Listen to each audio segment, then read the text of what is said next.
Yep.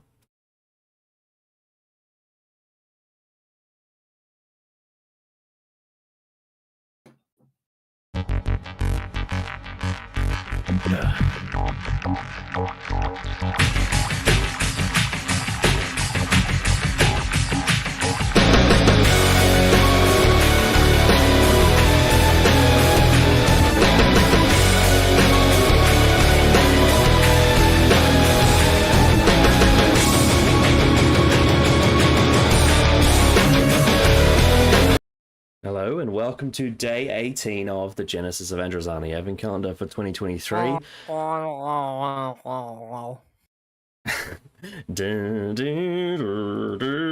We're doing an EDAR live stream.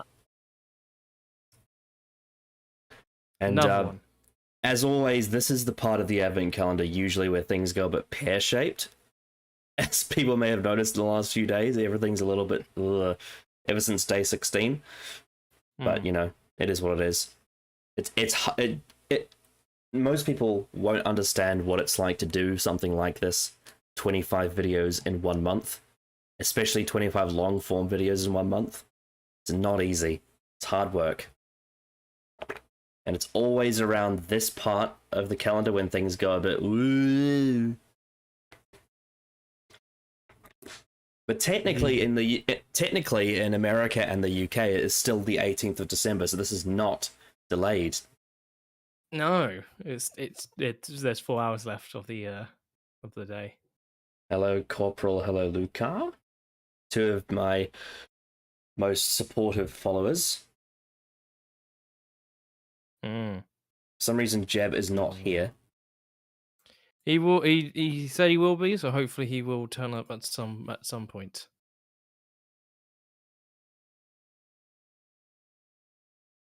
Yep. But yeah, well, yeah. It's now been a week. It's now been a week since the last EDAR. 8 days since the 60th, and well, 1 week away, just about like 9 days, 8 days away from Shigatwa's first episode. That's right. It's just a week away, isn't it? Yeah.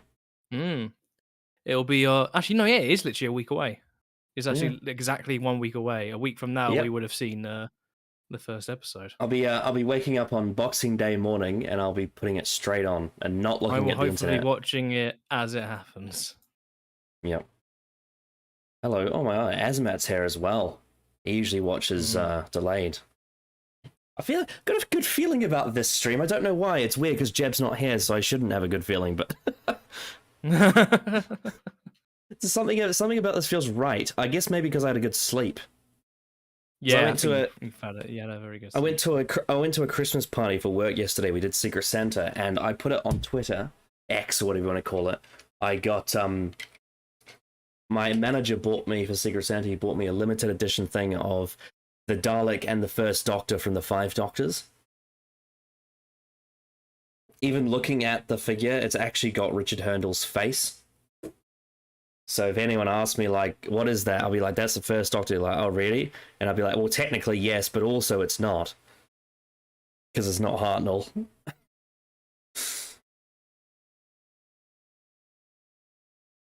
Technically, he's the 6th actor to be cast in the role. Not counting stuntmen. But anyway, when Jeb finally, hopefully, joins, which usually around sort of 45 minutes to 1 hour into the streams when we start the watch together actual thing, topic. We're going to be doing something I've been wanting to do for a few years, but I feel like I've been waiting for a good time to, and it is Diamanda Hagen, also known as Twatty Who Reviews. 7 years ago, they did a video on Last of the Time Lords, which is very, very negative. And we're talking specifically about part 3, not necessarily. I mean, obviously there is context for, Utopia and the Sound of Drums, but the episode in question is the one that seems to be the mostly debated one, and that is the 3rd part, Last of the Time Lords, which I find a lot of people there is a varying level of opinion on the episode, but the one thing I see a lot of discourse around and a lot of negativity around is sort of everything that happens on the... Oh, see, I didn't get to rewatch this because I ran out of time, but what was the fucking thing in the sky called? What do you mean? The thing that's in the sky in the story. The thing that the master's on. What the master is on? You mean the fucking, I forget the name. The aircraft. Yeah, the aircraft. What's it called? Oh, what's it fucking called? It's on the tip of my tongue. The Valiant. That's what it's called. Yes, the Valiant. Yeah. I think it's called. Yeah. So there's a lot of discourse around all the stuff that happens on the Valiant mainly. I think is what I see mostly. Specifically, Space. sort of. Jesus. Specifically the climax of the story. And also, just for context, this is a specific thing. I personally consider the extended version of the episode canon, the one that's on the DVD, not the one that broadcast live. The one that's that was on only on like Netflix. For one, whenever I rewatched it, it was cut. A specific scene was cut. Yeah, so it was. They put the broadcast version on Netflix for years, and then during the lockdown watch-throughs, RTD fixed that. Not a fan. Not a fan of that it was cut because it's kind of does a lot for a certain character. Yeah, it's it kind of shows the emotional baggage from the episode, and it still gives it weight. Also, the broadcast version has weird editing choices because it's so trimmed down. It just doesn't flow right. Whereas the DVD version actually feels proper. You know, it feels like a proper length. I think the DVD version is 52 minutes, whereas the broadcast version is 45 minutes. 7 minutes is a long time when it comes to an episode. Oh yeah, that's multiple scenes. And I think it's one of the reasons why the very next year Russell said, "Hey, Journey's End needs to be an hour," because that 45 is not enough. Yeah. Not going through that again.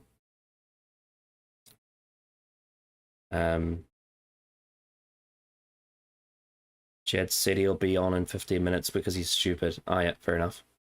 Yeah. There you go, confirmation from a private source.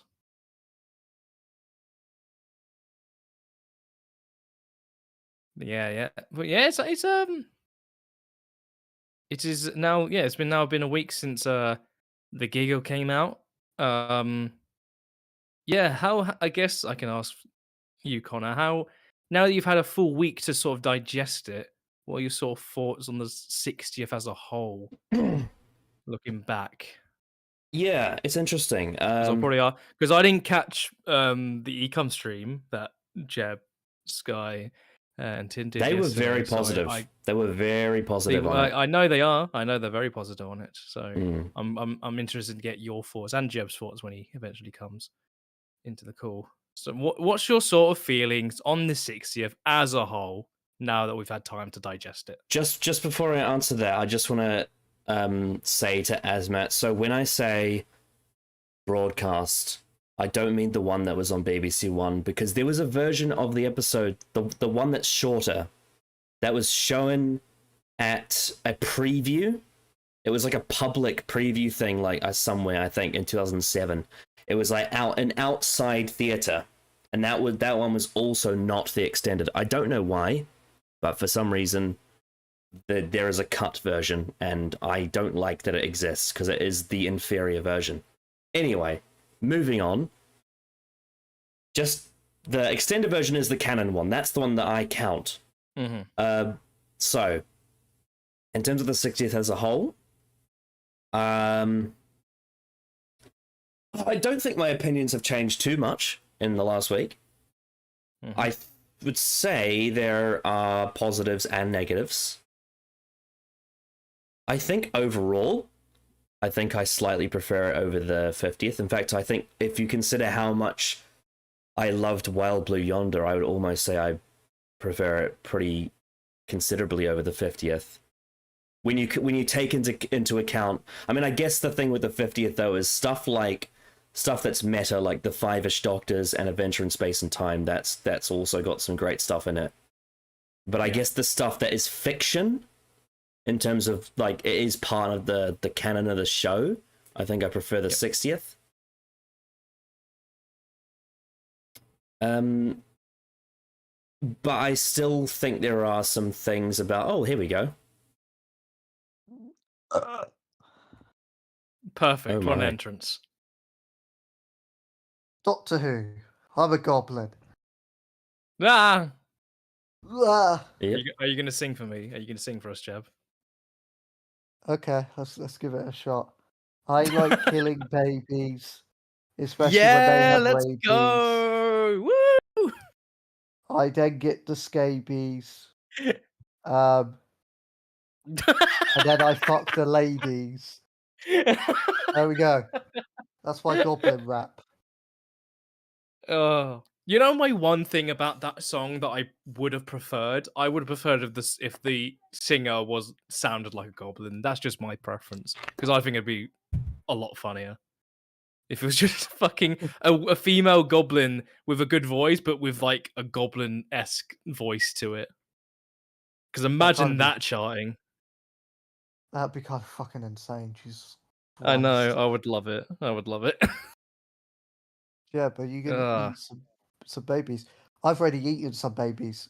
They were great babies. They were seasoned babies. What With was salt it, and eggs? pepper. Yes, exactly. Yeah. Basically, Cara and I made a baby. You know, we let it stew for a bit. Got it back. Did you nice smell. Did you glug snort her? Yeah, we did some good old glug snorting. 9 months later, a ripe baby. Just when you thought, tuck into. Yeah, just when you thought the Will stream from 2 weeks ago was crazy with all the slurs and bigotry, obviously. Now we're talking Tequila, about Manuel. Yeah, as after that lovely. Listen, gringo. Laugh at my lisp and I kill you, I think. I'm just glad your viewership didn't drop when I went on about killing babies. This is actually I think this is already this is the most out of the 3 streams. This is the most interactions from the chat we've gotten. So well done, Jeb. You're welcome. All I had to do was kill babies. Yeah. Well, I think given the main topic of today's stream, I think the fact that the people have all come together at the same time makes sense. Yeah. So I guess you can continue as what you were finishing off saying, Connor. Oh, I thought why would we need my opinions on the 60th when we can talk about eating babies, though? That's true. Sorry. I mean, some baby. Yeah, I mean, look, I understand sort of both sides of the perspective on certain things. I don't really side with either. I just think I think it's more good than it is bad. And that is my take on the 60th. And I like it. And I especially like Wild Blue Yonder. That was brilliant. Wild Blue Yonder is a... Yeah. Yeah, I really Wild Blue Yonder, outside of the cold open, which I don't really care for, was exceptionally good. And the first 40 minutes of the giggle was exceptionally good. And the last 20 minutes has a lot of good in it, but also it has things that make me sort of raise my eyebrows, especially the catch scene. And then the Star Beast the Star Beast is, you know, it's fun. I just think it's a bit rushed. It needs more time. Yeah, my sort of thoughts now, really digesting it, and considering I'm making actually a video on the 60th, not a big one, but sort of my thoughts on it all on each episode. I think the Star Beast is fine. I like it. I wouldn't consider it great. I think Wild Blue Yonder is very, very good, and I think it's very strong in what it tries to do. And I think the giggle, like you said, first 40 minutes, I think is really some of like the best stuff in it out of all the 60th. But then the last 20 minutes, I personally feel it's not what I would have done, and I don't find it as a whole satisfying as a conclusion narratively. But there's still some stuff in there I do really like, especially Shooty Gatwa I've got a question. individually. Yeah, I saw that you got the Starbeast comic. Have you read it yet? No, I've done some quick flip throughs for it, and it's nice style. It appears to So be I'm gonna give what it a you proper what read. you would call, I guess you could call it a remastered version. It is. It's because I bought the Doctor Who magazine today, and with it came the actual strip comic of it. Mhm. Obviously repurposed for to make it nice and neat and stuff. But if I'm assuming correctly, it is the same story. Do they call it a strip comic because you have to strip your clothes off when you read it? I mean, that's what I do. I see. Anyway, I would say I'm honestly, I still don't know which anniversary I prefer, to be completely honest, because despite the 50th problems, I still really, really like it on a subjective level. I adore it for many reasons.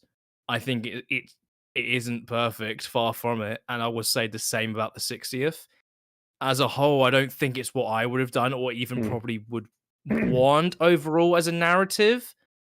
But there's things about it that I do really, really like. I mean, for me, the thing that would push the 50th over the 60th is the non-fiction elements.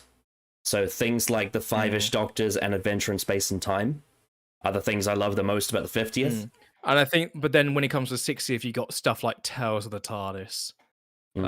That's true. To combat it, which is, I guess, it would be the equivalent. I mean, just me being just being a fan of, not like, I guess, because Wild Blue Yonder is just a great story in itself, regardless of it being an anniversary. That for me is kind of the Doctor Who I like the most. Exactly, and that might be why the 60th pushes over that. My biggest compliment I can give to the 60th that is like indicative of like where I think this era is going is that kind of story being told is what I want more of, and I'm confident we will get that more in terms of at least the quality of that kind of story going forward. So Jeb, I watched your Ecom stream about the 60th. That was fun. Seems like all of you are very positive for the most part on the 60th. Yes. I think out of us three, I'm probably the most positive as well here. I prefer it vastly over the 50th. I just think, whilst the 50th is an excellent anniversary special, that in the sense that it does celebrate the Doctor Who's history, and you do have this Deb saving Gallifrey, which shows all the Doctors in quite an original manner. It is hampered by what comes after it, which is all that future story potential series now wasted. 8, 9, and 10. Well, specifically series 8 and 9. Hellbent. Yeah. You got Hellbent, and then series 12. Oh, you know what's really funny? Sorry to interrupt you, Jeb, but in the magazine there is a section on Hellbent going through it scene by scene, and I just looked through and like, why is this in here? Why did you have to ruin my mood? It literally goes, there's bits of it that go for like what specific time code is what scene in each scene and stuff, and it's just like, and this is how they followed up the 50th anniversary special about saving Gallifrey with this scene about remember not that Gallifrey. Amazing last scene in the 50th with the Doctors all together and their task is, we are going to find Gallifrey. No, but you don't understand. No, but you don't any of that. Yeah, but you don't understand though. Hellbent did celebrate the most important part of the 50th, and that was Clara Oswald. You don't understand. Like, hot take. Clara's a shit companion. Sorry, Twitter. Clara's a shit companion. Fuck off. What makes it worse for me is after Hellbent, it was salvageable. You could have come up with a story, I think, very interesting You around could have, yes. around the master. And then you got Spyfall Part 2. Yeah, the Yay! destroyed Gallifrey. And I would have written it like Rassilon's come Oh, back into too. Gallifrey, probably. Yeah. They want vengeance on the Doctor, and they force the Fucking- master to try and hunt the Fucking Doctor. Donald Sumter turns up and he says, "Get off my lawn!" Pretty much, and then he's gone, and then Gallifrey's destroyed forever. And I'm like, oh, sure, we wasted fucking that shit. So in that sense, I'm like, yeah, the 60th. Well, is better. one of the only parts of Hellbent I like, it's a very rare moment, is when the Rassilon says, "How many regenerations did we give you?" That's actually a really good line. But then you get to the Timeless Children, and that ruins it. Shut up. Shut up. There's none. Shut up. I also think the 60th does a better job for newer audiences, because it's meant to celebrate the core fundamentals of the show and show like the wide range of what Doctor Who can be, all in the space of 3 episodes, which I think it pulls off. Whether it be just a fun family adventure, and then you got your like out there story that's very original, do original concepts, and then you got your like big finale, a big villain comes back or a new big villain's there. You have your regen, stuff like that. So I think in that sense it's better than the 50th as well. And the editing is much better than the 50th. Oh yeah. Fuck me, the editing in the 50th gives me AIDS. In terms of the individual stories, I have Wild Blue Yonder, The Giggle, and then The Star Beast. Yes. I'd probably agree with that.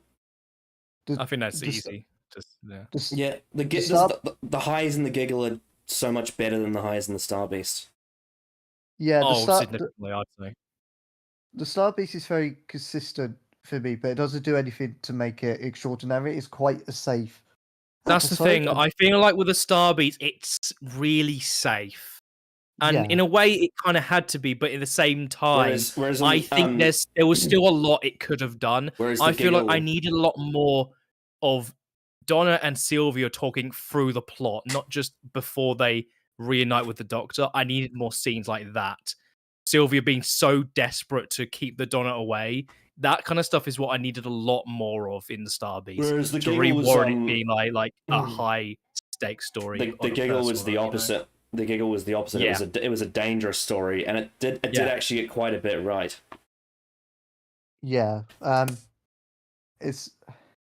The Star Beast kind of has to go through all these motions. Go quick. We need to establish this. Quick. We need to establish this. It's like, there's not enough stuff to like breathe. Which, when you're taking on something this ambitious, kind of difficult, and that's why episode 2's there. But there's nothing like overly concerning that makes it bad. It's like a far cry from what we've gotten in the terms of shit with Chibnall. Like way beyond better than that. We have actual characterization, an actual good representation, not just killing for a corporation. The show's actually watchable, like unironically. Yes. And then episode 2, absolutely fantastic. The only flaw I have is that some of the green screen could be better, but I'm like, you know what, I could take that for everything I get. You even made me like the Timeless Child for a small period. You actually dealt with these things. I mean, I made the case that the green screen, objectively speaking, isn't up to scratch. However, the uncanny valleyness of the effects actually suits the tone. Yes, I'm in the exact same camp, especially with the knot things. I'm like, feels very deliberate to throw you off. And then you got scene. My favorite scene is when the Doctor describes the TARDIS, not because it's like so well written, but also it builds upon the Timeless Child thing again, because that is what the Doctor went through, and then it helps build that bond with the TARDIS. I'm like, it's so subtle, but it's so effective in the same breath, and the plot is still moving with it. Russell T Davies doing subtlety? That never happens. No. and then obviously you got like 14th breaking down in front of the knot thing, Donna. which was just fantastic, and then a breakdown. And then you got Donna with her own doubts, and they do very clever ways to outsmart the not thing, such as not understanding how physical interactions work, binary thinking. It feels like a Moffat idea that actually got time to flesh itself out and like refinement. I mean, that's what RTD's character. that's what everyone said about Midnight back in 2008. Is that it was like it felt like a Moffat idea, but it was Russell T Davies' execution. Yeah. And I see the only criticism from people really is that the not thing Donna ends up in the TARDIS, and they're like, "What's the point of that?" And I'm like, "Well, one, it's consistent with what's established for 14th, because 14th did fail for the Donna not thing earlier, but also it helps hammer home how close they were to losing, and then it's expanded upon. Yeah. Well, he also realized, this is something I inferred from it. So he also realized that he couldn't actually tell the difference, and the only way he was going to find out was to hurry up because they were running out of time. So he had to take a chance and choose one of them, and then scan them for their biology. Yeah, he has a time machine. He could just literally go a second later and get out, and then they build upon that in the giggle with the no Sonic, no TARDIS. What am I without the toys? That is the purpose of that scene, to highlight how without them, Donna's pretty much dead. I mean, in his eyes. I guess if I were to make one small criticism with the way the direction has gotten Catherine Tate to act that scene, maybe if the not thing was to be presented smarter than they were, you could have had her performance as when she gets into the TARDIS be a little bit more underplayed. Because if the Doctor turns around, he's immediately going to see her like smugly grinning, and she might want to wait a few minutes before that happens. Yeah, that's really the only thing. And I do like the idea. Someone posted an idea of where the episode cuts off when the explosions go towards Donna. I do like that idea, although the giggles already got enough to deal with. But I do. It has a lot to deal with. I do like the alternative where you wait for a week to see whether like how Donna survives, essentially, all those kind of obvious. And then there's the giggle. I love the giggle. I really love it. I actually love every aspect of the giggle. Controversially, it seems. Oh my god. Except the catch scene. I don't think that was framed well at all. I think it's a lame ending for the toy maker. Yeah, and I think it felt like shit. We got. Yeah, it's weird how like because usually when you get like a best of 3 in fiction, it usually escalates in terms of. And me and Callum know all about this. Yeah, exactly. Yeah. Me and Callum know all about this because one of the most popular stipulations in professional wrestling is a 2 out of 3 falls match. And go check out our review of I think it was Wrestle Dream was when they did one, right, Callum? It was Darby Allin versus Christian Cage. That's a great 2 out of 3 falls match. That was awesome. Very great. But great what match. makes 2 out of 3 falls so good is that each time there is a climax, it escalates in its sort of significance. The problem I have with the toy makers games is that they seem to de-escalate. So the one from the first Doctor story is actually the best one. And then the card game is below that, and then the catch scene is below that. And that doesn't work. Here's the thing, though. I will say why I like the card game a lot. I love that. That's honestly probably my favorite scene of the whole episode, that whole section of when the puppet show happens and then the game itself. I just love the fact that despite obviously him losing, he still could have won in that very moment, and 14 would have lived on.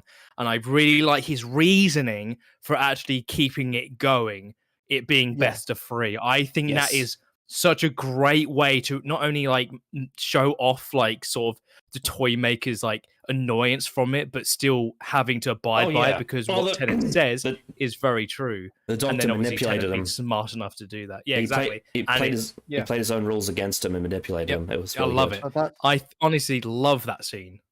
That's why I wanted the final game to be kind of like a mental wits type deal. Yes. Because that's kind of like the only game they never really tackled. It being maybe riddled based, I think, could be really interesting. I think something akin to that, I think. Yeah, or even if you had to do like a physical game, you would do something like chess, because that is purely mental chess would thinking. honestly probably actually be the best way to do it. Something like that. Or some kind of like alien chess. maybe. Yeah, although I do love the idea to do a callback to Temp's introduction and Third Doctor's love of It is. fencing. That's I the would have one loved part fencing. about it that I'm like, I do slightly like. I thought about a lot this week. It's very akin to Christmas Invasion. It's in terms of I how he threw the ball, which was one of his big like character moments for Tennant. So there's a bit of, I think it's a slight reach. I don't think it's too far, but it's there's a lot of symbolism in that I do like. That's the one aspect of the catch scene that I think I do sort of like. Well, I mean, if I there was would have some kind of riddle that they did that ended with a Satsuma, I think that would have been fitting. Maybe. failing that, I would have generally just had fencing and 15th someone to do the winning one. Like, because that's in character for the Third Doctor and obviously 10th. So that's kind of like a reference to going, hey, this is the same Doctor that you always knew. This isn't like just some clone of the Doctor. This is the Doctor in the future. Yeah. It'll help establish that a bit better because a lot of people are confused on bi-generation. What if Tennant cut off the toy maker's hand? Imagine that. That would have been funny. Yeah. Well, I'm very excited for the future because obviously they say toy makers leaders, and RTD did say that line is going to have us be able to do some really abstract stuff and use that just as an excuse to go off the walls. And I'm like, absolutely, yeah. Fuck it, let's go, let's do it. Well, when I look at the clips of what's it fucking called? The church on Ruby Road, when I just see clips of She on the rooftop and Ruby Sunday being, I'm gonna just say, I think Millie Gibson is already killing it. Like from her delivery of "they've got the baby" generally is one of my favorite line deliveries. It's so good. I just don't have that. I just don't get this idea that so many people like Nerdrotic, Hilva's Babyface, whatever, saying that Doctor Who is dead. It's honestly, to me, for so long, it's never felt more alive, in my view. And if you want to say that narratively, it's not as, there's stuff about it you can really pick apart, and I think there absolutely is. But in terms of just the feeling of what this next era is going to be and what it's going to excel at, I'm so excited for that. I think there's so much potential. I think there's so much to latch onto in terms of hope for what this next era is going to be. And I think I can't look at Ncuti Gatwa and not smile whenever I've any clip of him as a Doctor. I just look at and I smile, and I think he brings such an energy that has been missing for 7 fucking years. That's how long it's been since I feel like there's been a Doctor where I can really feel like there's an energy to it that is fun to watch. And it's just, I just don't understand this idea that this show is dead. This show is very different from anything Star Wars does, anything from Marvel does. It's been in the dumps. It's been cancelled. It's been away for so long. And even these last 6 years, the interest has just gone straight down the gutter. But I think what Russell has done, even if you don't agree that the 60th was an overall success, even though I think it was overall, there's still so much coming out of it that I'm like excited to see. Because I think a lot of what the 60th does isn't, there's going to be things that are akin to the next era, but there's also going to be things that don't. I think if you don't think the handling of Tennant and of the Doctor and Donna Noble was as great as it could have been, I personally don't think it was. However, the next era, I have so much confidence about what the new arc is going to be, what the new stories are going to be, what is the character progression of the Doctor and Ruby Sunday going to be. There's so much potential, and I think Russell is going to do at the very least, good job. In comparison to the Chibnall era, it's going to be fucking night and day. I don't look at any of the episodes we've had in the 60th. Today, what I did, I rewatched all of our reactions to the Sea Devils on Ecom. You mean Legend of the Sea Devils? Fucking hell, Legend of the Sea Devil. It is a fucking travesty of pacing, dialogue, story, plot, characters. It fucks all of them up. And what Russell has done in comparison, I don't even think it's its best work, far from it. But there's a basic form of understanding of what character progression, story progression, and actual themes that work with what you're trying to do and do them successfully. He's done that in spades in this 60th in comparison to the Chibnall era. It's not even comparable in that regard. I just don't get this idea that this show is dead. It's far from it. Yeah, like even the ratings, it's I can't prove don't that. And even like it as a whole. I don't think I'm good with the idea of an edition of By Generation, but I don't think it's the same as the Timeless Children at all. I don't think it's on the same level, because the idea of By Generation, personally, I just don't think it was worth doing it. I would have much rather if Ncuti Gatwa was just straight up the only Doctor and he won the day, and that would have been a great way to send off, I think, the story. However, it's not the fucking same as there being billions and billions of unknown Doctors around the universe that we've never fucking seen. It's not on the same level. It's really not. Like, to get into the bi-generation first time's child, it's also like the bi-generation has to happen under very extreme circumstances. Like they even say they're under the toy maker's logic, which was already alluded to. There's so much good inference for that at the very least being the case.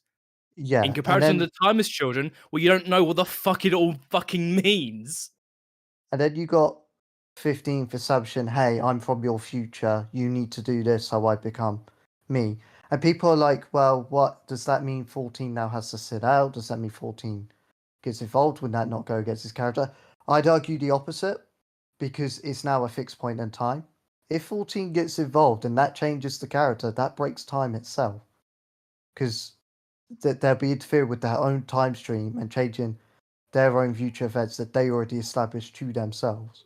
So I'm like, it's perfectly within character, especially when you consider he knows through 15th that things are okay. And he also does get told explicitly that deaths do happen and sometimes they are unavoidable. If you let it weigh down on you continuously, you're going to basically burn out and you're not going to be able to help anything, which is why they even take the break. So I'm like, it's based on the extreme circumstances of time breaking and that, I'm completely fine with it character-wise.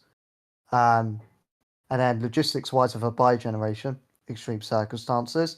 And it doesn't create clones, so I'm fine with that. No, it's not. It's not a clone. I don't get that sense at all. It's like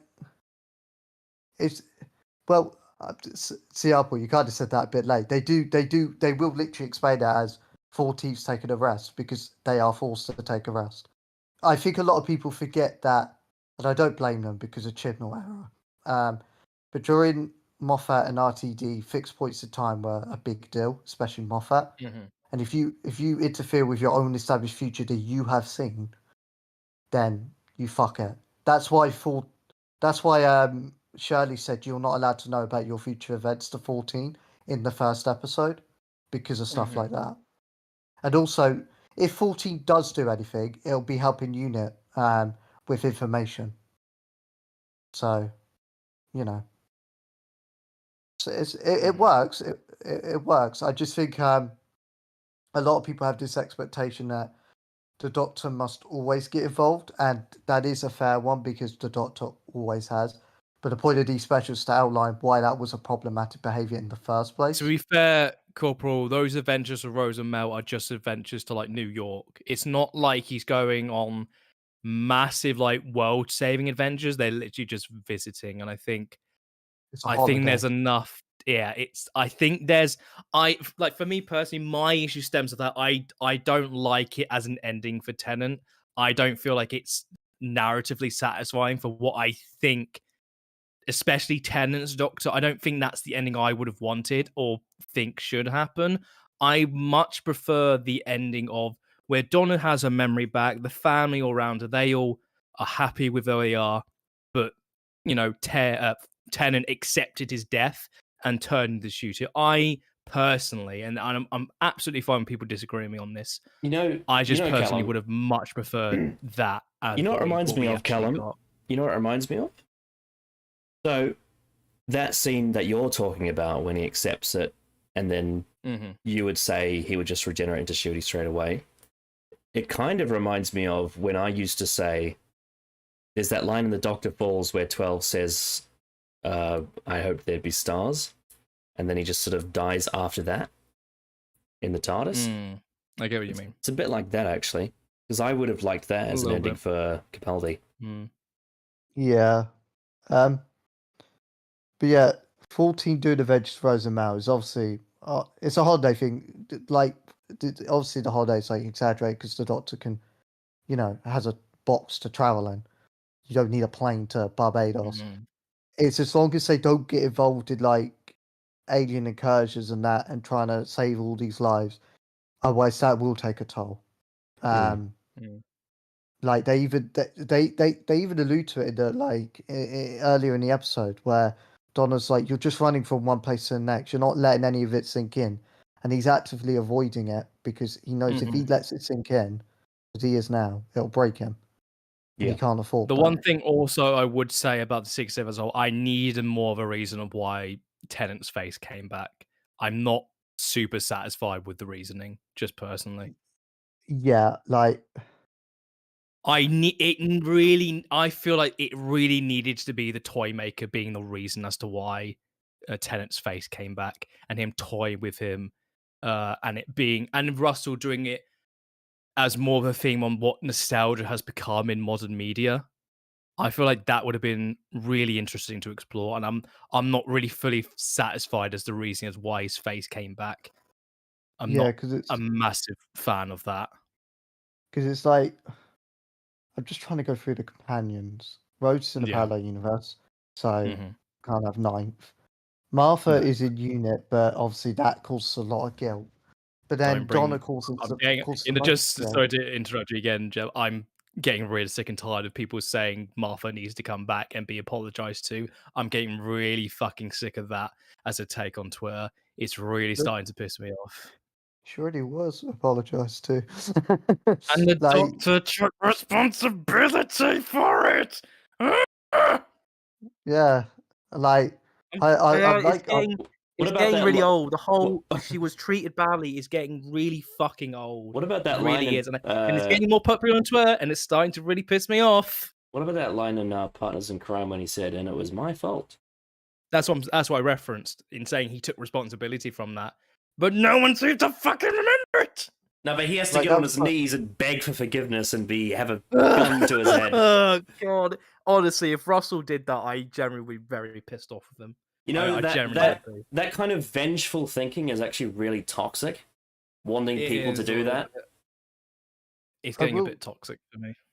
I will say, I am surprised that Martha wasn't in Big Giggle based on how Mel got introduced, but I think it's probably just like scheduling conflicts. I'm not too surprised she wasn't in it. I didn't expect Martha to be in at all, to be honest. I just don't think Freema Agyeman has interest in being in it with Tennant's Doctor.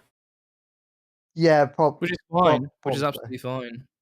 Yeah. I think she'll have a lot of interest with Ncuti, because it is just a fresh face, and also Ncuti like charismatic. Well, I know that Freema Agyeman going forward wants no attachment to the romance at all. She just wants it to be everything else about the character. That's fine, and that's perfectly fine.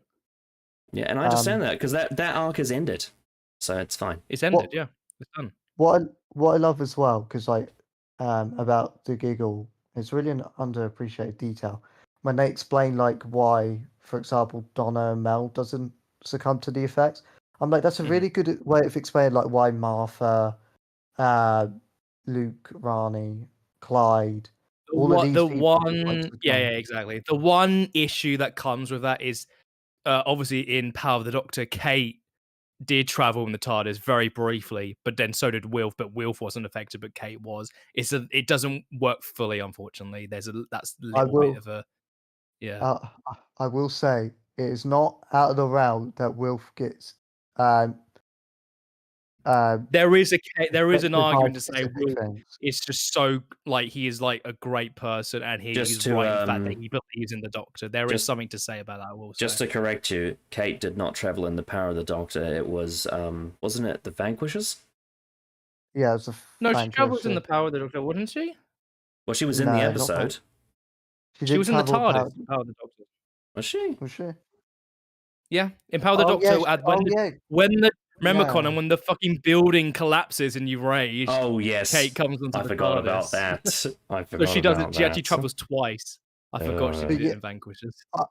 I would say as well, Wilf, like in End of Time, for example, was the only person not getting the nightmares of the Master. So it has happened before where Wilf is You around know, these like I'm robot actually men. No, he did get Hmm. he did get nightmares, didn't he? I'm actually surprised that Kate never went into the TARDIS during the Moffat era. Yeah, that is quite surprising actually. But I swear mean, Wilf like- did get nightmares in End of Time. I mean, Yeah. like the face change specifically. Well, he was in the booth. That's why he didn't change. Was he in the booth at that point? Yeah, he was Is that- because of before he does get images just before he like says to the doctor, like, oh, there's this face, but then he goes in the booth and he's like, I can see again. So he was going to change if he wasn't in Okay. the booth. Well, So he there loves is the a Doctor. in-story reason for why. He loves the Doctor that much. I'm happy with that. Kate's just a bitch. We. But I will say Yeah, well, though, I can't remember if I said this on the last stream, but this was the best Kate's been for me personally. I think she was that scene of her actually like when she took off her safety was like to show of how big of like a dangerous threat this thing is. I thought that was like really good in her apology. Well, you know what it reminded me of? brilliant. This is the reason why it's so apt. Is it reminds me of the brigade leader from Inferno. It was the evil brigadier. It had that similar kind of edge to it. Maybe not quite as like not as her language wasn't as strong, but it had that sort of questioning. She did insult someone in the wheelchair though. That is questioning what every single thing as if there's something suspicious about it. That's what the brigade leader was like. I found in it weird Inferno. that people's takeaway from that was like, wait, is Kate actually like bigoted? Yeah, Just very strange. One of my favorite lines from Inferno actually is when Pertwee says something like, I'm not from this universe, I'm from a parallel timeline, it's not real to me here. And then the brigade leader says, so that means you won't feel the bullets when we shoot you.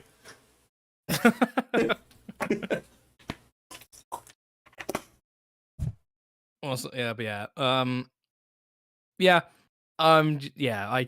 liked, I guess to sum it up, I liked the 60th.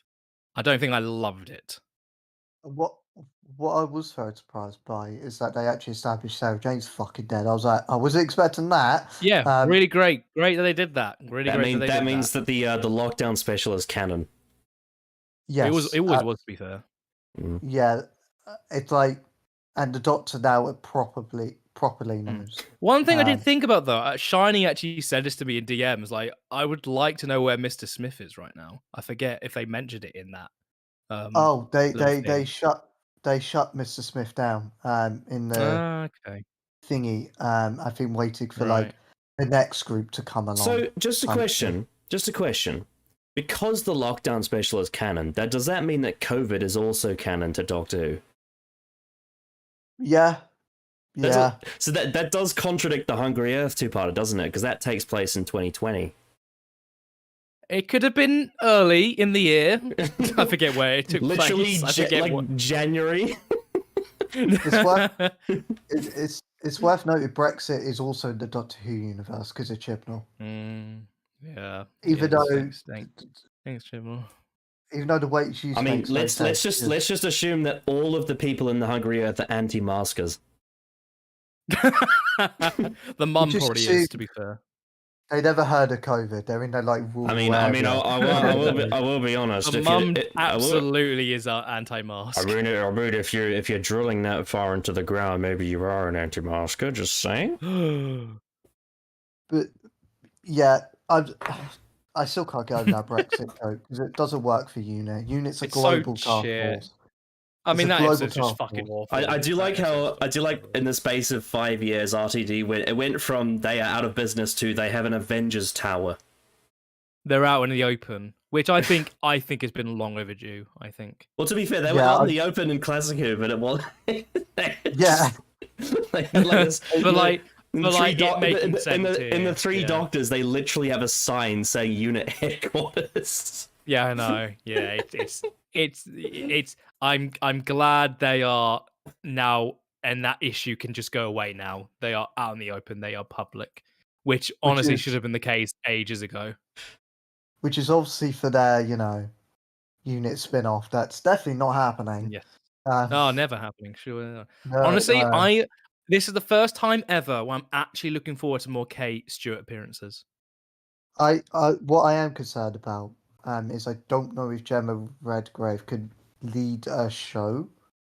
Like, Yeah, I'm doesn't have not that confident aura. of her being that strong of an Well, actress. She's a good side cast. Well. Yeah. I tell you who could lead a show: bloody Catherine Tate and Bonnie Langford.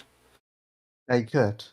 Yeah. They Bonnie really could. was great in The Giggle. I loved Mel in The Giggle. This is her. Because you know why? The, She wasn't a shit actress like the, Ace and Tegan were in Power the Doctor. Just gonna say it. Unironically, this was Bonnie Langford's best performance in Doctor Who in the TV show. That doesn't surprise me. Yeah.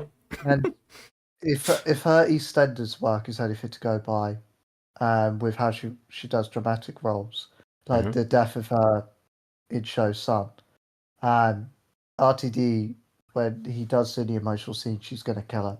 Really, I mean, I will say, like, Mel is great in Big Finish, but that's a different medium. It's audio only, so it's a different kind of performance. You know, you can sit there in your dressing gown and your slippers and pretend like you're the character.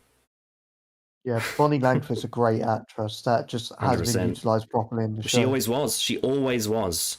She always was a great actress. I say this all the time. I watched all of seasons 23 and 24 now, and she actually does act well. It's just the fact that J&T wanted her to be a specific kind of female character type. Yeah. I also like that in the Giggle, she's the one that sings the musical motif because she's done so much Broadway. That's how she began. Yeah. So, and also just to say, this is the first time that they've actually had to do computer programming, which was established back in her first appearance that she's a computer programmer. Yeah, they kind of forgot till now. I mean, the only in the classic series, they only really showed you the other side of her character is that she's a fitness instructor. But now they're showing carrot juice. And then fucking the Sixth Doctor dies by falling off his exercise bike because he's too fat. Yeah, but yeah, now over Ace and Tegan in The Power of the Doctor, like it was such so much better performance and actually like a character I liked. There's a scene in I reviewed this early this year, I think, or maybe late last year. There's a scene in Time in the Rani when the Doctor and Mel realize that they are each other because Mel doesn't recognize Seven yet. And in his post-regeneration trauma, he's led to believe that the Rani is Mel.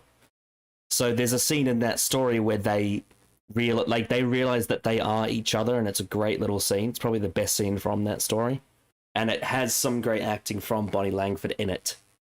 You know, that gets unrecognized because when you ask someone about Mel in Classic Who, they only talk about the screaming cliffhangers. Yeah, because they just made us scream non-stop. And also there's that bit, it does crack me up in Paradise Towers. Her character arc in Paradise Towers, her character motivation is, I want to see the swimming pool! And then when she goes to see the swimming pool, she gets attacked by like this robot alligator. If you were to tell me I like Bonnie's return more than Ace or either Tegan, I'll tell you have too much drink, you should go home and rethink your life. Well, that's what happens when Chibnall tries to write. Yeah, and the direction for the actresses wasn't good. It clearly wasn't. And yeah, when fucking Ace and Tegan have that Zoom call and it's the cringiest like boomer mum thing. Oh, the acting was awful. It was so bad. And then there's that stupid scene where Ace is just like, I got more moves than Beyonce. It just makes me want to die. Ah, God. Oh man, that was fucking. Yep.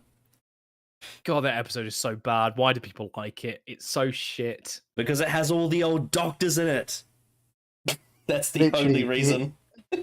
The only good thing it generally did was establish a way for these actors to come back in a Doctor outfit, but then tells the TARDIS comes along and goes, I'll do you one better.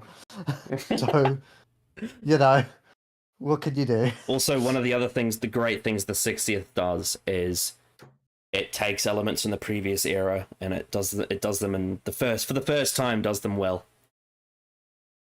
Yes, it doesn't just ignore what came before, like a and actually that for me for me, that actually might be another reason why I prefer the 60th over the 50th, is because I prefer, even though the elements are bad in concept from Chibnall, I like what Russell does with Chibnall's stuff, whereas I'm a bit iffy with what Moffat does with Russell's stuff, if that makes sense. Yes, even though, but it's hard to compare because the Russell stuff that Moffat's dealing with is much better than the Chibnall stuff that Russell's dealing with. Yeah, like it's like obviously saving Gallifrey is going to be a very controversial thing in of itself, whereas you're just with RTD, he's just dealing with the character. I guess there's a lot more risk. Moffat had a lot more risk because he was dealing with something so good and had to be careful and sensitive with it. Whereas RTD was taking something really terrible and he basically had all this free reign to do something good with it, which isn't that hard. Yeah. So like, it might be a bit unfair with that.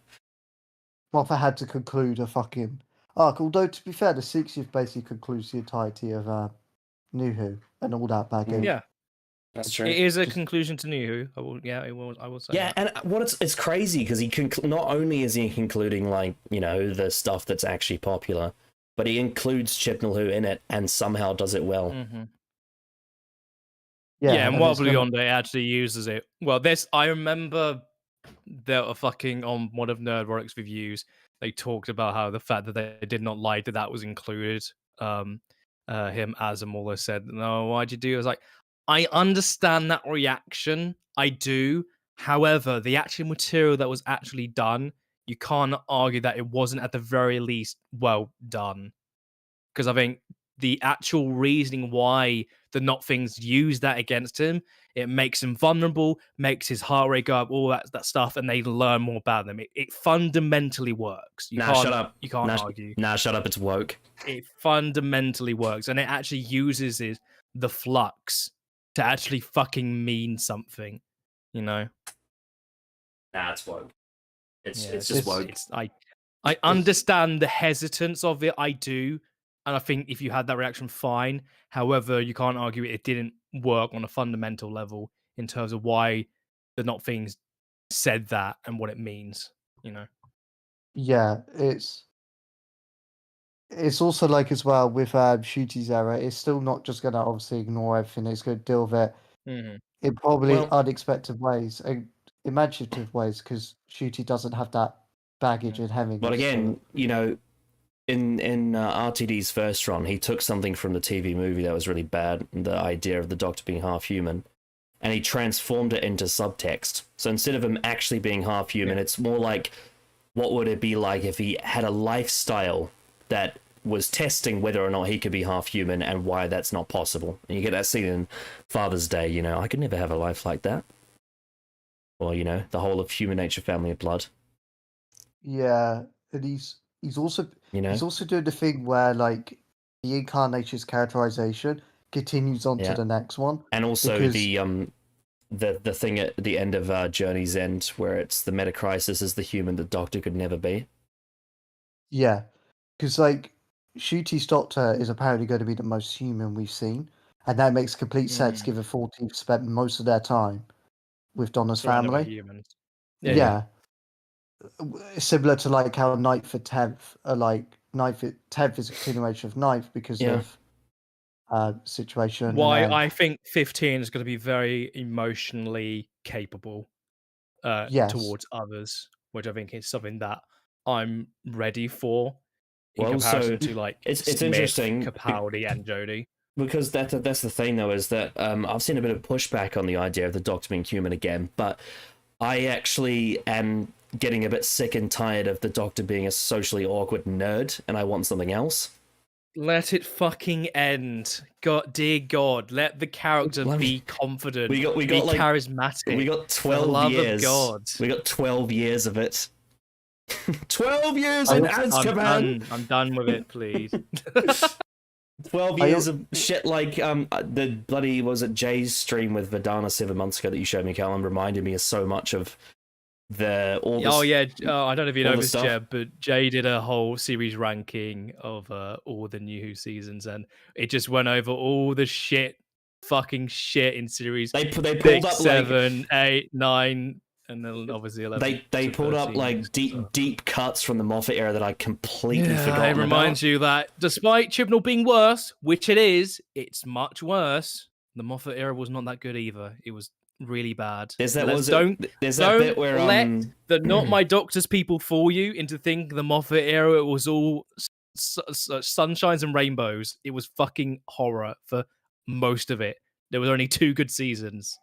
there's that bit they reminded me of where it's like, we're gonna play football, and the doctor's like, is that the one with sticks? Ah! Yeah. You know what fucking football is, you fucking idiot.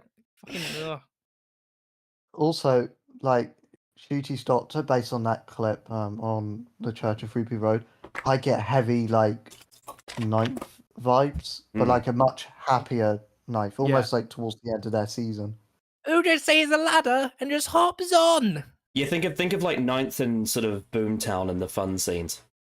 Yeah. It feels like I'll give that exactly a go, babes. It's such a good line. Oh. Yeah. Buy me a like drink. It's worth it. Just for some good shit. Drew's gonna kill it. He's gonna kill it. In terms of acting performances, it's something at the very least we know it's just gonna be good. In comparison to Whittaker, who I feel like was miscast for what Chibnall wanted. Yeah, it's well, as people have said before, very much needed. As people have We've said before, needed a confident Doctor for a long while. As people have said before, Jodie Whittaker was miscast as herself. Mm-hmm. Yeah, like we haven't had a confident Doctor since Tennant, realistically, and even he was vulnerable. I'd say series 8-12 is pretty confident, but not in the way you mean. I'd also argue series 10-12 is also true. Confident.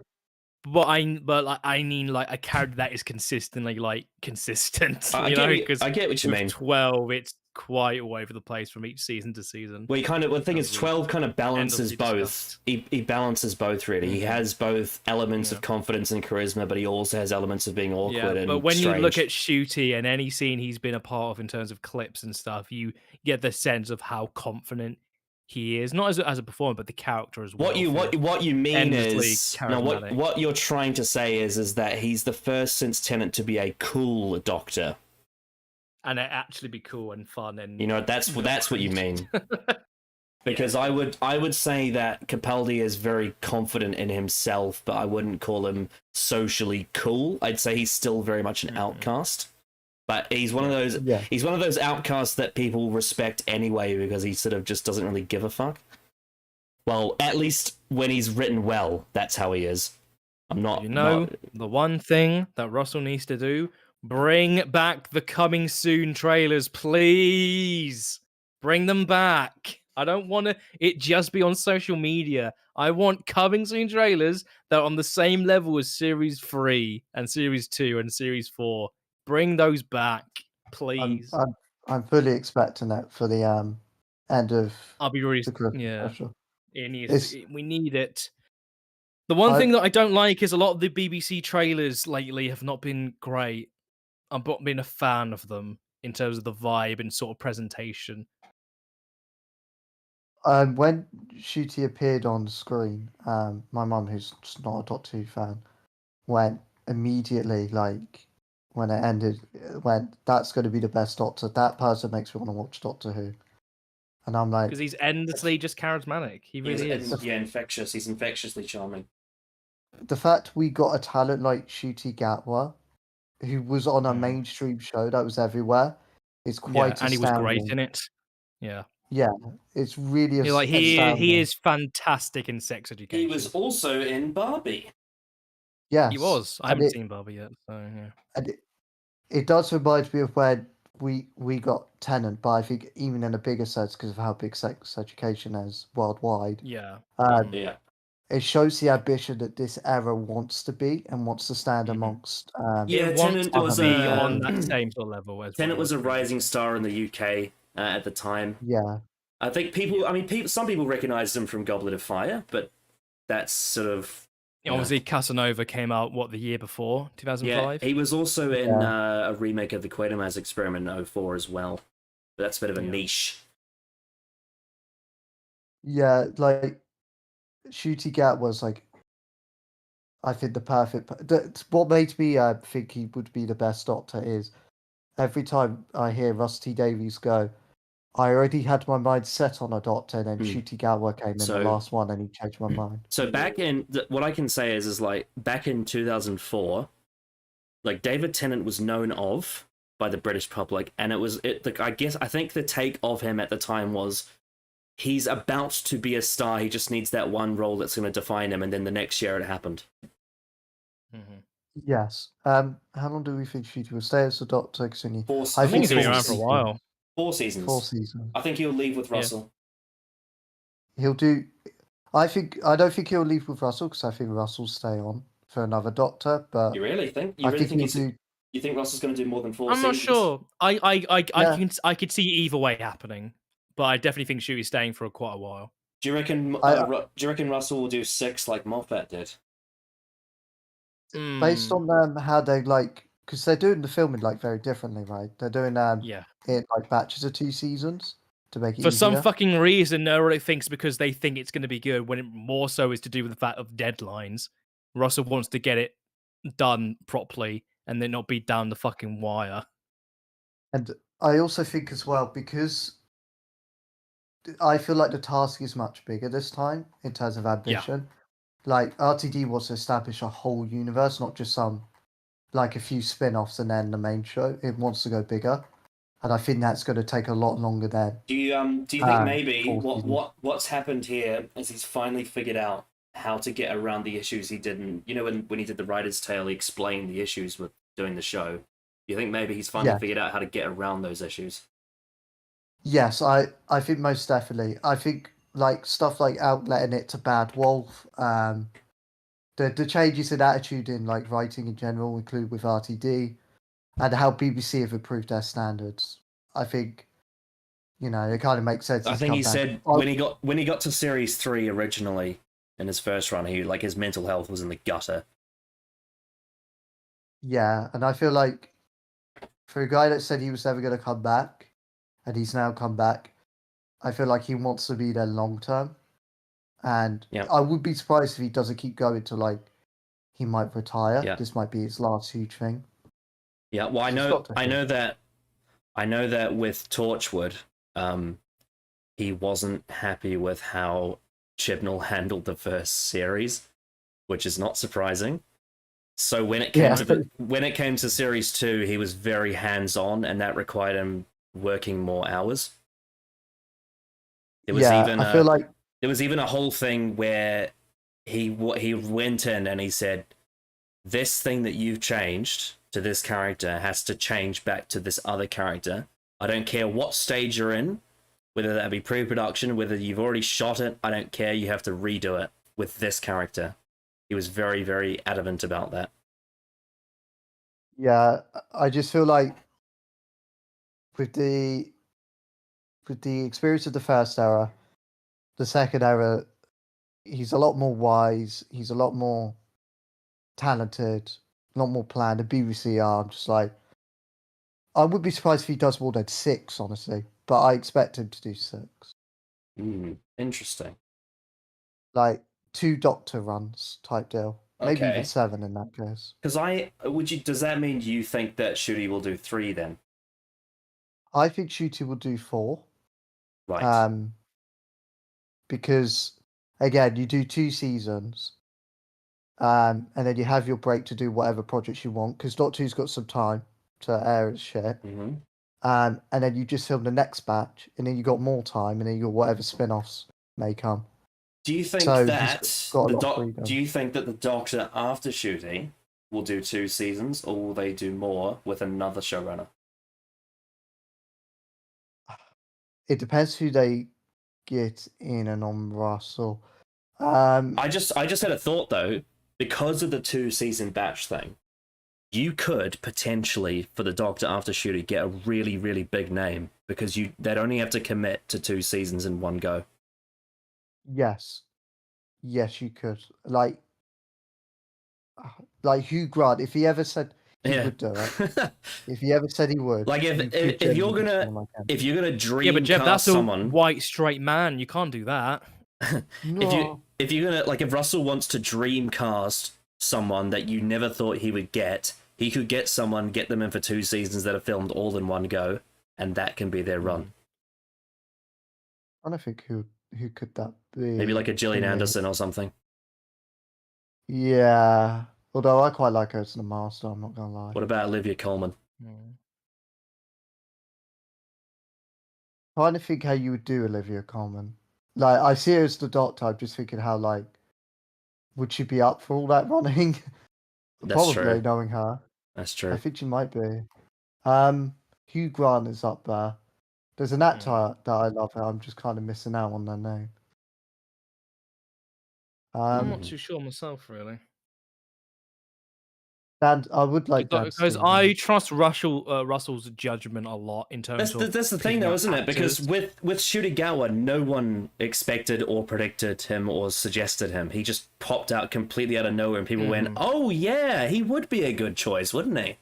But like, it wasn't. Yeah. Well, once I watched Sex Education, I was like, "Yeah, he's absolutely going to do a great job." I just had a thought. You could do Tania Miller. Yes, she would be perfect. Or him, or her, or Ralu. yes, Raul Coley. Yeah, Rahu is great. Yeah. And well, the thing is though, if Raul Coley was going to be the Doctor, I'd want Mike Flanagan as the showrunner. Yeah, that's the thing. And it would help if it is Rahu Kohil, because if you're Russell's hell bent on making trans at the forefront as well. Rahu Kohil is non-binary, so that would be a huge step in terms of representation. Because... Imagine if like this is kind of a weird, crazy thought, but it's something that Classic Who used to do sometimes. But imagine if Raul Coley got 2 seasons with Russell and then 2 seasons with Mike Flanagan. The only issue is that they're a Liverpool fan. That's the only issue. Honestly, if the next showrunner after Russell T Davies is Mike Flanagan, that would honestly be the best.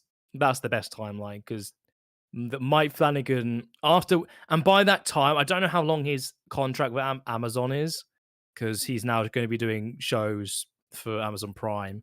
I don't know how long that's going to last for, but once he finishes up there and he's showrunner of Doctor Who, I think that would generally be like insanely good in terms of keeping the show on a high bar in terms of storytelling. Well, I mean, he's one of the best storytellers out there right now. I mean, after Russell has basically conquered Disney Plus, you have a chance to have an American person run the show and actually make it like not because Doctor Who's always been big in the Commonwealth and it had a breakthrough in 2011 on BBC America. But if you want to talk about like a literal global show that's big in every country, I think you could do it with Mike Flanagan in the US. Not saying you should have an American actor necessarily, but you get what I mean. It's also like Mike Flanagan really wants to write for the show, he has said. Russell needs to bring him in at least for 1 or 2 episodes in the next couple of years. Yeah, I mean, if he came in as a guest writer as a test run and then he took over as showrunner after. What's he needs funny? Has there been someone who's written and directed an episode of Doctor Who before? I think so. Yeah. But in Modern Who? No. I don't think that's the case. I feel like that would be the best thing to do, and it would because Mike is very much hands-on on all his projects. He writes it and directs a lot of it. Obviously, he has help with other people in all his shows. But I think Mike has the absolute capabilities of writing and directing an episode of Doctor Who. Having him solely responsible for one episode, I would think there's so much to come from that. I would really be intrigued of what kind of story he would want to tell. And obviously, he's a fan of the show. It's really funny we're even able to speak about this, because a lot of people have the narrative that Doctor Who was dying, including really the not. Masters. It's really not dying. Even like during the Chibnall era, people were like, it was dying just after because it took forever to get the showrunner. It had the thing with the Chibnall. It absolutely had the potential to die if it just kept going.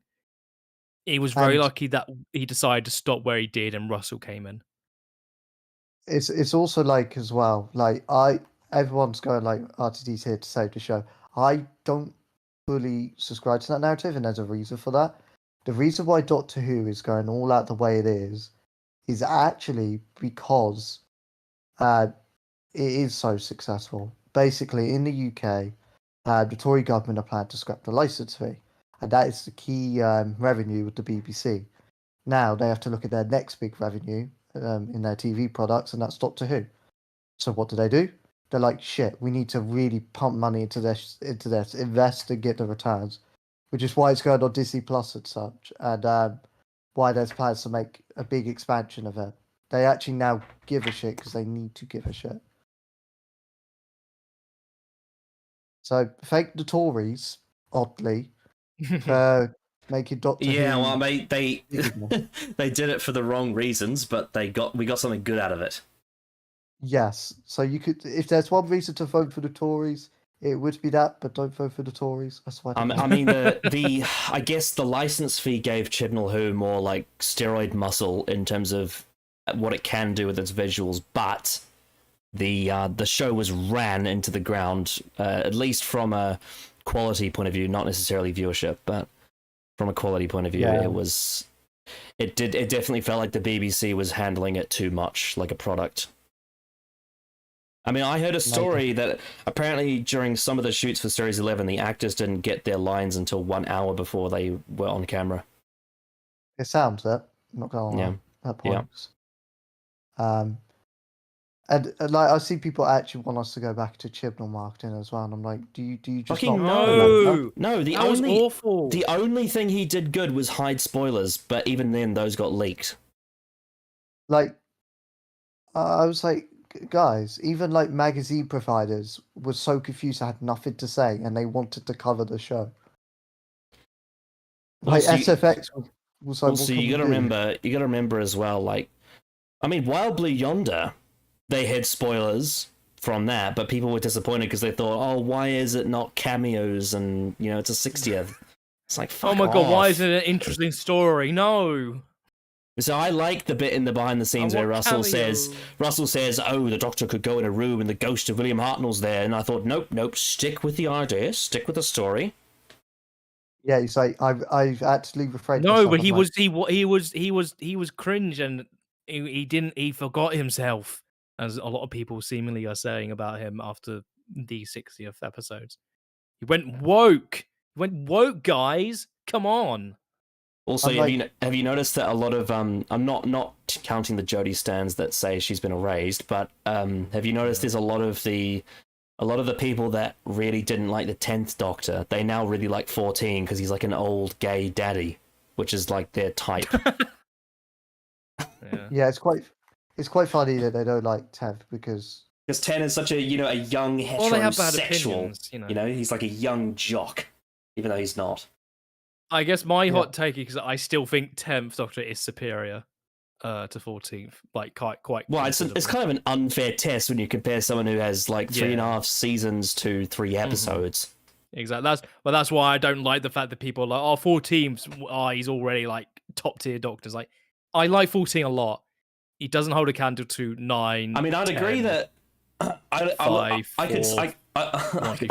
I can understand the argument that 14's more attractive, but that's a surface level thing. Mm-hmm. I like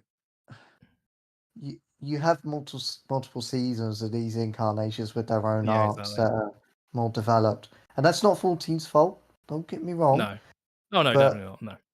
It's like also, let's not forget 14 can't exist without 10. He's an extension of that character. Yeah. At least 14's better than 13th and Fugitive. But by it's not even close, and that's the sad thing. And he only had 3 episodes. Better than War Doctor, I'd say. Yep. Better than 11. I would say so, but I love John Hurt's War Doctor. I just have a big bias for John Hurt. I love John Hurt a lot. I'd say better than 11 because 11 was widely inconsistent. Yep. And was it a sexual predator? That helps. Oh my goodness. You know, apparently the scene where a lot of those scenes in Series 7 were actually not in the script; they were just Matt Smith's ideas. No.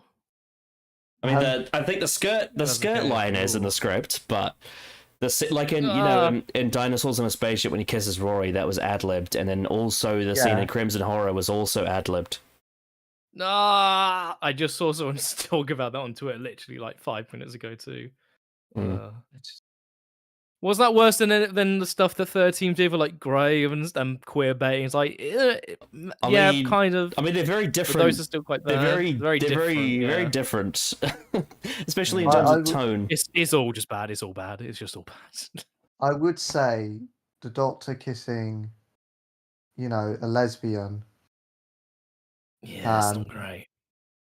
That's probably the worst thing the Doctor's kind of done. It's quite bad. Quite bad. That was in 2013. I mean, if the Master wasn't a bad person, you could argue that the concentration camp shit was worse, like with the racial thing. God, don't even remind me. Fucking hell, Spyfall. What shit. So. Yeah. Remember when that's sort of my it kind of, a lot of people's reaction to when the Star Beast came out and say 9s and 10s when it first came out. I was like, I'd like Star Beast, but the initial reaction needs to be calmer. I think a lot of Doctor Who fans are very easily pleased. The scene in Wild Blue Yonder. They gave the same ratings to things like Spyfall when it first came out, and it's like, guys, come on. The scene from Wild Blue Yonder patches up the Halloween Apocalypse genocide a bit. Yeah. Yes. There was a lot of questionable things during Chibnall's era. Yeah, I don't think there's a lot of questionable things. I have noticed that Big Finish hasn't really talked about the Chibnall era box sets at all lately. They're just kind of gone quiet. Are we going to do that? No, we're not touching on that yet. No, you don't. Series 7B was basically a painful. Yeah, it's insane. Like, it's quite insane how I would say 7A and Series as well. 6 did it a little bit. There were bits of 11's character that were so much weaker than in Series 5. I think 7A has some shocking moments. It does. It really does. Yeah. So Series 6 and 7 are quite shit. Yep. They have good moments. Yeah. They have good moments though. The only reason why I'm like Series 7, quote unquote, gets the pass is because obviously Moffat was in the shitter due to the BBC not contracting people properly. So he's like, what can I really The only do? person who was contracted to appear in the 50th was Jenna Coleman, wasn't it? Yep, that's right. That the case at one point? So the end of The Name of the Doctor, that was going to be its own episode originally. As the 50th. There was a whole draft written up and everything in case that would happen, which kind of makes Series 7 very difficult to write. Which is why it got split in half as well. It certainly shows. Like I've always thought Moffat should have just given Series 7 to someone else while he did the 50th. Yeah. I mean, to be honest, Series 7A is basically written by Chris Chibnall. And then pretty much. So like Yeah, Series 7 was a thing. It was a thing. It did. That season did happen. That is for certain. A Town Called Mercy is really good, though. I have to say that. Yes. Yeah. And as Sky said, if it wasn't funny, like I've said this a few times, that was the last episode of Doctor Who I watched until the return of Doctor Mysterio. and as Sky said on the last stream, if it wasn't for 2 or 3 terrible scenes, The Rings of Akatem would also be a good episode. Yep. Yeah. Fucking Leafs. Fucking cringe. There's that moment where powerful. There's that how moment. Powerful of an ending would have been if Matt Smith just fucking crying his eyes out about his whole history being the actual conclusion of the episode. But no, fucking Clara had to walk in and say, "Leaves. They're important." There's that bit where the Doctor goes back to visit Clara when she's a kid, and it's very unintentionally Nancy. Yes. Because he bends down, he's like, "Hello, Clara." How can anyone think the Moffat was better than RTD? I will never understand that. How? Power He had 3, 2 good seasons. He had Power 2 good 3 had seasons. like one good moment. We all know that moment. Yeah, but Yeah, Sonic Screw 5 minutes, and in the case of Cold War, Yay! in the case of Cold yeah. War, it's only 40 minutes. Yay! I'm a Time Lord. I'm trying to think like what's the best episode from Series 7B. It might be Hyde. So in terms of, I mean, it's hard because, as I said, Akaten is so volatile. But in terms of like personal entertainment value outside of the rape scene, I quite enjoy Crimson Horror, even though it's really bad. I don't like Crimson Horror. I really don't like Crimson Horror at all. I think Hyde might be the one. I hardly remember anything from Hyde. Well, I mean, Hyde has a really bad ending though.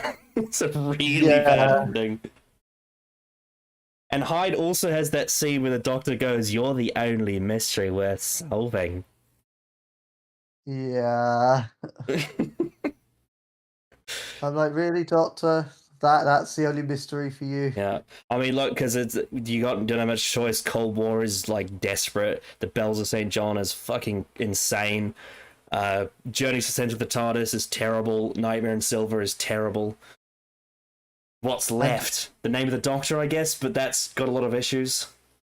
And remember, this season finishes with the return of the classic villain, the Great Intelligence. Yeah. Oh, Richard E. Grant, we're so sorry you were wasted. Yep.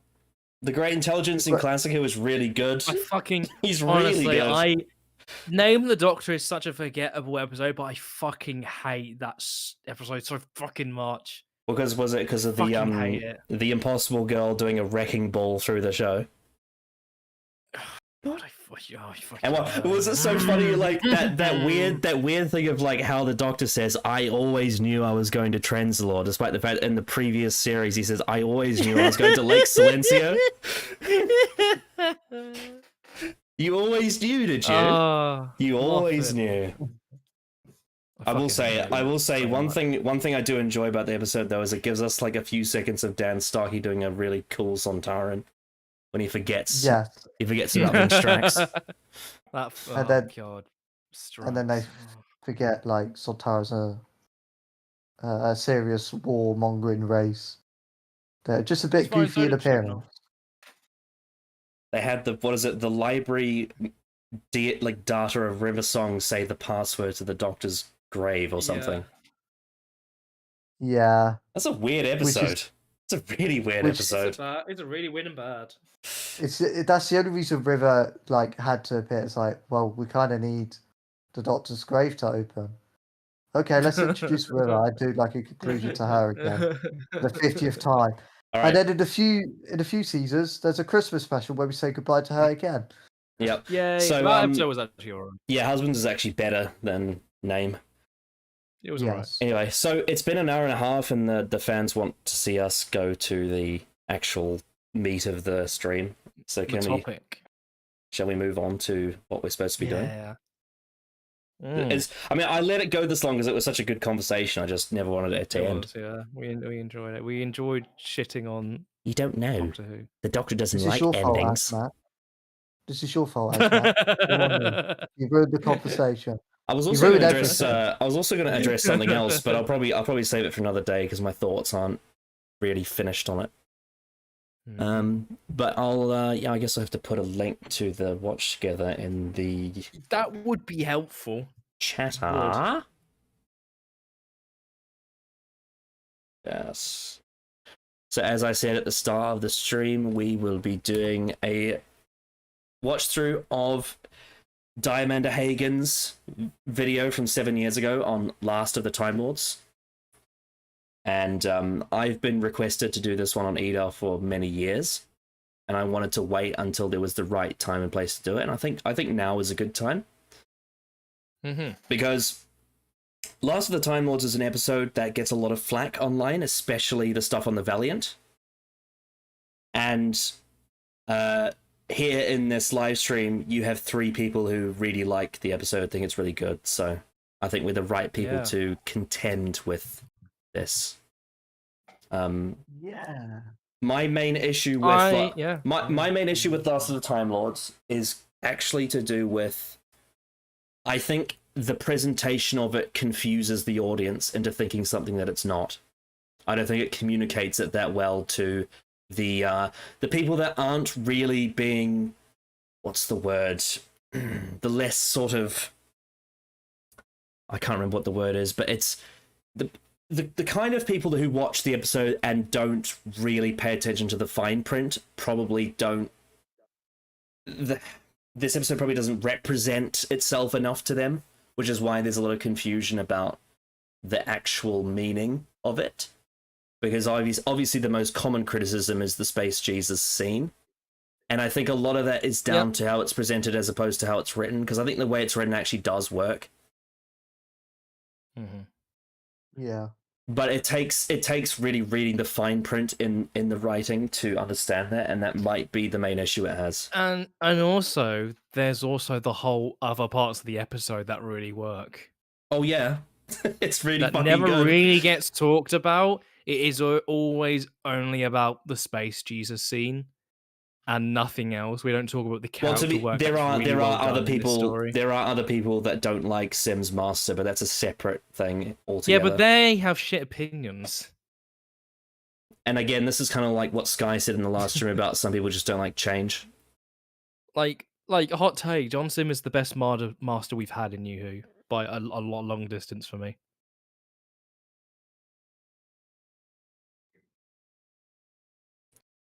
So yeah, Jeb, what your sort of before we go into the video, your sort of take on Last of the Time Lords? I think it's an episode that is heavily misrepresented because it touches on certain religious imagery that people misinterpret the subtext of.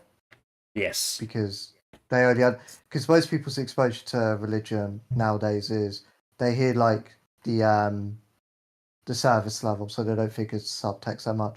Don't blame them. I don't like religion, but that's neither here or there. Neither does the person who wrote this episode, by the way. Yes. And I think as well, like it's actually quite a complicated episode that expects you to pick up all the pieces and be following along, which I don't think everyone's going into the episode doing so. I guess that's kind of relevant to now with like the giggle.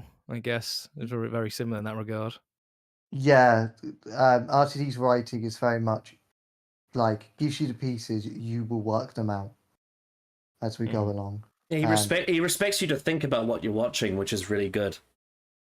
Yeah. I think the difference is like this. I think when it's more to do with lore implications with the show at its core, you probably need a bit more explaining and clear focus on what it actually means compared to this, where I would say it's a lot more to do with like the story it's about itself. Well, I just think the 2007 BBC special effects don't translate what the writing is supposed to tell the audience at the surface level. You know, that's what I think is going on with it, and that's kind of why it's so misrepresented. But the actual Tennant has his arms out to his side. But the actual script, script and the performances are incredible. Yes, especially Tennant, Sim, and I also will say, fact about Last of the Time Lords, I believe it was Colin Teague who was supposed to direct the whole thing. He got an injury while shooting this episode. He fell down the flight of stairs in the Valiant, and I think Graham Harper had to take over. So some of the camera work is a little bit, it does mix around a bit because you have two different directors working on the same story, which is interesting because in Classic Who, Graham Harper also had to take over a story, Warriors Gate, when the original director was fired for taking too long, because the original director wanted to make Warriors Gate look like a high budget experimental film, and that's why that episode has so many great shots in it. But because it wasn't meeting the deadlines, they had Graham Harper take over. And in this case, it was because of an injury. Here's the thing, like, about Missy. I like Missy a lot in Series 10. I think she's awful in Series 8 and 9, especially 9. Yeah, my sort of take on Missy is that I think her character like idea in Series 10 is really well executed. But my main thing about it is I don't really. It doesn't have a beginning. Just personally, I don't really see the beginning of it. There isn't really a beginning. I actually think that there is more of a beginning to that arc in The End of Time than there is in Death in Heaven. Mm-hmm. I think that's a good point. Yeah. There isn't really being. However, what they do in Series 10 is very good stuff. Yeah, I think Michelle Gomez is always really good in the role, though. She's entertaining. I would say Series 9 is when she's at her worst, to be quite honest. Sure. It's very cringe. It's very cringe. Oh, I don't disagree that it's cringe. Fucking popping out of a screen. Even I think Series 8 does slightly better in that regard compared to the Series 9 opener. I mean, there's really good ideas there. There's really good ideas there in Series 8 for Missy, I think. I know that, Jeb, you consider Series 8 to be quite underrated, don't you? Jeb is peeing right now. Oh, I see. I am back. Right. Oh, there you go. Anyway. What were you saying, Connor? Oh, I was just saying, I know that Jeb considers Series 8 to be underrated. Yes. I think has flaws, but I think there's a lot of it that also works. Yeah, I don't think Missy works that well. I think I like 4 episodes in it. I think. Mummy and Flatline, definitely. The highlights. I think those are the best. I think those are easily the best episodes. I find Robot of Sherwood to be fun. It's fun. It's not complicated. I've mixed being emotionally complicated. I have mixed thoughts on Into the Dalek. There's things I really like and really things I really don't. Mm-hmm. I think Deep Earth is quite shit. And again, I have mixed thoughts on Dark Water as well. I remember seeing bits where people were disagreeing that Clara isn't a cunt in the opener. I think her reasoning for her reaction is extremely weak. Well, I guess the main issue with it is with a lot of Series 8's character stuff is it does a big 180 on Series 7. And it's contradicting itself. It doesn't feel like it naturally goes into. And creatively speaking, what Series 8's trying to do is much better than what Series 7 was doing with the characters. Of course, it's a very sharp turn, and it's the same thing with the start of Series 9. That's also a very sharp turn for the characters. Yeah, but again, it is, and it's even worse. Because I don't really think Moffat. Series 9 is not this unappreciated classic season. It has 4 good episodes, one of them being a classic, but the rest of it is fucking awful. And it's one of the before Chibnall era, it was one of the cheapest seasons of Doctor Who in the modern era. It was so fucking embarrassing at times. Anyway, I think we're getting we are getting carried away. We are. Series 3, a good season, a very good season, in fact. Shall we crack in? Yes. Yeah. All right, let's go. The last of the fucking Time Lords. Kind of spoiling the ending, aren't ya? I mean, either the Master dies or you're lying. And or pulling some "it makes sense if you squint and run headfirst into a wall" word games like with the next Doctor. I do not like the title. Was that a reference to the Next Doctor episode? Or probably. What about Next Doctor doesn't make, like, why do you have to squint your eyes for the Next Doctor? I don't think it's a great episode, but because the title is wrong. It's not Matt Smith's not in it, so it's not the Next Doctor. I hate that take so much. Oh, it's fake marketing. It's like ignoring all the marketing around that time. The idea of a Doctor, a person who thinks they're the Doctor, is a really cool concept. No, I think that's a really interesting concept. They lied. They lied to you. But we knew it wasn't going to be him. No, they didn't. It's like, but what about the episode itself? I think the idea of a person who thinks they're the Doctor is really a really interesting thing to explore. I think the episode does it okay-ish, but that's the part of the episode that's actually like its strongest. Why? Also, I hate that take so much, but yeah. Also, with the Last of the Time Lords title, it isn't referring to one of them dying. It is literally saying they are the Last of the Time Lords. This is a battle between them on Earth. Exactly. That's always how I saw it. It's a very fitting title. I think it's the perfect title for it, to be honest. Yeah, it is. That's why it's not like the final Time Lord or something. It uses the plural Time Lords for a reason in that. Listen is overrated. Sorry, Sam. Listen is very overrated. Listen is good until its end. It's good until it's not. Well, I just want to ask you a question, Jeb. What do you think of Danny Pink? Poor, wasted, very much wasted. Well, he's a big part of Listen. He's a huge part. Well, I don't think he's that much of an issue in Listen. Apart from what about the issue that becomes of Listen when you get to the finale? Yes, that becomes an issue. But I blame that on the finale. What I take issue with the finale is obviously Clara goes to the doctor's like childhood and like causes the whole thing, and I'm like, why the fuck did you do that? Why don't you just the doctor goes to the academy because of Clara Oswald telling him a story about who he is. It's like the idea that we're just exploring. It ruins the entire episode for me. It really ruins it all. Yeah, the point of the episode is exploring like a hypothetical and running on the logic of what we have as. No, but Jeb, it was Clara. It was Clara the whole fucking time. It angers me. Because I said this. I did a Series 8 talk with Adam Martin a couple of years ago, and I said I love the idea of an episode where the Doctor thinks there's a monster but there isn't, and it's all just anxiety. I think that's a fucking incredible idea. But then you get the fact that it was Clara Oswald, and I'm just like, oh, that's so dumb. It's so stupid.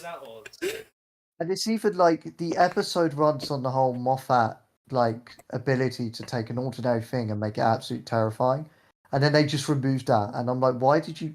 What? You never do this before. Why now?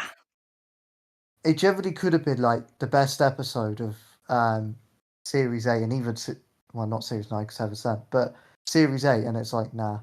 It also doesn't help that the actor for Danny Pink is fucking awful. He's a very bad actor. I don't do weird, Clara. I don't do weird. Yeah. When he's concerned, he slightly makes his eyebrows go down. The reason why Danny Pink dies is literally because they wanted Series 9 to happen. That is the only reason Danny Pink gets killed off in that season. Thank you, part of that finale is fucking awful. But yeah. The last time he's referenced in the show is in The Magician's Apprentice, and then he's completely. Remember your rage on Clara Connor when you mentioned the fact that she makes fun of Danny Pink being a soldier. Oh my god! And you called her a cow. I did. I called her an abortion. I don't even know where that even comes from. It's not like Clara's character fundamentally isn't this. Like she knows. Clara's so unlikable. I don't get. She's so unlikable. She fucking knows the Doctor fought in a time war and just helped him save Gallifrey. Yeah, like, the thing is that it's just this thing of like funny. It's just this thing of Stephen Moffat wants her to be a person who blurts out things without thinking, and that's his idea for her character. The problem is that Series 7 exists, so it doesn't make sense. Yeah, unfortunately, Sam Anderson is not a good actor. Yeah. This person just helped a war veteran accept their trauma, and you're telling me they're just going to be insensitive now? I've always thought, imagine, as a payoff to Eleven's sort of arc, in Series 7B, the companion is River Song, and then Clara starts in Deep Breath. Yeah. You never travel alone, Doctor, but I'm busy. And also, let's not forget, Deep Breath takes place in the Victorian times, so you could have her be that Clara from The Snowman. Modern Clara was the worst Clara we got, and I don't get why people like her. She's so fucking. Series 7B Clara makes me think of the Windows XP background. That's her character. What an unlikable character. But anyway, continue on. Guess what? Yeah, I'm gonna hate you so much that I created time travel in order to go back in time and hate you before this was even broadcast! Oh, yeah! Okay. Like lightning. Alright. Everybody was frightening, but the music was soothing. Alright. Yeah, this is happening. We're having fun. We're having fun here. Yeah. Are these all apparently the third episodes? No, what is it? Second Doctor story, so it can't be. Oh, it's an intro. Okay, my ears. I've turned it down, thank you. My ears. What is... Remember when YouTube reviews had intros? So we begin a year after the end of The Sound of Drums, and over a tenth of the planet's population has been murdered. You might think that's a bit of a high off-screen death toll, but I'd remind you that Logopolis killed off most Not really of the off-screen, universe. is it? Off-screen. And the Flux also did that. Yeah. Also, saying it's off-screen is like that's not. It's just not the case. We saw you want to see shots of all 10%? Is that required? The entire you need like the body of them all like stacked up. So you hell, can Russell showed us before the whole thing happened, like people in public watching this whole thing and like showing like teenagers together, a mother and their baby, and they show them screaming and getting murdered. They could have done a TARDISode on the website called 600 Million Corpses. The alien broadcast. This is very 2016, I agree. Speed. Pilots are warned Sol 3 is now entering terminal extinction. Planet Earth is closed. It's a pity that New Who doesn't have a race of space cops who are supposed to stop shit like this. It's an even bigger pity that they weren't introduced in the first episode. They're police for hire. What are you on about? Yeah, also, like the Shadow Proclamation, police for hire, and they deal with the entire universe. Stuff going on Earth might not even be on there. Do you really think the Judoon are going to stop the Master? You think the Judoon really give a shit? The only reason that you do get involved in Series 3 is because the plasma for who they're hunting went to Earth. Yeah. It was a happy coincidence. And again, they're for hire, and also, how are they going to stop the Master? The Master is in complete control. Also, if the Doctor called the Shadow Proclamation and said, "Hey, can you get the Judoon here? I'll pay you a bunch of money," like, that's not going to do anything. Who's going to fucking... Who outside of Earth and just to foreshadow this for later when we have to do some defending, the plan that he does do makes way more sense than hiring the Judoon. Yes. It's like hiring the Judoon would probably cause the deaths of the people around him. More, yeah. There would be a war. Also, much. just a question. And the Doctor is not going to cause that. So, actually, let's just maybe think of something.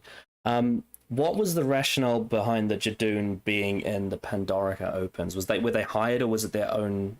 Was it? I guess they were hired reasoning? for that by the other people involved. I'd imagine that'd be the inference.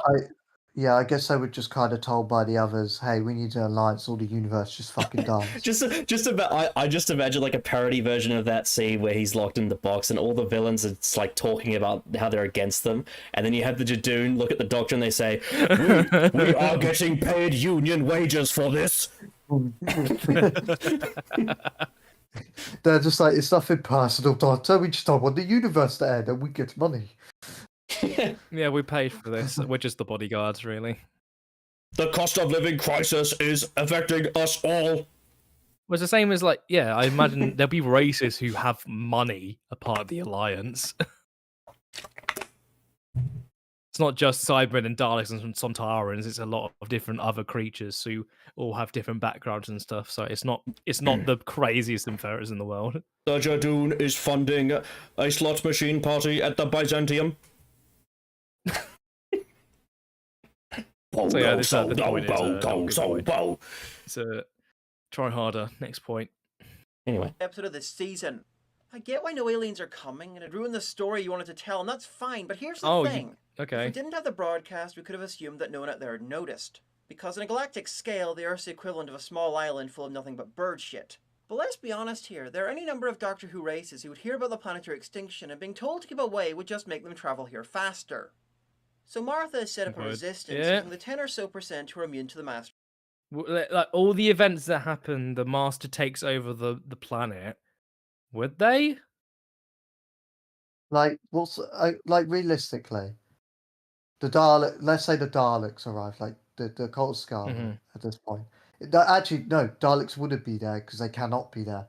Yeah. The Cybermen can't be there, so we ain't got them. Weeping Angels. For some reason, there's some Weeping Angels. They come now, and they ain't gonna do fuck all, are they? The Master knows how to deal with the Weeping Angels. Realistically, like like I think they're just leaving. If Earth suddenly becomes a threat to the galaxy, I think then they're going to get involved. But at the moment, they're not. It's just someone's just taken over the planet. Actually, the episode does kind of address this. The whole reason why the Master has nukes and everything ready is so Earth could be a galactic planet for war stuff. He even references that the fact that Earth can be a warship in End of Time. Yeah, so this is actually a thing they do address and expect. Like, it's also like, what creatures are getting there and doing? Like, what are they doing? What creatures can we even name that would get involved at this point in time? Because Sontarans Sontarans are like. Yeah, the Sontarans would only want to get involved because they want to get involved to be like, oh, we want to be part of the fight. But funnily enough, they do get involved like very soon after this. But I'd argue that let me just check the script, just so we're precise on what's exactly said. Oh, Jeb. I love Jeb's forensic script searching. It's lovely. Because I'm trying to see what they exactly say about. This is like the EDAR version of going to the VAR. Yeah, so this is what they exactly say. Pilots are warned Sol 3 is now entering terminal extinction. So it's not that Earth's at war, it's that Earth is undergoing extinction, so Sontarans wouldn't get involved. Unless they heard why it was under extinction. This means actually most races wouldn't get involved, except maybe like the Slovene, who would use it for money. But the Slovene are family. There's no real profit you can get out of Earth at that point in time. Also, the Master has done this specifically to try and surprise butt sex them with the rockets. Yes. Let me get all the way back to this. But 1,000 rockets getting ready for war. We know that. What was that plan? What was his plan? Let's try Galactic. Galaxy. Let's try war. 100,000. Yeah. You should see Russia. That's shipyard number 1 all the way from the Black Sea to Bering Strait. There's 100,000 rockets getting ready for war. War with who? The rest of the universe. So the Master is planning to attack Earth under the guise that it's currently extinct. Because also, people forget the Master's actually the one publicizing the information as well to the rest of the galaxy. So the Master's in control of what goes out there and how. So not an issue. Yeah. No, I don't think it's. Yeah, I don't think it's. Yeah, I think the episode covers it. Yeah. I'm not expecting a bunch of Jadoon and like police force aliens to come in and suddenly, all right, we're gonna bomb the Earth or something. I think some of these people, these fans, don't realize how powerful the Sim Master is in his stories. Yeah, but he's goofy though. He's not. No, because the reason why he's goofy is because he's actually in fucking control. Yeah. I can't decide whether you should live or die. Him being goofy is not him being. It's not him being stupid. He loves to show off his power and mock people. It's not him being stupid. It's him showing off. I guess that's not in line with the Master. That means he's out of character. Because he has a different personality to Delgado. That means he's inconsistent, apparently. Even though literally every Master after Delgado was different. All of them. Fucking Peter Pratt was different, Jeffrey Beavers was different, Anthony Ainley was different, Eric Roberts was different, Alex McQueen was different, Derek Jacobi was different. They're all different. Sim is cringe. It's because they don't like to have Doctor, and Sim is parallel to Tev. Michelle Gomez and Sacha Dhawan are definitely different to Delgado. Definitely. Sacha Dhawan. And funnily enough, Delgado is the only Master that's like him. So I don't know where this criticism's coming from. He literally died! The Master in The Deadly Assassin burnt to a corpse and became a whole new person when he came back in Keeper of Traken. There's an entire thing in Classic Who about how the Master became an entirely different kind of person. He went through the process of near death. Like, that changes you. Yeah. And they're, we've covered all that. And you get these stupid people like, oh, the Sim Master is only the Master of World Enough in Time because he has a goatee and he's more suave and he dresses that way. It's like, fucking, there's so much more to this character than Moffat just made a fucking appearance. incest boner joke in that episode. Self-cessed, you mean? Yeah, well, yeah, actually, no, yeah. Is it wrong if I... Yeah. Immune to the Master's hypno-satellites. Among the members include these two guys, who are clearly awesome, and Lucifer here. What's your name then? Tom Milligan. I'm pretty sure neither of these people ever took classes on running an underground resistance. Anyway, he has a small part here of honestly very little consequence. Well, I think it's right. I think it's because Tom says his real name, but kind of forgetting like the stories of Martha. He literally says in the scene like the famous Martha Jones. That's because I can't think of any other reason that they're failing at it. I don't. Yeah, like they trust each other, or he's trying to be trustworthy towards Martha. I don't know. I also think it's a shame that people barely talk about Thomas Milligan because they're so. I like Thomas Milligan quite a bit. They're so hyper focused on talking about the space Jesus, they forget to talk about all these characters. Though, like Thomas Milligan, they don't talk about the rest of the fucking episode. And that old lady from later in the story that betrays Martha. Yes.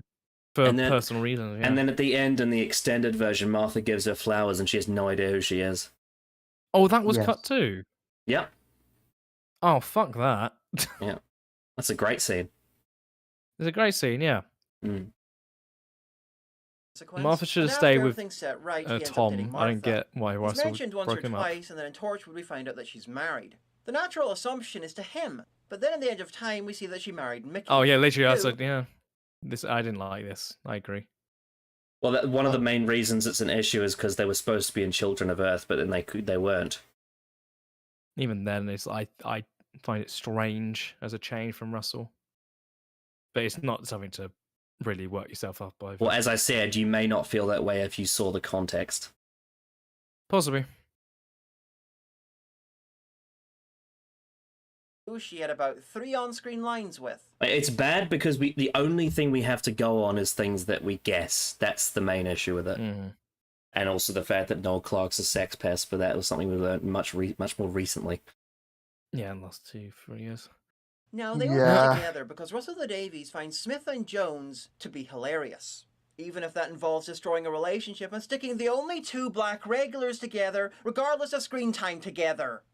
In the I don't agree. The thing is, right, that it's even if I don't agree with the pairing, there is still something there with the fact that both of them, one was in love with Rose and one was in love with the Doctor, but they ended up together. So there's something there that they can bond or talk about in a sense. There's something, but also there. The fact that the Doctor neglected both of them to an extent as well. That's what I mean. There's something there. And they, in the end, they ended up happy, whereas the Doctor didn't. Mm-hmm. There's something there, I will say, yeah. Yeah. I think that take is very looking at it at its most basic form. Well, when they make it all about race, it's like it's not just about race. Yeah, it's a bit strange. It would have been, in an ideal world, it would have been cool to see like Tom die in like Journey's End. That's a good point, actually. Yeah, definitely. Yeah. But not much you can do. But as we see another, he's pretty big now, so like he's certainly a talented actor from what I see. He's great in this episode, so he's an excellent actor. Yeah, Doctor Who has a history of having actors in it before they're famous. That does happen a lot. Karen Gillan. That's a big one. Karen Gillan, yeah. Peter Purves is one of them. He did Doctor Who before he was on Blue Peter. You've got the guy from Merlin in Midnight. That's true. Bloody Emma Mackey was in. I think. Andrew Garfield? I said Andrew Garfield. Yeah, I was going to say he's the obvious choice. Oh, you also got what's his face from the Planet of the Dead? Get Out guy. I can't remember his name. Yeah, He was also yeah, in him. that film. Yep, Daniel something, I think, if I remember him rightly. Yeah, it's Daniel something. I hate that I can't get his name. Mm-hmm. But yeah, the Doctor Who has a lot of already big actors who have gone on to do some great stuff. I think I saw some. I could be completely making this up, but I think I saw somewhere that Emma Mackey was in Torchwood, like, as a kid. I'm not sure. I'm not sure about that. There's a scene in Children of Earth where she appears for like a few seconds.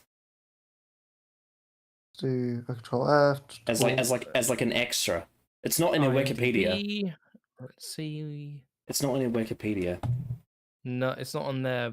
It's also not on her IMDb. But maybe uncredited, and I don't know. Yeah, potentially. Yeah, she had no lines. Yeah, possibly. Yeah, maybe as an extra, maybe. I could have just dreamed it. I could have just dreamed that, to be honest. You probably just dreamed of Emma Mackley, maybe. Possibly. I did have a very deep sleep last night. Well, yeah. Anyway. But yeah, a lot of good actors in Doctor Who. I agree. Oh, I swear I watched a video with Children of Earth, and I swear, I'm telling you. Felicity Jones was in fucking Doctor Who. Carrie Mulligan, obviously. Yes, she was in Unicorn and the Wasp. Yeah, Unicorn and the Wasp. Yeah. I like Unicorn and the Wasp. Oh, bloody the guy who plays Gendry in Game of Thrones is in The Doctor's Daughter. Yes. Yeah. That is also another one. Yeah, a lot of great actors in Doctor Who. Obviously, the biggest pool we had, because she's huge in music, was Kylie Minogue. I would say also in the acting world, I think around this time, Timothy Dalton was pretty fucking massive. That's a very big get, I'd say, around that time. Obviously, former James Bond and all. Yes. He's great. I like him as Rassilon. I know you have different takes on that, Connor, in terms of character-wise. Well, okay, so let me put it this way. I love Timothy Dalton as Rassilon in isolation. Mm-hmm. But I think I don't know if I believe the 180. I know that in the story the Doctor says something like how much the Time War changed the Time Lords, but I can believe it for every other Time Lord, but for Rassilon, his entire character's purpose in the Five Doctors is literally the polar opposite of what he is in the End of Time, and I don't know if I believe that shift. Like because you've seen the Five Doctors, Kellen, Rassilon is very anti-immortality. And that is his character. It's like the whole point of immortality is pointless in itself. And yet in End of Time, immortality is what he wants. So I'm not sure. I'm not sure if I can believe that. Yeah, they kind of tried to justify it with the Time Lords fundamentally changed the Time Lords. Yep. And End of Time is a good episode. I believe that when it comes to things like the Doctor and the Master, and the Council and the entire culture of how they've got done all that sort of thing. But when it comes to Rassilon, that's a big change. Yeah. But if you ignore that contradiction, I do love the character that he plays. Great acting. Fantastic acting in End of Time. I will not die!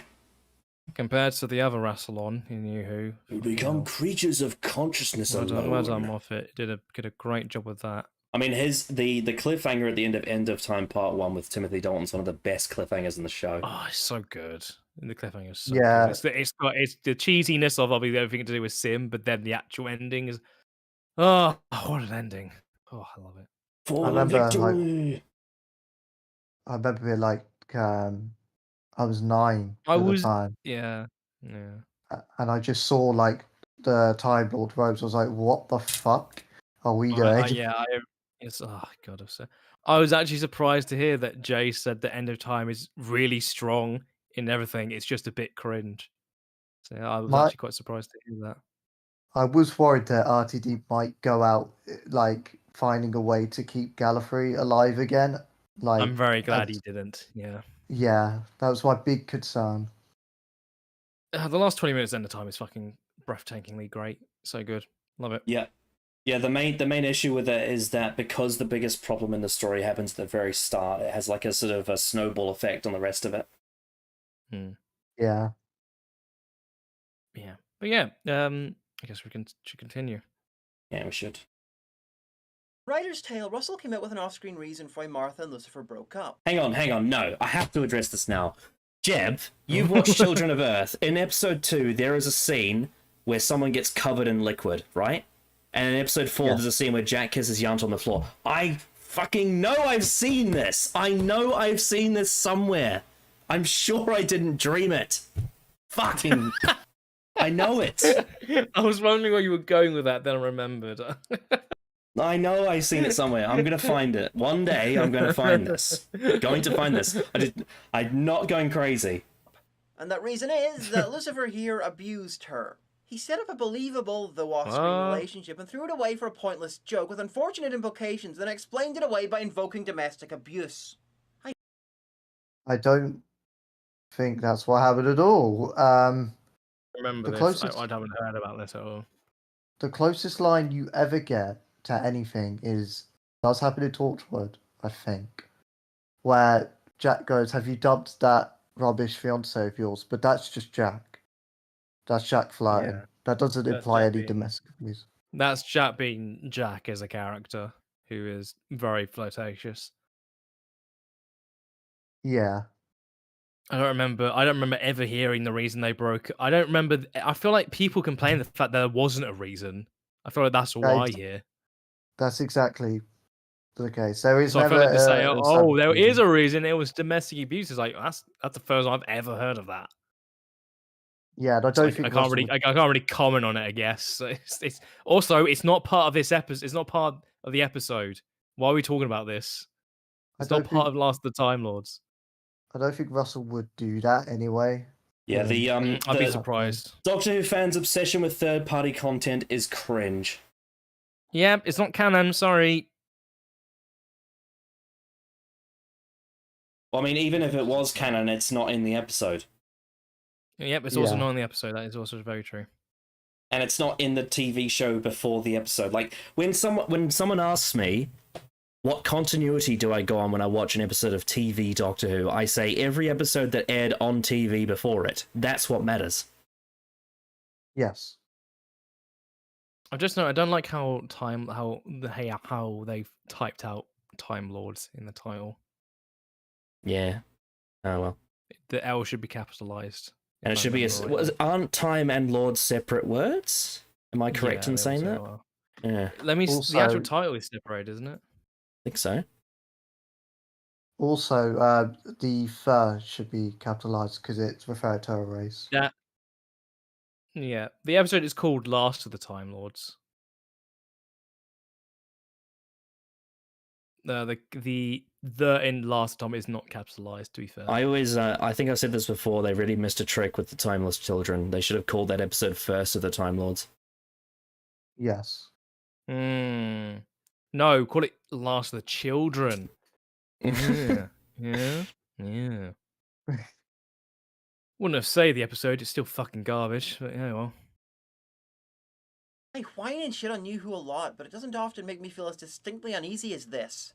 Anyway, back to the episode. What is these weird, clips overlapping with each other? Possibly copyright. I get 7 years ago, though, was that as much as a thing as, the last couple years? Well, I think and even now, I think there's better ways to do it. I think there's a lot of people 7 years ago that were trying to experiment to do Also, copyright. you're fine as long as you don't play a clip more than, a couple seconds. Yeah, but a lot of people didn't know that. And there's no audio. Yeah, I guess so. It's a bit strange. A bit distracting.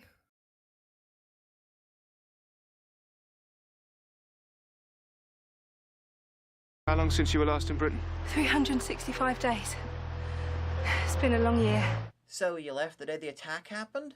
How? I got the feeling it'd be like trying to buy a Star Wars ticket on opening night. And before you say teleport, she wasn't shown how to use it.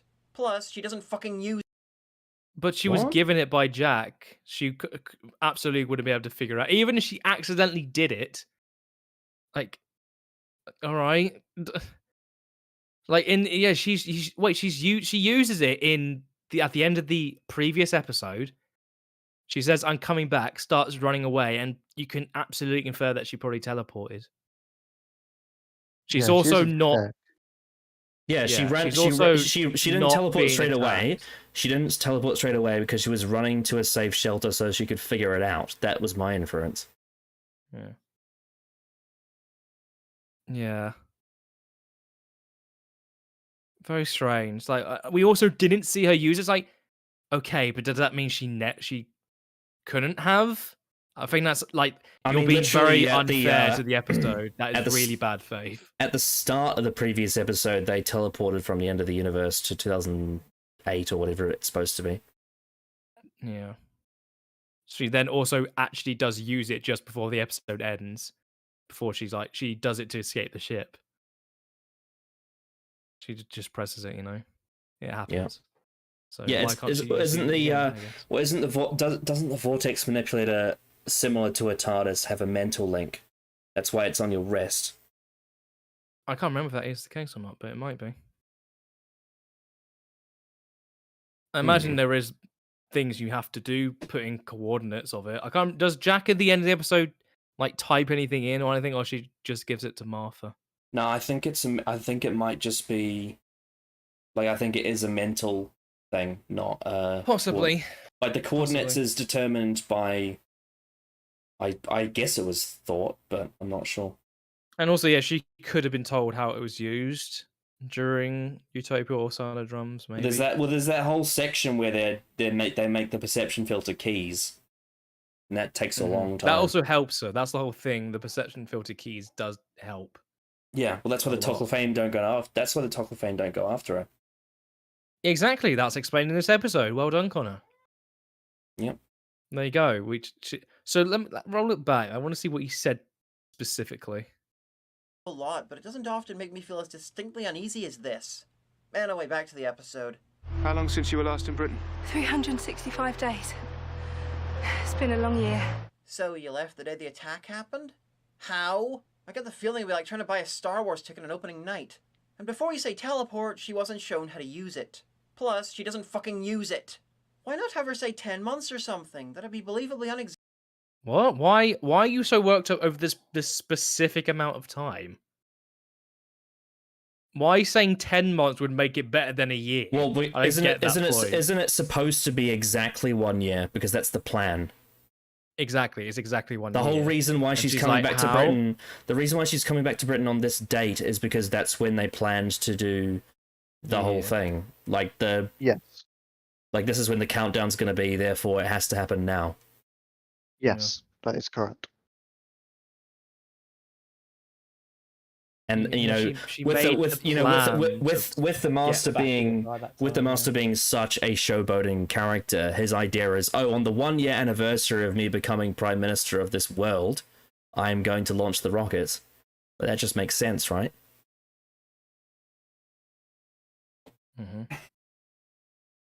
Exact. What's this all for? What's so important about her?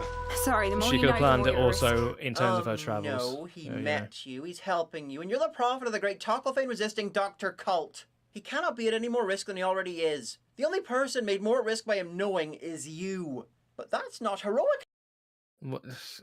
This is just really strange. I think what Martha does makes perfect sense. I think he got more. I think I remember he gets more involved. Doesn't Martha at one point tell him that he can go and stuff? Yes, she does.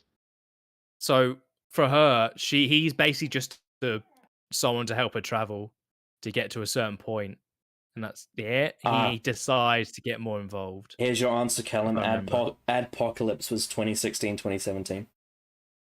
Yeah, that's why PewDiePie I think said a slur. Right. Cool.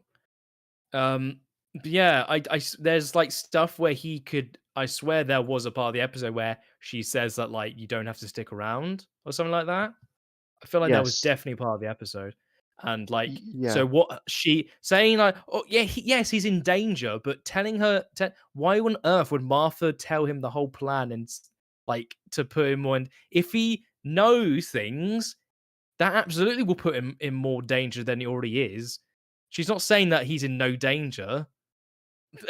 I feel like that is just basic like spy shit, you know, that you see in like a lot of shit. If you know more, you get more put at risk. They even like established it in the episode that Martha was never going to give the whole plan because she knew at some point someone would be working for the master. That would be also just a massive risk of that information. Yeah, that's why the gun is a red herring. That was her idea. Yes. Or at least Exactly, it was a collective of her and the Doctor. That was going to be. I feel a red like herring. so far every point he's made is like the most picking at straws. Yeah, when it's just very, quite cool. easy to understand why Martha wouldn't tell Tom what her plan is very easy to understand. Also, why Martha wouldn't tell the audience what her plan is, because then the ending wouldn't be a surprise. No, yeah, it's fine. No, he met you, he's helping you, and you're the prophet of the great Toclafane resisting Dr. Cult. He cannot be at any more risk than he already is. The only person made more at risk by him knowing is you. But that's not heroic enough. Citizens rejoice. Alright, Your bad Lord point, and but moving on. Master stands on high, playing track 3. Oh, you ruined it. Yeah, you ruined it. You ruined it. Yeah, this is great YouTube humor. This And is by why that, I'm I mean glad. it's awful. That's why I'm glad Doctor Who Also- reviewers on YouTube just Also, don't do this right is thing. this is a bit more of a serious thing to some extent. But ever since my granddad got Parkinson's or dementia, looking back at this performance David Tennant does is like insanely good because it's so accurate. This is The exactly makeup is like insanely good. when you talk about someone who's like an ill old man. It's like the acting is exactly spot on.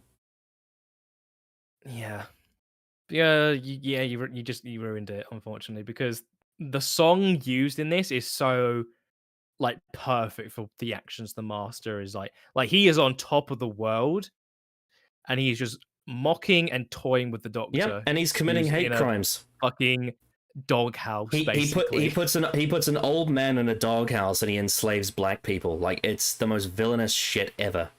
Genocides 10% of the population, controls everything, puts everyone under constant paranoia, corrupts every ecosystem. and I guess that like, is it going to be like it's too overt? I guess is that going to be his point?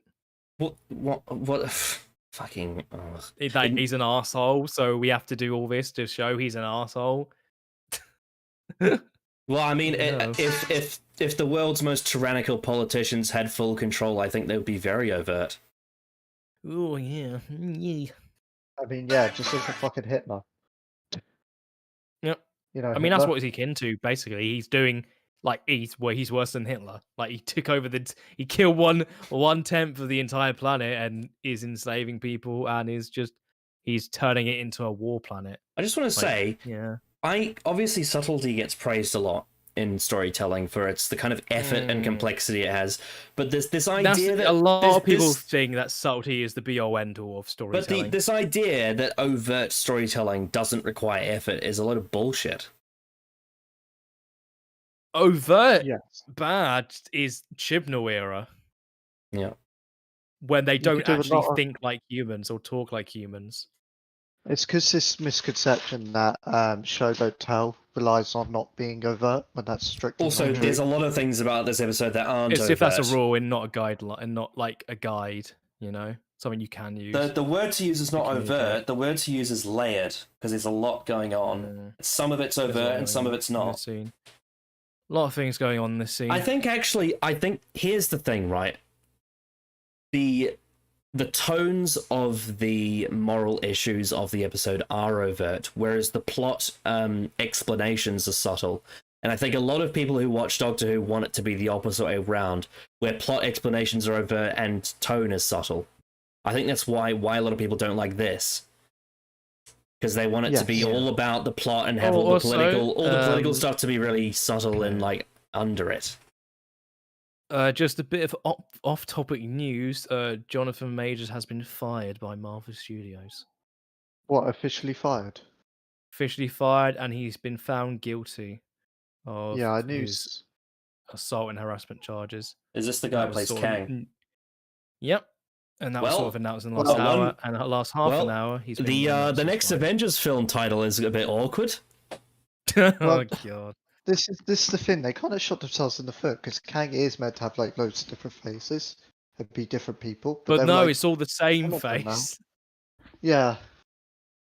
So now what are they going to do? Marvel's not in a great. They're not in a great place. They're going to have Kang regenerate. Yeah, maybe. Yeah, but guys, Loki season 1 is just like Doctor Who. Didn't you know? That video is bad, real bad, real bad video. But yeah, anyway. Here's my hot take to the world. Last of the Time Lords is better written than all of Loki. Combined, by the way. Yep, combined. I mean Jeb will know. Jeb's seen all of it. Yeah, it's the worst TV show I've ever laid eyes upon. No, but it's fun though. The fact millions got pumped into that is a travesty to humanity. I'm glad I didn't. I'm glad I stopped with Falcon and the Winter Soldier after I was deemed racist for it. Remember that? What time? You know what I'm gonna do? I'm gonna get myself. What is it with like a lot? You know what it is about a lot of Doctor Who review channels? They are really bad at comedy, just like Chris Chibnall. Yep. Well, I mean, I know a lot of them are really this, bad. I know this YouTuber really likes Chris Chibnall, so there you go. This is very Chris Chibnall humor. Yeah. Although weirdly, Chris Chibnall really likes the RTD era, so there you go. And actually, Series 12 borrows a lot of elements from Series 3. Yep, it's very Series 3-esque. Series 12. Except really bad. It's just a bad version of it. Yeah.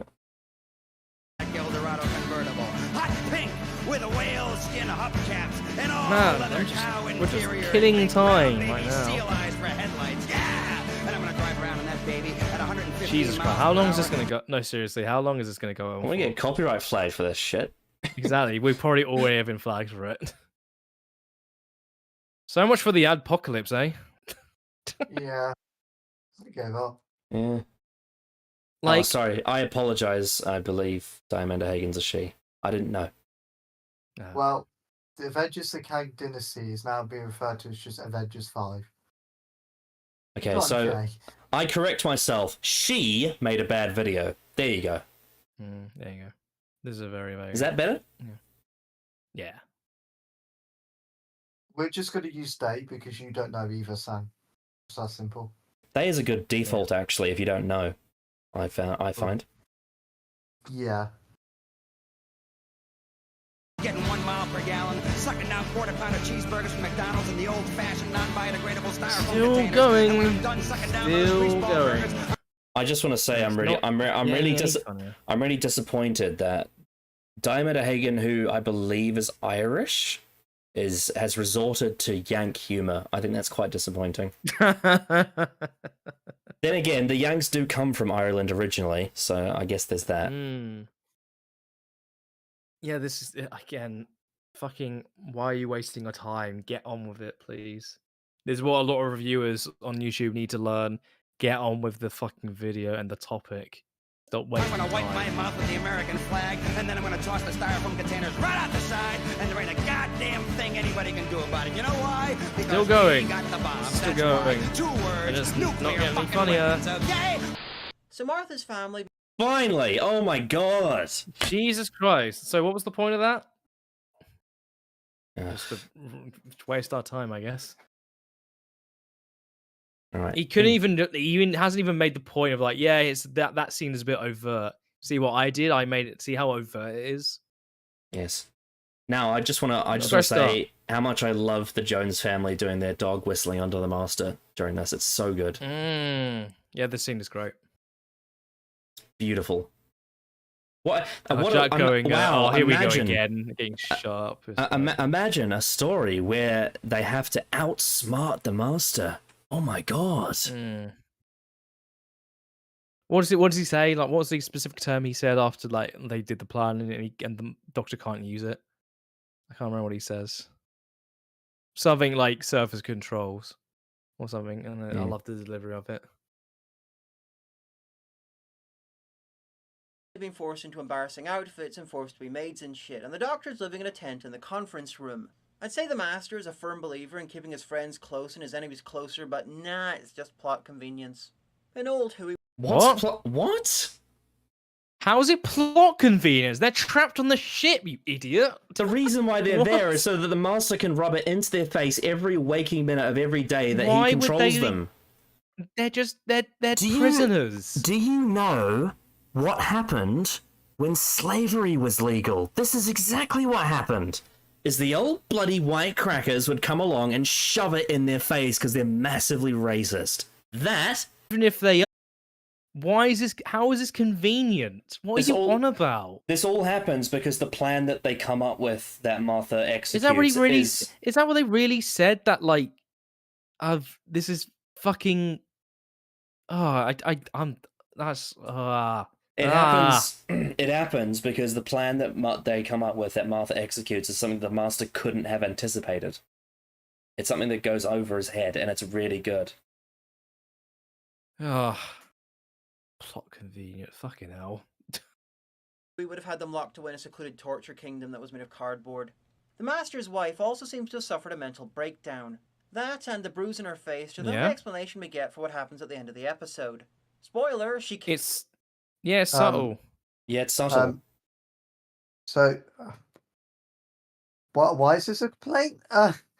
It's kind of obvious. Like, isn't that actually like? It's actually one of the most subtle things about the episode, which I think having that element of like something in the background is like really good and actually gives her a bit of a character. I don't think she's like a massive part of the episode or nor like a complex character, but it's something, and it gives a satisfying reason for the Master to die. It rewards you for paying attention, which is what you want. Exactly. And I think she gives a good performance. I think it's perfectly fine. Yeah. It's not like commanding or anything, but it's very simple, and she does a good job with it. Well, it's not supposed to be commanding. She's supposed to be background, which is why it works. It's very simple. Whereas her performance in The Sound of Drums is like she's the Master's companion, which is also really good. Mm-hmm. And then her performance at Every Time isn't good, but that scene. I love the scene in The Sound of Drums when Vivian Rook interviews her, and she's like, that's an interesting question. She's actually really good in that scene. She's actually really good in that. But yeah, I don't get why they've brought this part up, I guess. Kills the Master. I've seen people describe that as subtle, but no. It is. Russell couldn't have any of the heroes kill him, so we did the bare minimum to reverse engineer a reason for her to kill him. What? Are you... What do you mean? Are you fucking crazy? It's so believable. You spend a year with this person who is fucking destroyed 1/10 of the population, abuses you for a full year. They have a toxic relationship. Once you get the opportunity, she gets swept off her feet at the start. She gets swept off her feet at the start, and during The Sound of Drums, she's in the honeymoon phase of the Master, and then by this point, she's at a breaking point, just waiting for a reason to kill him. And as soon as she gets the opportunity, she fucking takes it, even when everything is done and fixed. She doesn't fucking care. She fucking hates him.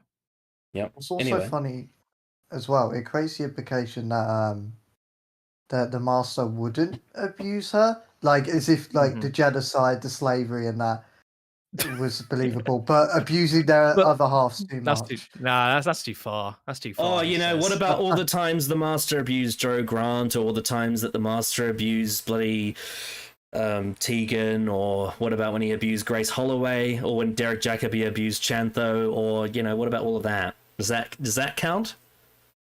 What about when They can argue all they want, but it is subtle. What about when the Master... It's the most subtle thing in the episode. What about when the Master forces Ace to have cat eyes? What about that? Are we forgetting that? Are we saying that the Master isn't a good person? Oh my god, Master's not a good person? Yeah, this is a very strange. See, the reason why a lot of people like the Series 10 arc with Missy is because she's turned from this into that. Mm-hmm. It just doesn't have a beginning, unfortunately. Master. So bad if we seen the Master hurting her at a scene where it's mentioned, but you don't need to see it. You don't need to see it. You don't need to see it at all. What are you on about? You don't need to see it. I'm not surprised why this person likes Chibnall, though, given these kind of complaints. Yeah, it's like you don't need to see the abuse. What her acting and her sort of out of world sort of reactions to things is kind of enough. You have her with a mark on her eye. That's more than enough to garner a reason as to why she does what she does at the end of the episode. See, I can imagine if this was a big part of the episode, it doesn't need to be shown. If this was written by Chibnall, it would be Sacha Dhawan and Yaz, and he'd punch her in the face and go, "Do you love me now? Do you love me now?" Oh my god, he actually would. It's actually bad how I could actually see that. Yeah, I could actually see that scene. You don't have to see it. You don't. It's not a big part of the episode. That would honestly be kind of waste. If it was a scene in the episode where they're just talking, he's talking about his plans for going to war with the universe, and she just is there sort of smiling, and he just hits her. It's like that maybe, but it's not needed. So I don't really feel like it's something I'm pining for. What Diamanda Hagen is asking for is they want it to be like Game of Thrones season 5 with Sansa and Ramsay. Oh my god, yeah, that's actually ironically, yeah. Fucking hell. That scene is awful. I'm going to punch my wife, and you are going to watch. Yes, Tenant, you're going to watch. You don't need. Bottom line, you don't need to see it. It's fine. It's not a major part of the episode. Also, it probably wouldn't get past the BBC if it did. That too. Let's be honest. It's perfectly done. Plot was pretty much based on wanting to rape the companion. And now, 30 years later, we can't even say what the fuck the Master's done to annoy her. Now that is what are you? He's evil. He's not a good person. He's an abusive person. He's killed 1/10 of the population, you moron. But you just said 5 seconds ago she has bruises. I don't get it. You just said 5 seconds ago. She has bruises. He's a controlling narcissistic sociopath, and he has a fucking traumatic past. Their argument is the fact that they need a reason as to why the Master hit her when it's the Master. He probably spoke out against it. Boom, smacked. That's what you get. Well, I imagined the scene I just described of her just being there and even just sort of agreeing with him or anything could set him off. That's the Master. He doesn't fucking care. He's an asshole, as you've described. Do they understand how criminal psychology works? And then on top of that, they don't understand how abusers work. Apparently, taking how criminal psychology and abusive psychology works, and then translating that into a sci-fi character. That's what the abusers Master don't is. need a reason. A lot of abusers don't need a reason. It could be simple as the Master could have been going on about the drums, and she says one wrong word that is interpreted wrong by the just Master. Anything. He's quiet, and she says something, and it pisses him off. Because he's I'm trying to listen to the drums or whatever, or the drums make him insane and he does something. There's literally that you don't need a reason. You really don't when it's the Master who is. Well, yes, schizophrenia. This Master in particular is very abusive. Schizophrenia is a real thing. One of my neighbors from the house I used to live at, she was the sister of the landlord. She had schizophrenia, and she would hear voices in her head, and she'd bash pots and pans around her house, and she has to be a recluse for other people's safety. It's a real thing. Yeah. You really don't need a reason as to why she's being abused. What is the Master's rationale for being a cunt? I don't know. That's basically what I'm hearing. Yeah. It's just very strange. To spend this much time, a minute on this point specifically, is very strange. Apparently evil for no reason is what I'm hearing. Yeah, very evil for no reason. Who? In the Caves of Andruzani, the main villain's plot was pretty much based on wanting to rape the companion. And now, 30 years later, we can't even say what the fuck the Master's done to annoy her. Yeah, I think to describe Shara's Jack as that is doing a disservice to the character. There's a lot more context behind that. That's a very paint by numbers the reason why he's infatuated by Perry is because no one wants to touch him or see him. Exactly. And he feels he's a rapist, and he feels like he is owed a relationship, and when Perry rejects him, it hurts him. Yeah, it's a lot more complicated than how they've described it. Yeah, now that is evolution. In a way, it's obvious why this is even an issue. None of the heroes are allowed to gun the villain down. Not even Captain fucking Jack! Because they don't have access to guns? Jack respects the Doctor a lot. Jack doing that would be quite out of character when the Doctor's around. Also, you know? the Doctor's plan hinges on the idea of all those lives being repaired. Sure, but not in the presence of the Doctor. It's not just about taking the Master out of power. It's also about repairing the damage he's done. Mm-hmm. Yeah. And it's also worth noting. Why are you complaining that the story is giving a reason as to why this person's done this action? It's like, what are you talking about? So Martha's mum has a good reason to do it, but not the person who's also being physically abused. Yeah. What? What are you talking about? It also adds like a complex element of how like you handle an abuser, because like the idea that you just dispose of them in some form isn't very productive, and it only reinforces the behaviors. Yeah. So the Doctor's approach is try and get him to understand the universe. I'm so confused. Like, the episode gives a reason, and it's not complicated. It's so simple to understand. It's the Master. He's an abuser. He abused his wife. The wife killed her. The wife killed him. Imagine watching Breaking Bad and be like, I don't understand why Walter White's such a cunt. Why is he doing this? What's his rationale? He's just evil. He's meant to be the hero. What are you on about? He's the main character. It's almost if protagonists aren't strictly good people. Yeah. Joking. And the Doctor included in that. Very well put. I did not expect to be having to talk about why the wife of the Master killing the Master makes sense. Yeah, I've never heard anyone criticize that. I've never heard this before. Yep. To be fair, but it's mainly due to the fact that only people ever talk about is either Martha leaving and her character being treated badly, and also space users. Yeah. Yeah, this is very strange. Bad video so far. I also the other take I hear is how did Jack grow into a big face? It doesn't make sense. That's the other take I hear. Do we need like a big reason as to why they live for like millions? Yeah. Was it like millions of years or whatever?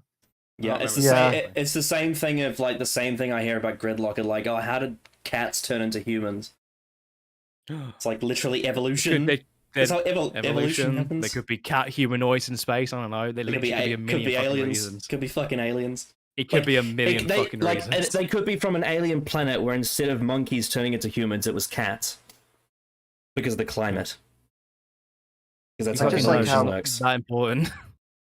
It's like how cat monkeys are like where the fucking cat humans are where the line's drawn, not like the Daleks and stuff like that. It's the cat humans at the problem. Oh yeah, that fucking squid monsters. That thing where like literal humans, Khaleds and Thals, they look like humans, and then because of nuclear holocaust, they turn into squids. Apparently, that's not off limits, but cat humans is. Yeah, guys, come on, fucking Doctor Who. Fucking crazy. Do they not understand? Firstly, evolution. Secondly, progressive biology. This is all very. This is not even that complicated. It's not that hard to understand. It's a None of sci-fi the show. things they've talked about are that complicated. Let's also not forget this is a science fiction show that's supposed to dive into ideas that don't exist and could exist, like its potentials. This is fascinating. This is really fascinating. Martha's sister's taking her daily stroll through purple lights and dry ice and gives Jack a message. Shit's about to go down. Shit that will, I hope, show why the Master's an idiot for not sticking his enemies in his secluded torture kingdom made of cardboard. All over the earth, though. Why is that? Also, why are you so worked up the fact that the Master hasn't just locked them away? Do you not understand the Master loves communicating, making fun and mocking people? I just want to add a little compliment to what Russell did here. So they set up Captain Jack as a character who flirts with people and winks at them. And in this scene, he pretends to do that, but what he's actually doing is acknowledging the three fingers. That was also really nice literally detail. Again, in this very episode, the Master makes sure things are in place so that if they do try to do a plan, it won't work, which it doesn't. Also, if anyone tries to fucking tell me that this statue isn't realistic, fucking look at North Korea. They literally do this in North Korea in real life. All the time. They have a fucking metal tax for their population so they can build more statues. Yeah, but this is cringe, Connor. Those things. He's even carved himself into Mount Rushmore. Oh, why couldn't we have seen Mount Rushmore redesigned to be Delgado, Ainley, Jacoby, and... Why would you need that? Because they didn't. They could have done that, they didn't. Why does it matter either way? Why does it matter? If they did do that, that'd be it'd be cool if they did that, but why does it matter? It's not that big a deal. But isn't the whole point of having a big statue is that they're a recognizable figure? That's why he did it. He made a statue of the politician that they voted into power. He also took down the mountain of it because he could, and he did. Also, all the humans on Earth are going to be like, who the fuck are those other three? Yeah. Oh, they're me. So, okay. I guess that will. There'll be one guy that's like, I recognize that guy on the left from the plastic factory I worked with. That'll be the only person. Isn't it more I like the idea that he just tore it down and then just built a regular stone statue that's massive, you know? Yeah. He's like, I don't care about this. As I said, in my image. As I said, he wanted the people that looked at it to recognize who it was, and know that it was him, the person they voted for. That's the reason. Yeah. In Sim. So the Master's plan is to create a massive fleet of rockets and shit and transport the Tocklefane so they can invade the rest of the galaxy for the lols. It's not for the lols? What do you mean for the... He this is very in king with the Master. He wants to rule. He wants an empire of planets. Yeah. Systems. Mm-hmm. Why is it so hard to understand? It's not that fucking complicated. He's not doing it because JK MLL YOLO. I understood this as a 10-year-old watching it. It's so easy to understand why he wants to do it. Oh god, this is painful. Shut it! There's 1,000 different Also, don't use a clip from a good piece of media to use in your idea what's happening here. Please. That's because apparently they don't speak English. Sol 3 is now entering. What? I'm a bit confused. I didn't hear all of that. Do you want to rewind? You can go back a bit if you want, Callum. Yeah. Mount Rushmore. Oh, why couldn't we have seen Mount Rushmore redesigned to be Delgado, Ainley, Jacoby, and Sim? So the Master's plan is to create a massive fleet of rockets and shit and transport the Tocklefane so they can invade the rest of the galaxy for the lols. Shut it! There's 1,000 different civilizations all around us with no idea what's happening here. That's because apparently they don't speak English. Sol 3 is now. I don't think that's the only reason. I think that's the reason. Politicians do this all the time. Mars has cut off communications. He's turned Earth off essentially. Everyone always memes about Barack Obama drone striking hospitals and shit. Politicians do this all the time where they don't tell you what their plans are. They try and hide it with something else. You know, there was a thing. It's not to the same extent, like it's not genocidal, but there was a controversy in New Zealand about 10 years ago where there was this whole flag debate. It was like, oh, we should redesign the flag, and it cost them so much money. But the only reason they did that is they wanted to distract the country from the fact that they were trying to do like a Trans-Pacific partnership, and it was a really controversial idea. It would have been some kind of trade union that a lot of people disagreed with, kind of like an anti-Brexit in a way. And yeah, they had this whole flag debate just to hide that. Like, politicians will often mislead people, or they just won't reveal certain details, and they'll try and either lie or they'll just distract you with other shit. Do remember that the whole fucking planet is being mentally, you know, affected by the Archangel network. Their entire brain is being, you know, it's being manipulated and forced into, you know, it takes a lot of mental discipline to actually break out of that. So, yeah, this is not a good take. It's not just about not speaking English. That is one reason, but it's not the only reason. Now entering terminal extinction. So some Tocklefin arrive, question Lucifer, and fly away. They didn't see you. How do you think I travelled the world? Good question. Either you didn't use the key, and what the fuck, how could the Tocklefin not see you? Or you did use the key, and what the fuck, how could the humans see you? What? Because... That's because the perception filter, it doesn't mean you're invisible. It just means you're slightly unnoticeable. That's essentially what they talk about in Sound of Drums. The scene of the Sound of Drums where Martha explains it is perfect. The way she says, it's like I know you're there, but I don't want to know. Yeah. But she can get... If they end up interacting with people... She can get people's attention. Yeah. She can get people's attention if she gets like right up close with them and looks in their eyes. And talk to them, like, probably in great detail, possibly, I'd imagine. Yeah, there are levels to it. Yeah, it's fine. Like, as I said, as they said, it's a filter, not a block. How much you want to bet they only watched, like, this episode when doing the review and not the other two parts? I'm not sure. If they did, then that makes it even worse. I think I could be wrong about this, but I think when they were reviewing the episodes... They were doing them like in order, so maybe they could have. But... That makes sense. I haven't seen this episode in so long, and I'm remembering all this stuff that works. And every question they've had, we've been able to rebut easily. By nitpicking and criticizing these straws. It's actually reminded me of all of the great details of the writing that were really good that I didn't notice. It's not even that complicated. This is really simple stuff. It's not like other things we've covered where plots are a bit more complex and you have to really delve into the cause and effect and all. These are like really easy stuff to think about. This is not like a complex thing to really defend that much in terms of the points being put out. Another bad take. Easily just, listen to what the story says. Why couldn't you be seen?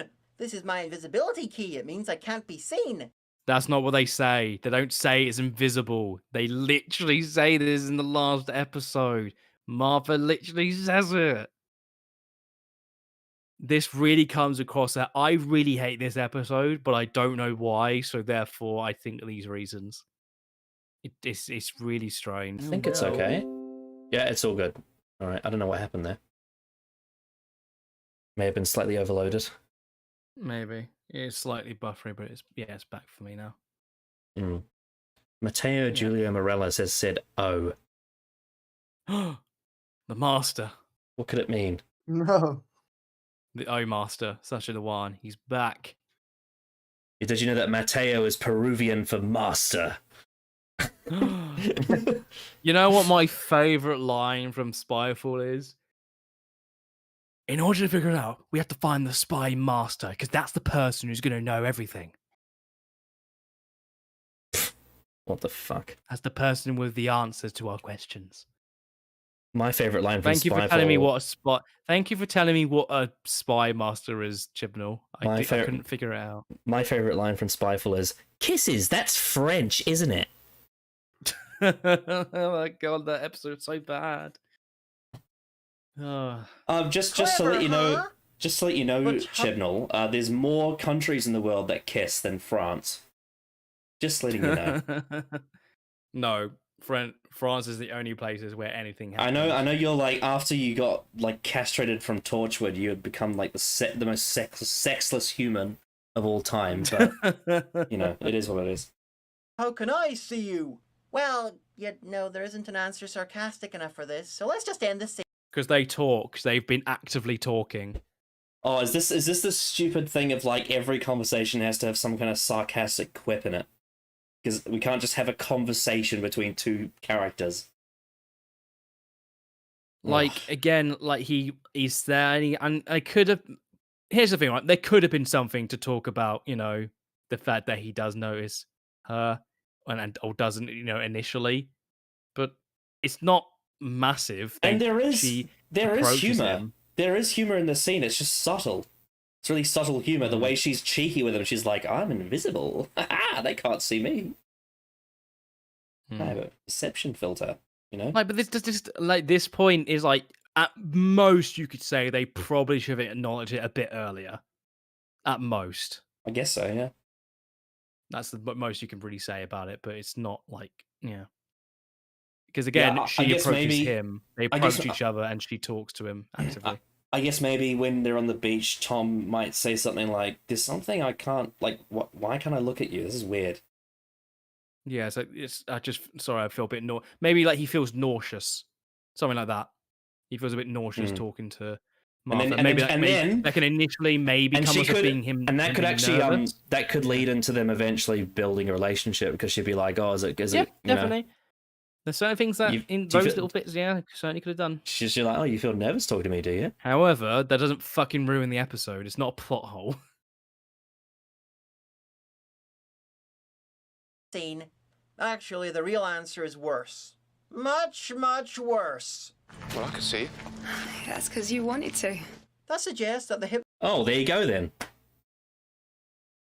Yeah, I knew that. That's the thing I knew. It's like, yeah, it's fine. It's like this isn't the major criticism they think it is. Realistically. Yeah. It's it's so minor, it doesn't affect the episode at all. The fact that Tom does see Martha. He's gone to the beach to meet someone. This person's on a boat. They're approaching them. Wasn't it? Yeah, isn't it the thing of like the master can see them in the sound of drums, but he doesn't reveal it until it's most convenient? Yes. Like there's that bit at the airport where he glances and it's like, did he see them? Did he not? He does though, and that's what I like about it. He's like, they've done something. I think I know. The perfection filter is going to work on me. Yeah. For that ending, Sound and Drums ending is great. Love it. Great cliffhanger. Hypnotized master drones and their death footballs don't want to see her when they know she's out there doing shit for the doc. Okay, for fuck's sake.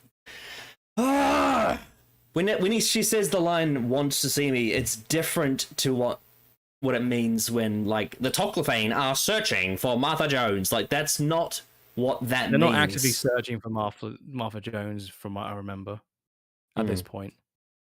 Like there's a difference between what they are searching for versus what she describes here. It's at some point, the master does say that Martha Jones has come back. Was it before this? Oh, it was during the I can't decide whether you should live or die scene, or was it after they did their plan? Well, I know there's that scene where he's in the middle of the street and she's inside one of the houses. I think there's a scene where the master and Tennant talk, and he references Martha, and the doctor says, "Don't touch her," or whatever, something of that kind of thing. Doctor. And if the thing is overridden by sexual desire, which is stupid because you need to notice something before you can decide if he has a mild interest in Martha. He thinks she is very attractive. Okay? Sure.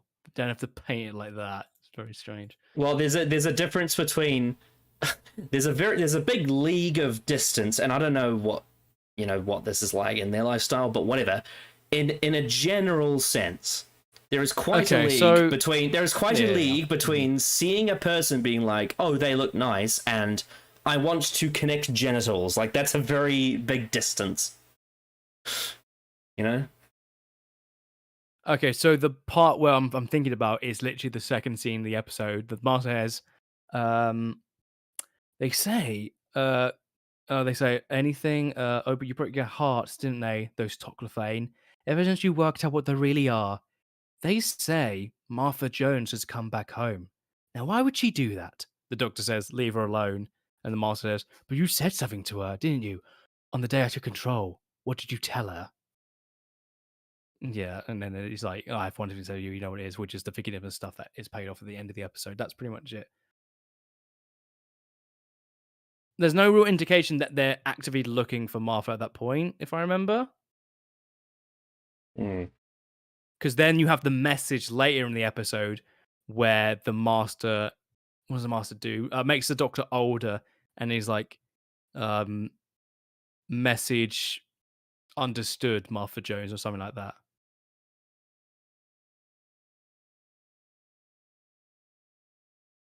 Something like that, if I remember. Yeah. Fuck it or not. Anyway, the sexual desire thing is stupid because the first person we saw use this was the doctor, and Martha couldn't notice him. And Martha's point in the trilogy of Russell the Davies, she did notice him. She doesn't want to look. It's also given the fact that Martha has a lot of complicated feelings about the doctor right now. It's not simple, Yeah, I never really interpreted it as her attraction to the doctor being a sexual one necessarily. Yeah. It's more to do with him as a person. Yeah, it's more about his actions and his sort of charm. Again, this is not like groundbreaking, like plot destroying. It's not as big as you think it is. You keep painting it as if this is like, God, this is so fucking Russell didn't think of this. He didn't think of that. It's like, okay, at most you can say it's probably something that should have been at least acknowledged a bit better. But yeah. Yeah, this is not something of a, this doesn't make sense. It can make sense if you say these things. Mm-hmm. Some added lines would help, certainly. Yeah. But he's not interested. So the plan goes ahead. Jack pulls a chain out and then hits the guard with some steam, while Martha's dad splashes water on something which damages the power supply for some reason, and the doctor grabs... Can't you just infer that was a power supply that he put water over? Again, so 365 days to look at everything and assess what it is. Exactly. This is like, we don't know how long this plan has been put in motion in terms of planning. You can literally assume for a while, like you have a year. What do you make of all this, Jeb? You've been a bit quiet. I'm just at a loss for words that someone could so fundamentally misunderstand the entire point of the episode. Far. The key concepts that's been established repeatedly, just not understand it on a basic level. This is very what people suggest MauLer does a lot in his videos. I get that vibe from this. This is what people think MauLer actually does. When I feel like, to be fair to him, he actually does go into detail on each thing very, very well compared to this, which is very it's very not really understanding a lot of what this episode is doing. It like fundamentally. The best thing they have is the fact that maybe the perception filter isn't completely 100% consistent. That's the most I can say about this video so far. Oh, so apparently Diamond Hagen did watch Sound of Drums because they did a review of that episode arguing that's bad too. I mean, I guess that doesn't surprise me, but it just makes this video way worse considering they've recently watched it. I would have imagined. It's so bad because the master's crazy. Wow. Oh my god, this guy has a sexual attraction to Martha, but then she has an attraction to the doctor. How do you know it's sexual? Is that? Well, yeah, exactly. They say it's sexual, apparently. Why? Because is it in the Shakespeare Code she wants him to take his clothes off or something? Is that what it's supposed to be? Oh my. This. I just want to say this, and I don't know. It's just, again, this is just a lifestyle thing. There's more to sex than just like how someone looks. It's more to it than that. Sometimes the reason Martha is like attracted to the Doctor is kind of his personality. Sometimes sure, he's like really attractive, but but that's kind of incidental, right? Look at what he did in the first episode. It's kind of incidental. I think there's more of a sexual attraction with Rose, to be honest, because she goes, "Oh, such great hair," but that's also only one element. But I think with Martha, it's more like, and also this is also something very common with females as well. It's not if you're a male, there's a lot more visual elements because that's just kind of how a lot of men are wired. But a lot of women will want to sleep with a man, not necessarily because of the way he looks, but because of the way that they make them feel, the way that they want to, they want this person they care about to feel good. It's a very there's a sort of a, I like this personality. I want this person that has this personality to feel comfortable, to feel pleasure. Like there's a motivation that goes beyond just visual stuff, and the perception filter is a purely visual thing. Yeah. Yeah. This is also why, and I know we're getting it a bit into like the deep water of conversation, but this is also why a lot of women prefer reading erotic fiction over watching pornography, because it appeals to how they experience it more. It's not necessarily about visuals, it's about the thought, the feeling, the anticipation, the sort of the person, there's a lot of very complicated feelings that go into what motivates their sex drive, whereas it's not necessarily, it's some, obviously there's a lot of women out there that's it's visual as well, but it's often it doesn't have to be a driving force. I can't believe I have to explain this. It's a laser screwdriver. Isomorphic controls. There you go. Which means they only work for me. I love this scene. That was a shit plan, and you should feel bad. Why is the power of the headquarters down? What? That's like, what are you on about? They feel as people they have to try something. Let me put it this way. Let me put it this way. The Doctor's sonic screwdriver does not have isomorphic controls because he wants to share it around. Sometimes other people need to use it as well. Like it was their best chance. What are you talking about? The Master just has a backup. It's fine. Fucking hell. What are you talking about? That was a bad plan. You should feel bad. What do you mean? It all went according to plan. It's like the Master just made sure that no one else could use his screwdriver. I'm kind of like, hey, tell me what you would think of in that situation, please. Like, this is what the Doctor is doing, is making sure in case Martha's plan doesn't work, which it could have not worked. At the very least, he tries to take control so he can try and fix things. So that the Master can't be there to, confirm the countdown, which is going to happen today. It is going to happen today. This is their last chance. They need to do something in case.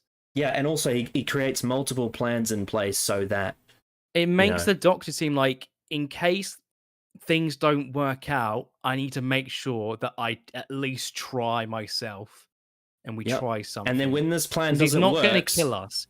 And then he's not going to kill us. When this plan doesn't work, he has to have faith in Martha, which is again, faith is a big theme of this series. So and it ties into that. Having faith in people is like quite a big thing in Russell's era as well. It is, but especially series 3. It's same crucial to it. Yeah. Some piping on a lower level. Why can it be disrupted by some water? Why is there an open thing of water right where I could fuck up the power? Why leave the actual... What? Do you understand how short-circuiting works? Every Saturday I clean one of the back warmers at KFC, and sometimes we can't turn it on because the water short circuits the electricity. It's very simple. It fucks up the power, and you have to let it dry. Also, didn't they just? The bucket was there, like, and he threw it. They probably planned for all this. They were planned for a specific spot. Takes the power down. It's like this isn't like insane stuff. This isn't like complicated. You're picking at straws so hard. You're so coping. This is such cope. Assassination attempt. The only guy in the room who would not fucking shoot him. He's putting him under gunfire so that he surrenders. Even if you want to argue that the doctor wouldn't do it, it's like this isn't some. Oh, Jesus fucking Christ! We're talking about the fucking potential destruction. Also, what would happen? To go to war. See, the thing is, you have to have a bit of an imagination here, which this person clearly doesn't. What would have happened if it wasn't isomorphic? Is the doctor said, "Do you really think I'm not going to?" And the master would say, "Do it, you coward." Like that's what would have happened. Yeah, that's what I imagine would have happened. Yeah, I imagine that. That's what happens in End of Time. Yep. That exact scene happens in End of Time. Yeah. Ugh. He had to do something. Fuck off. Isomorphic controls. The only thing I'm not going to complain about is him being surprised that it didn't work. I mean, this master is plenty stupid enough to overlook that. He's not stupid. What? He's not stupid. He's actually incredibly smart. He's very smart. He's outsmarted because he doesn't anticipate something he couldn't predict. He got blindsided. And he had a backup in case anything happened. But it's not that the master's dumb, it's that the doctor is smarter. Yeah, and thinks about things. Yeah, he's a very smart because he doesn't allow his ego to get in the way of his plan, at least most of the time. Mm-hmm. Yeah.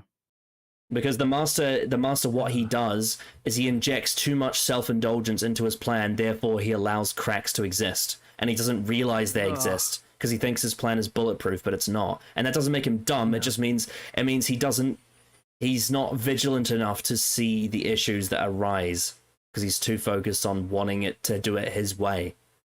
It's a character motivation that makes him selfish, it doesn't make him stupid. It's not about how can I win as fast as possible. It's about how can I win in a way that makes me feel good. Like putting the person under fire who literally controls everything. Oh, what a bad plan. Awful plan. You should feel bad. Yeah, and the reason why the doctor defeating him works is because he knows what the master is like. He understands him. Yeah, he understands the master very well. He reads his play before it happens and he prepares for it. Since we all know that Ten wouldn't shoot the master, I wish they'd make him do a different threat. Like he'd shoot himself and regenerate into a form that's better for taking the master down directly. Why would he do that? Why on fucking God Green Earth would he do that? Why would the master care? Yeah. As soon as he's like regenerating, he's gonna let go of the screwdriver. Master's gonna grab it again. That would be the master would unironically look at the doctor and think, "Are you fucking stupid?" That would be the worst thing the doctor could ever do in that situation. Like what the fucking what? I mean, after regeneration, the doctor usually gives few or no fucks, which would give him an edge. Plus, post-regeneration near immortality. And fuck you, Christmas Invasion. And it would mirror the end of the... Huh? But no. What? What? What? Oh, Jesus Christ. Fucking hell. No. My head hurts. My head hurts. He's not invincible. He said in that scene he has enough to do this. I imagine if his head got cut off, he would be dead. If there is one it's thing, not invincibility. If there is one thing I would criticize about Sim in this story, and it's the most minor of things, and it doesn't even have to happen, is that now that he's in control, I would have liked to see him grow a goatee in the third part. That's it. It's such a small thing. Because I always interpreted the reason why he goes clean shaven is so he can win the election. It's like so he can be presentable to the public. Mm. But, you know, he could have just decided, hey, I like this look. I want to look like the 10th Doctor. Yeah, with the sideburns and everything, as you can see here. You know, that's the whole fucking point. It's like, it's terrible. The episode when the ridiculous happens. So Martha and Lucifer head off to see a resistance scientist, but have to cut through a chain link fence first. So I'm guessing her secret resistance headquarters is inside an enemy base? Huh? They sent word What? It's not an enemy base. What? They're just around. What? The Toggle are just around. What's going on? Why? I'm so confused. What's this point? Fucking what? Go back. They are just guards exploring. They have free jurisdiction. When the ridiculous happens. So Martha and Lucifer head off to see a resistance scientist, but have to cut through a chain link fence first. So I'm guessing her secret resistance headquarters is inside an enemy base? No, that's not. No, it's just the gates are probably fucking locked, or whatever. However to get in, that was just where they went in. They tried to sneak in. They're trying not to cause alert. Yeah, like you just established that a Toclafane in an established shot cycle in the area. If they go through the main entrance, they're gonna get stopped. Like this is, and the person here knows that they're coming. If they announced they were coming in ways that makes it very noticeable, that'd be really fucking stupid. They obviously, and they established early in the episode they can't move at night because of wild dogs.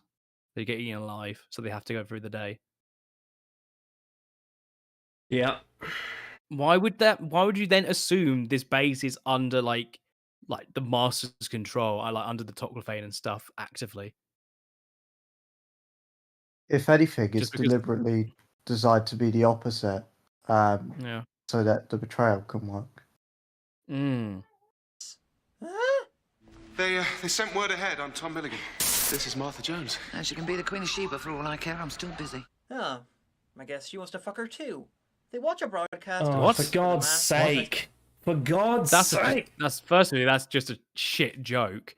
But also, this person is very invested in other things because the Master is about to broadcast a message. Fucking hell! It's not that that's not a line you should really think about too much. It's not that deep. It's not that complicated of a line. They clearly don't understand how a perception filter works. That's what I'm getting here. And this person seems to be like taking every small line and making big implications about it for no reason. When this person is trying to get a TV working because the Master has announced he's doing a message, giving a message very, very soon. To break the resistance, she's trying to get it working. By turning the Doctor into a gremlin. Yeah. Apparently this is the result of, and I quote, suspending his capacity to regenerate, allowing... You just explain. What if I suspend your capacity to regenerate? All 900 years of your life. Doctor, what if we could see them? First up, suspending the ability to regenerate would mean no more regenerations. The previous regeneration... No, that's not what it means. The idea is that we are displaying the Doctor's actual age. Okay, so fucking let me just go on a run here because this goes into a lot of this episode and what people don't understand about it. In the Lazarus experiment, it is established that this technology is purely surface level. That is why at the end of the story, Mark Gatiss goes old again, because it's all cosmetic. It's like a big facelift, right? The reason why the Doctor looks old and shit is all just like it's all a magic trick, really, in a way. But he's not actually old in the same way that Mark Gatiss wasn't actually young. And this whole thing is just going in and changing the appearance and the sort of the way things look, right? This timeline and everything is all constructed based on a fabric of falseness, right? Which is the reason why at the end of the story, when it's the what's the TARDIS called? Bloody the paradox machine. When the paradox machine's connecting it all together is broken, it kind of like it's like when an elastic band is let go and it goes right back to when the false timeline was started. That false reality is part of the Master's character flaw, is that the only way he can rule in the way he does is by creating something that's not true. And the Lazarus experiment technology is part of that. And so Master is saying, hey, suspend your capacity to regenerate. It doesn't mean no more regenerations. It means I would like you to look the way you would look had you not regenerated. It is, I would like to see what you would look like as a 900-year-old. 900. Yeah, you know? Yeah. But it is a cosmetic... Which physically, like... It is a physically... As we've seen with Jack, who's millions and millions and millions years old, it takes a toll on the body. It is a physically cosmetic change that the characters can feel, but when you remove the paradox out of it, all of the Lazarus technology subsides and everything snaps back to where it was. And that detail gets lost on a lot of people. And also, to tie into the themes of religion in the series, the whole sort of egotistical, like, religious aspect of this is, you know, that is kind of an atheist view, really, is that it's all fabricated. So, like, that is why the Doctor is able to look that old. It's not that he's no longer going to regenerate, it's because it's just an example of looking that old because the Master uses technology that can do that. But I guess we just forgot the Lazarus experiment exists. And again, people say Russell T Davies doesn't do subtlety. The scene at the end of the Lazarus experiment where, you know, Mark Gatiss goes back to being old again, that is an example of subtle foreshadowing to the finale of how this technology works. It's not only him being restored to where he should be, but it's also saying, hey, this will tie into something later, in the same way that the end of Family of Blood does it with the pocket watch. So, yeah. Already happened. This is like suspending an adult's ability to eat and have them keel over retroactively because they starved to death when they were still a baby. Yeah, I suppose that Time Lords could maybe do something as 12th dimensionally weird as that, but that's a piece of Earth technology he's using. I call bullshit. Second up, the gremlin idea is just fucking weird. Yeah, the fourth Doctor was a cactus, but that wasn't technically the fourth Doctor. That was a cactus pretending to be the fourth Doctor. Okay, why have you brought it up? I mean, if you're really going to do this, why not just turn him into Ultra William Hartnell, who ironically would have no problem with killing the Master? Why do Time Lords age in... Well, technically, we don't know that. I mean, I guess technically the first Doctor meets the Master in the 5 Doctors, but whatever. Yeah. You gotta remember that, look at the title of the episode, Last of the Time Lords. There's a different reason for the Doctor wanting the Master alive. Yeah. Into house elves. It makes no sense and the CGI is shit. Okay, the CGI is dated, okay. The CGI is dated, but like that's the only problem with it. If you remaster this story with updated effects, there'd be nothing wrong with it, I think. Like the actual script writing for the scene makes sense to me. That's the face of a character who's come across something so fucking stupid that he's on the verge of realizing that he's fictional. Best as I can figure, the most logical answer is that the Master is bullshitting, and he's using the Lazarus technology to turn him into a harmless monster. After all, that's nearly what the same Lazarus tech did to Mark Gatiss a few episodes before. Sure. Received and understood, Miss Jones. Because of its... Well, I mean, you've completely missed out the part of him wanting to humiliate the Doctor as well. Yeah. In front of Martha, who he knows is watching. Like, something that narcissists do a lot is embarrass people in public, and that's exactly what the Master's doing. Like, what the Master's doing from his perspective is just telling Martha to stop what you're doing. Like, you know things are gonna get it's worse. the same thing of, like, you know, if you've got, like, a friend who has some narcissistic traits, like, let's say you piss your pants in public, in, like, a shop or something, and your friend goes, oh my god, look everyone, he pissed himself, isn't that so funny? Because they want to embarrass you in public, and that makes them feel good. That's exactly what the Master's doing. Yeah. Very funny indeed. Super funny. Not, I'll turn him into a troll doll! So Martha's come to this resistance woman so she can get help in grabbing a toclophane. She can also see Martha because she's just that attractive. Oh, for fuck's They're sake! actively Jesus talking. Christ! Please stop. Oh, I hate this take so much. I hate it. Perception so filter weird. doesn't work like that. They do realize that Jack, Doctor, and Martha were still actively talking with each other throughout Saladrons, even with the things on, right? So when you're actively talking with someone with them on, it's fine as long as you're actively talking and you're engaging. I feel like that's not too hard to believe. Jesus. A lightning strike in South Africa killed one, and she has readings from it on a disc, so she needs the older one to look at the data so they can grab a tocylphane and interrogate it. Everybody got that? Hey, why couldn't you find someone else to grab a tocylphane? You've been away for a year and this happened in South Africa. You've had continents worth of tocylphane resistance to try this with. Can you recreate that? I think so.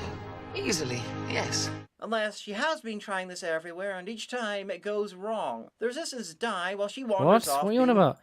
The reason why Martha's doing it here right now is because it's very close to when the Masters countdown is. It's in the UK. It's like I don't.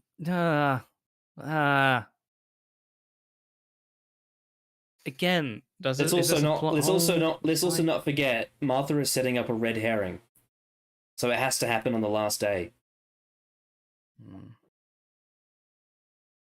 Because if what would have happened if she did this earlier? Yeah, if she did this earlier, it could be taken away from her, and therefore she can't trick the Master. It has to happen on the last day, otherwise it's not going to work.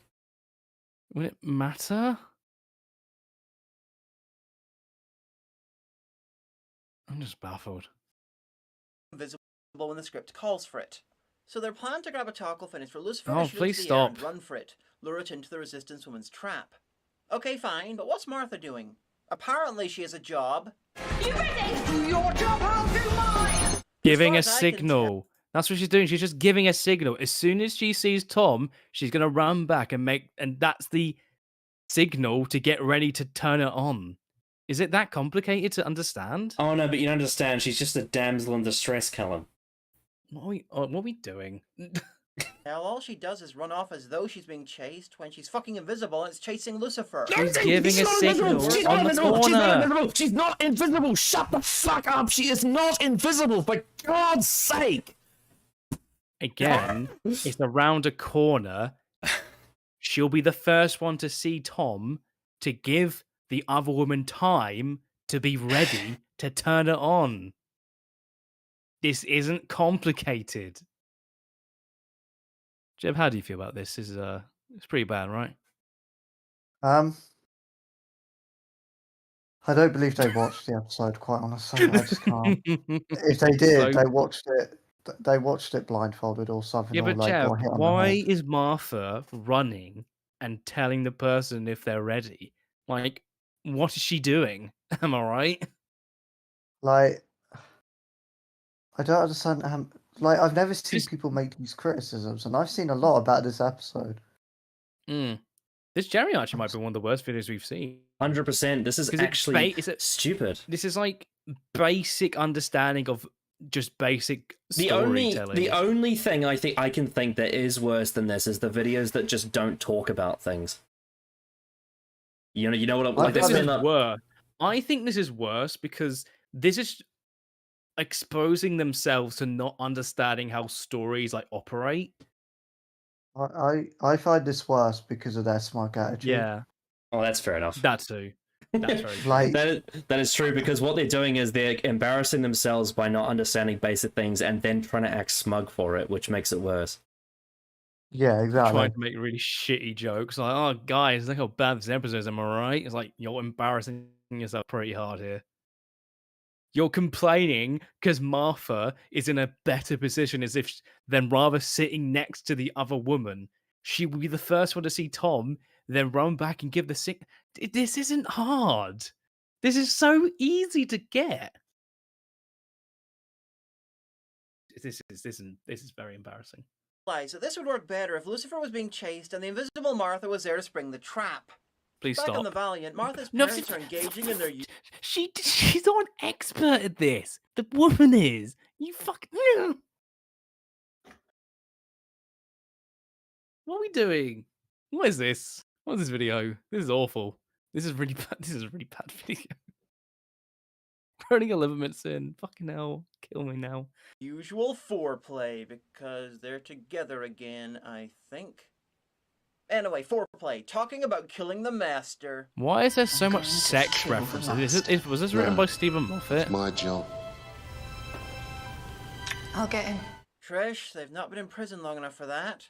And you know, I don't know who I feel sorrier for. The 10th Doctor or the next bird that needs to use that cage. Poor bastard will be finding There's a bird cage, you get it, guys?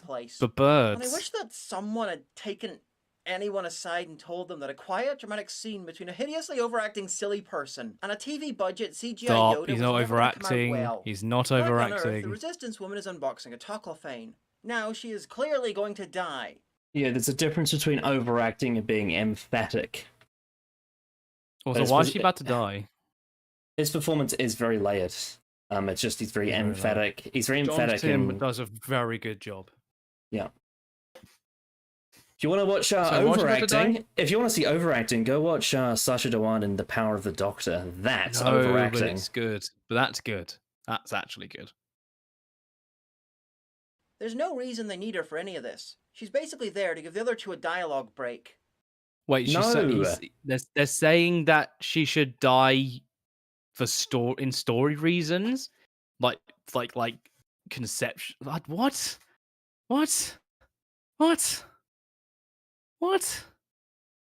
Telling the horrible truth about the Toclophane, so she has no more point. I'm supposed to be surprised and shocked by it, but I'm counting the seconds until she's killed to remind us that shit's serious. Martha. Okay. Martha Jones. Oh, the head sees her because it wants to fuck her too. You're doing right there, Fine, Jeff. but send some royalties to Stuart Gordon, will ya?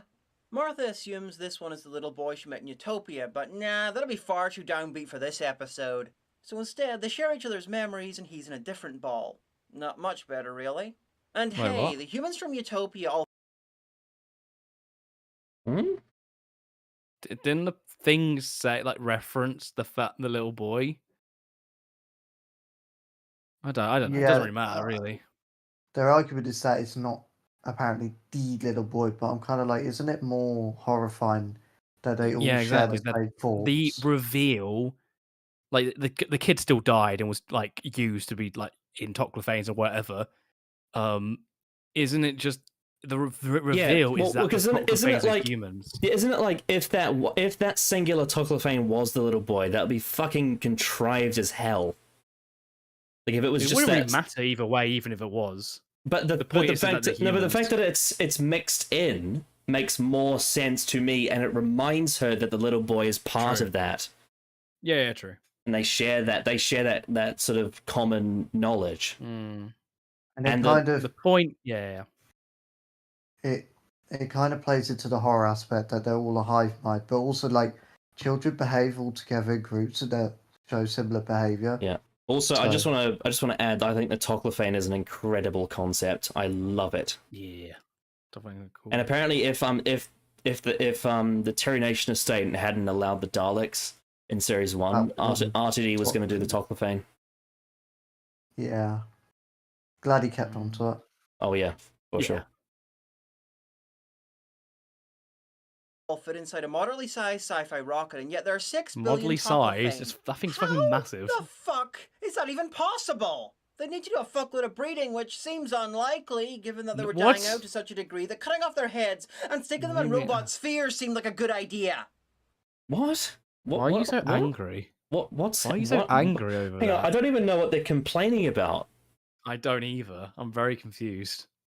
Why do they need to do lots of breeding? Martha Jones. Oh, the head sees her because it wants to fuck her too. Fine. Oh, for God's sake, shut up! Shut the fuck up about that. There's so many sex jokes. I'm really starting to think it was written by Stephen Moffat. Yeah, that's a nonce joke, that one. Beings want to... That's a nonce joke there. Right. Yeah. Yeah? Martha assumes this one is the little boy she met in Utopia, but nah, that'll be far too downbeat for this episode. So instead, they share each other's memories and he's in a different ball. Not much better, really. And hey, the humans from Utopia all fit inside a moderately sized... That's not moderate, that is fucking massive. That is huge. Insanely massive. That's like how small the railings are compared to the ship. That's like bigger than Thunderbird 3. That's huge. That is a fucking insanely big ship, and it shows off how many people are in this base. Yep. Sci-fi rocket 6 billion toclophane. How the fuck is that even possible? They need to do a fuckload of breeding, which seems unlikely, given that they were dying out to such a degree that cutting off their heads and sticking them in robot spheres seemed like a... So what they need to understand is that the population by the end of the universe, before the big death, was going to be absolutely gigantic, and they were dying out, but the amount that was left was still huge, even though they were dying out. You can't compare it to modern, like, our understanding of population, because it's different. Yes. You know, this, and I know it's you know, it's approximate, it's rounding about a bit, but what RTD is doing is he's decided that at the end of the universe, they died out to the point where the toclophane population is comparable to Earth. Like in 2008 or whatever it's supposed to be. Good idea. Maybe they put pieces of people into different ones, allowing one person to become multiple toclophane. But if you're keeping head-sized pieces, then you can at most get about 25 balls worth out of one person. That means there'd have to be 2,400,000 people at Utopia. My guess is that Professor Yana's rocket was dimensionally transcendental. Fairly apt. So the criticism here is that the budget of the first part doesn't show you the population. And this reminds me exactly the same criticism they just had it earlier about how the Sound of Drums doesn't show you the 10% dying. It's like they don't have to show you for you to understand that it exists. It's more about like you imagining what it is as opposed to seeing it. Because to actually show that would be very expensive. And it's not important. You don't have to see it. You just have to know that it exists. I've worked it out with the paradox machine. Oh, so you worked it out, did you? Why were you A, shocked, and B, didn't work it out until Hedwig here told you? Jeez, episode, at least wait a minute before bullshitting us. So the... What? What do you mean? They say let's go rewind. Different ones, allowing one person to become multiple toclophane. But if you're keeping head-sized pieces, then you can at most get about 25 balls worth out of one person. That means it'd have to be 2,400,000 people at Utopia. My guess is that Professor Yana's rocket was dimensionally transcendental. Fairly apt, really. I'd sort of worked it out with the paradox machine. Oh, so you worked it out, did you? Why were you A, shocked, and B, didn't work it out until Hedwig here told... No, she's talking about that she figured out how they were able to invade Earth. Not that the humans... That's what I swear in that scene, she's talking about the fact why they're able to invade Earth. And it not break time. Told you? Jeez, episode, at least wait a minute before bullshitting us. So the Master explains that the toclophane show that the human race are the greatest monsters of them all. You know, the usual shit. The Doctor asks Jesus how the Master Christ, can the write attitude the history is of not insane. just Earth, but... This person is very arrogant. Sorry to say, but they are. They're very arrogant. Through the ripples of change the whole universe from this point on. And... I'm a Time Lord. I have that right. It's the sort of thing that'll become a bit of ironic dark mirroring later on when Ten saves Brooke in the waters of Mars. It's also... Isn't that a really great foreshadowing? Isn't that really interesting that the Master said that, and then Tennant in a future story with in-between stuff that supports that? Isn't that actually kind of interesting? Isn't it interesting how the Time Lord Victorious talks a lot like the Sim Master, and that's why the Waters of Mars is great. That's why it works really well. And it also ties into the fact that in the very next story, the Sim Master comes back. Isn't it really interesting that the Master thinks he has that right because he's a Time Lord? The Doctor doesn't agree at this point in time, but eventually develops to get to that point due to things that's happened in his life since this point. No, guess not. Fucking shit video. So the sort of shit that the Doctor's done since nearly day one. Changing history in a whim, it's only okay when the hero does it. Like that. No? What? No? No? Do you have even dude, Rose Tyler does it in Father's Day, and the Doctor like gives her a massive talking to for it. Classic Who covers this. It's only when you get to the Moffat era that's when it becomes Season a 1 problem. of the entirety of this show covers that. Yep, with the Aztecs. Yep. It's not because he's the hero and can do it. It's what the Master is doing. He built a fucking paradox machine and invaded Earth. Yeah, I think correct me if I'm wrong, but I believe the first time the Doctor isn't critical of changing time or doesn't have someone criticize him. I believe it's in the Moffat era, I think. So if I'm remembering rightly, yeah. Which is after this story. So it's not relevant. Well, you obviously got Fires of Pompeii as well, where he saves a family who aren't that significant realistically. But he's so reluctant to do so up until the last minute. Exactly, yeah, he's very reluctant to do it, and that sort of gives him this sort of courage, in a sense, lack of better word, for what he does in the Waters of Mars, which is Donna's excessive amount of empathy forces him to indulge in his toxic side. And then that is referenced in Waters of Mars. Pompeii is referenced in Waters of Mars. Indeed it is. Oh, Jesus. What about us? We're the same species. Why do you kill so many of us? Because it's fun. Well, that's dark. Shit, but dark. Why is it shit, though? Why is it shit? They've become like the Master in a way. They've been infected with the Master, in a sense. If anything, I think it adds to the fear factor, the fact that a species could find just murdering their ancestors just fun. It's fun. Like there's no revenge, there's no nothing. They enjoy it. I mean, like, it's dark and quite sad. Yeah, there's an intrinsic problem with them, and you can't really change that. Yeah. So far, the only thing this video has had is that maybe there should be more lines. The fact that Martha has the ring, the perception filter on.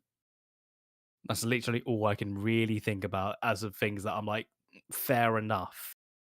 And even then, that is very minor, extremely minor. This is not a good video. This is one of the worst we've seen, I'd say. So Martha's been collecting parts of a specially made anti-Time Lord gun. It has 4 separate chemicals in it, and when fired, they mix and kill a Time Lord. Hopefully they remember that this is fake. Even though an easier way to do it would be to do what they did in Full Fathom 5 and just have more bullets than he has regenerations. Hello? I'm the Doctor. Martha isn't aware of how many times a Time Lord can regenerate, by the way. She doesn't have that information. And again, the Master controls people who, could stop them. The idea of just going up to the Master and shooting him isn't I don't think it's a great idea.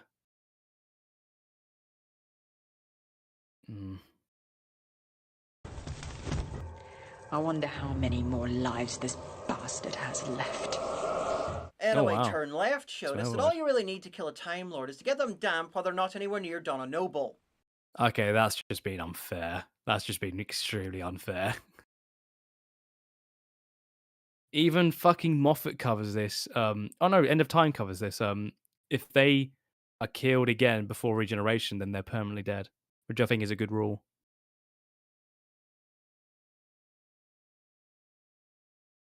Yeah, this is oh god. This is giving me the big cringe. How about you guys? You feeling it? I'm dead inside. How about you, Connor? He might be BIB. He's just, unless his mind might be broken. He might have lost his mind. I'm just dipping in and out because I'm cooking my lunch as we do this. It's all good. I thought you had lost your mind. Oh no, I definitely have, but I can still speak. It's like this guy says something, and I have to process what he's saying, and I'm not processing it because it's so fucking stupid. It's so bad shit. Yeah, it's so bad just shit. Correction, Jeb. This is a girl. Don't be a transphobe. It's just, this is just very bad faith throughout, and it's just a fundamental misunderstanding of what. And I can almost guarantee you, the second half of this video is going to be even worse because then we're going to get to the really, really like controversial the actual stuff. thing people talk about. Yep. The doctor is dead. Must have happened too fast for him to Hey, he's that regenerate. guy from Poison Anyway, the different Sky chemicals were two-parter. spread across the world for some reason, and Martha's been collecting them with the intent of assassinating the Master. It's fake. Now, the This is only all thing worse fake. than all this It's a red herring. It's a red herring. Please remember that. And also, you know what? Something I've always really liked about Russell T Davies is he puts a lot of effort into making very complicated things easy for like casual viewers to understand. And yet somehow this person still finds it hard to understand. Yeah, this is quite embarrassing. shit is the fact that it's a lie and a cover-up for something even more There we go. ridiculous. So after they leave the Resistance woman, who's Alright. still bizarrely alive, we see that Martha has forgotten that she's What do you invisible in the mean? story. Why is it bizarre? What? Why is it bizarre? What are you on about? She's not that old.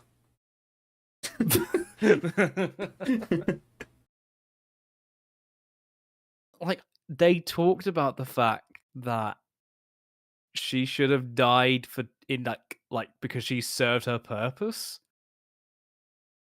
But like,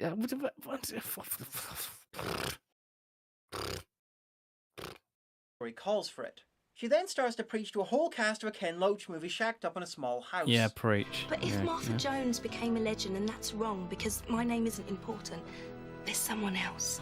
You thought I was being hyperbolic when I said she was a doctor's prophet. Now you know better. His name. But it's Right. all fucking ironic. You you have some Very critical smug. faculties. This is so smug. And that's me saying that, of all people.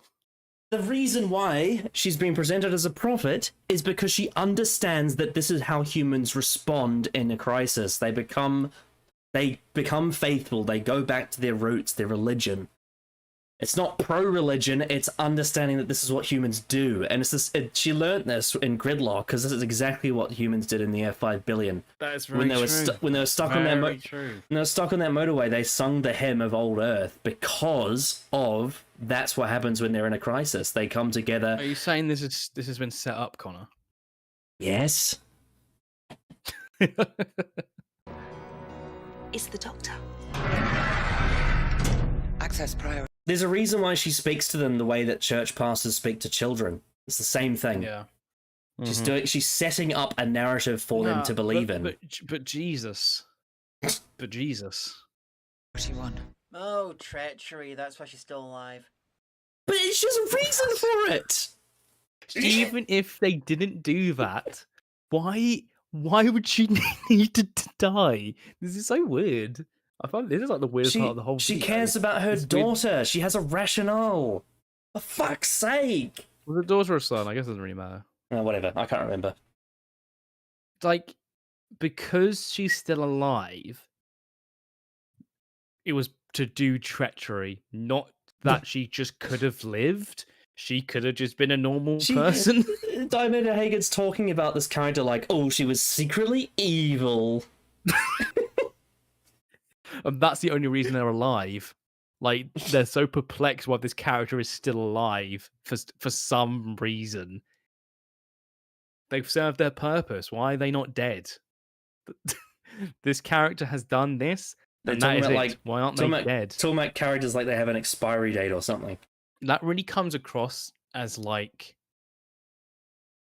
you've already seen this episode before, obviously. You've rewatched it for the review, and you've sort of like are trying to use the fact that there was this random. I guess there's going to be a point that the treachery was very random, and that was their purpose, and they've gone on to It's this not rant random. about They why have a they're not child. dead. They have a But fucking that's what I child. mean. They're a That's what I mean. mother. They're trying to put the fact that it was like a twist. If it was, of hey, treachery, if this was and that's my the only mum, reason they're if this here. was my mum trying to protect me, she would have done the same thing. A lot of parents would. But that's not. It's like it's going way too meta with it. It's like, why this person's only alive because they have to do this. They could have just they didn't they could have just lived. No, they're alive Characters- because they haven't been killed. Anyway, the Master decides that he's been cooped up for too long and goes first footing. Unfortunately, it's nowhere near Hogmanay, and they're not in Scotland. Because he's been given the location of Martha. That's why. And he's going down to get her himself. Because they now know where she is specifically. Because keep in mind, the UK, like compared to the rest of like a lot of countries, is small, but still fucking big. it's very big. They didn't know where she was. She didn't know where she was cooked up. So now that they have an exact location, she is going to get her. No, it's not hard to understand. And almost none of you know what I'm talking about, so I'll move on. But he never comes to Earth. He never walks upon the ground. Dude, it's been a fucking year. At least wait a few more months before talking about him like he's some sort of demon god. What are you... This is the first time since a year he stepped foot on Earth. Why does it have to be a couple of months for that to be then believable of a thing to say? Are you stupid? This is honestly one of the worst videos I've ever watched. I am gobsmacked by every single point. Again, that's just another point where I'm just baffled as to why this person has said that. Oh my god. You can't say that. It's only been a year. Fuck off. He walks among us, our Lord and Master. Physicians! Also, a great little clip there. These people are fucking terrified. They are terrified of the Master. The Master has made their lives a living hell for a year. They are fucking scared. I'll give the order unless you surrender. Is he gonna order his men to shoot the houses? Because that... Probably, yeah. That's the only thing he could have done. Is that not believable, I guess? That has a limited success rate. So Martha gives herself... But, oh, Jesus Christ. Oh, Jesus Christ, Jesus Christ, Jesus Christ. This... Oh. Yes, he could have decided that they shoot down the houses to scare them. I don't know what you want. I don't know what you want. Life is all about choices. Sometimes we choose to do one thing and sometimes we choose to do another thing. But both of them... But Connor, is he going to make them shoot down the doors? Oh, but you see, this is the most amazing thing about people from her planet, is they can think two things at the same time. That's one of the recent episodes. I get the reference. Up. The doctor's trained her to always avoid the deaths of innocent houses. Lucifer is killed by the Master while trying to save her. Aww, that is easily one of the 2 top worst fates that Russell wrote for him. March of Shame. I'm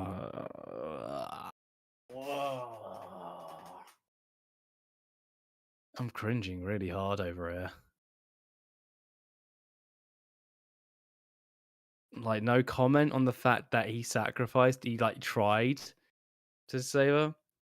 Realistically, he probably could have shot, but decided to run out. I don't know. It's and all you can say is, "Oh, he got abused by Martha," and Russell wrote that. I don't fucking know. It's just This ravioli is so good. Ravioli is pretty good, to be fair. Well, guys, we've made it. We've made it to the scene. We're actually here now. Oh yeah, now this is the scene everyone talks about. As everyone stares at Martha. Shame! Shame! Oh, you've seen this, Callum. Shame! I have! She's Oh my thinking, god. When the doctor shrank, why did his eyes stay the same size? First actual Is he good supposed reference to look of like the the girl video. from See Me Dance? Okay, let me answer weird. this. So, there are lots of things in your body that grow and shrink over time. The one thing that stays the same size no matter what part of your life is in is your eyes, and that's why. That's why babies look like they have big eyes. Yeah. Quite a neat little thing that not many people know. Weird. The teleport device. Okay, so why didn't she teleport away before? Yeah, I could have killed the Oh people my she was with. god, are you actually like fucking... She wants to be here. Jesus Christ! The whole point is so she can be here. She wants to be here on this day. She's actually really... You could say, the only thing you could say is the fact they probably should have searched her earlier, and that's kind of it. Sure. Which I think is fair, but she wants to be here, so... The master can literally just be like, "Oh, you idiot! You could have used that," because he's very mocking. Master from killing people to draw her out beforehand. Why did he need to know where she was? All he needed to do was televise people being murdered with the promise that it'd stop if she gave herself up. Either the master... Weird. It's very strange. Celebrate the beginning of his conquest of the galaxy. That's the galaxy. But that's not what he does, and that's not what he's like, and you're talking about something that's not what he is and not what he's like. It's not what he's fucking like. Jesus Christ. Very unfunny. Very not fun. To say that the Master is a stereotypical cackling villain does a massive disservice to the character that's been written. Who isn't like that. No. His rationale for conquest is so different to so many other villains. Indeed.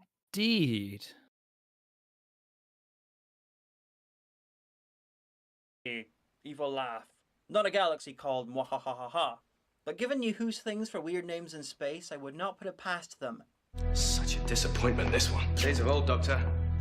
You had companions who could absorb the time vortex. How did you know that? Oh, jeez, was it really easier to use Rose when the Master would have no fucking clue who she was? That happened in the far future. There's no info about it on Earth. And everyone who was there was the Doctor, or Rose, who's in a parallel universe. You could have chosen something notable that an old companion did in a Master story. Something like... Okay, it's not a great list, but Adric could count really high. Anyway, Martha knew about the... Well, I mean, the Adric example would be interesting, but again... So let's dissect it. How does the Master know about Rose?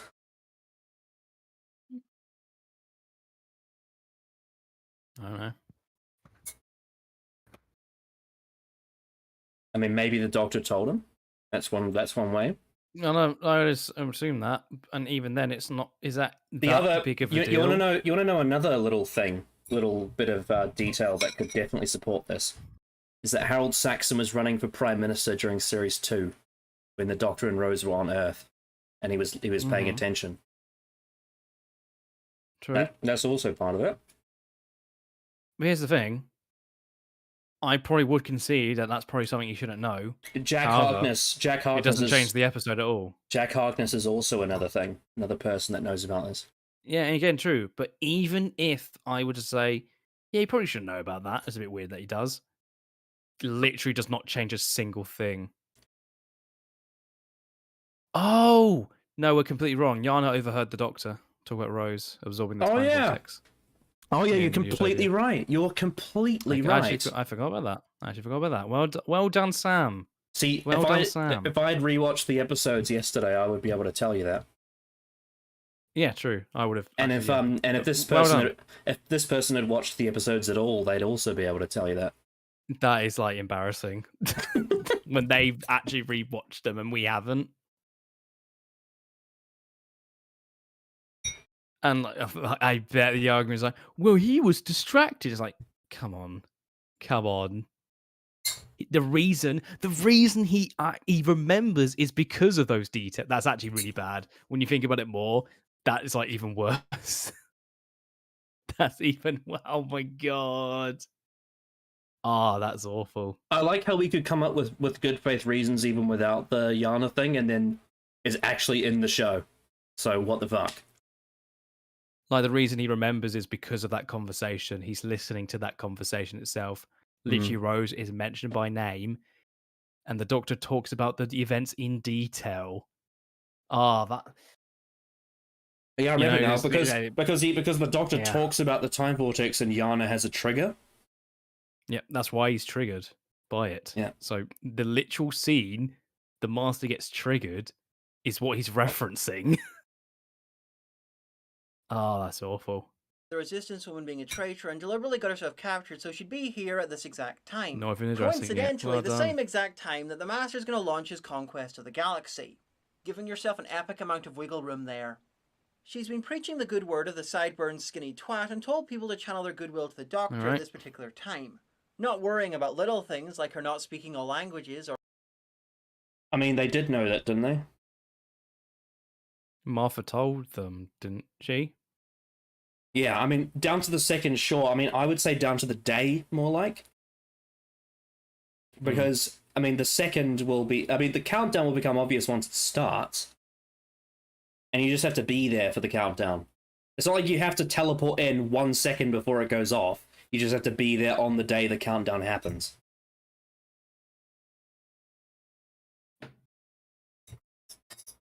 or human error or time zones or anything. Is that your weapon? Prayer. Like, the whole reason why the Master finds Martha is because she draws attention to herself and intentionally has him capture her. So that she can be there. Yeah. The Doctor has been worming his way into the psychic shit of the satellites and absorbs their good thoughts to somehow be returned to normal. Well, as normal as you can, while flying and looking like Tinkerbell if she was shaped like David Tennant. Okay. Oh, well, that's a new one. Well, that's a new one. Shall we talk about this? Yep. I mean, what's to clarify?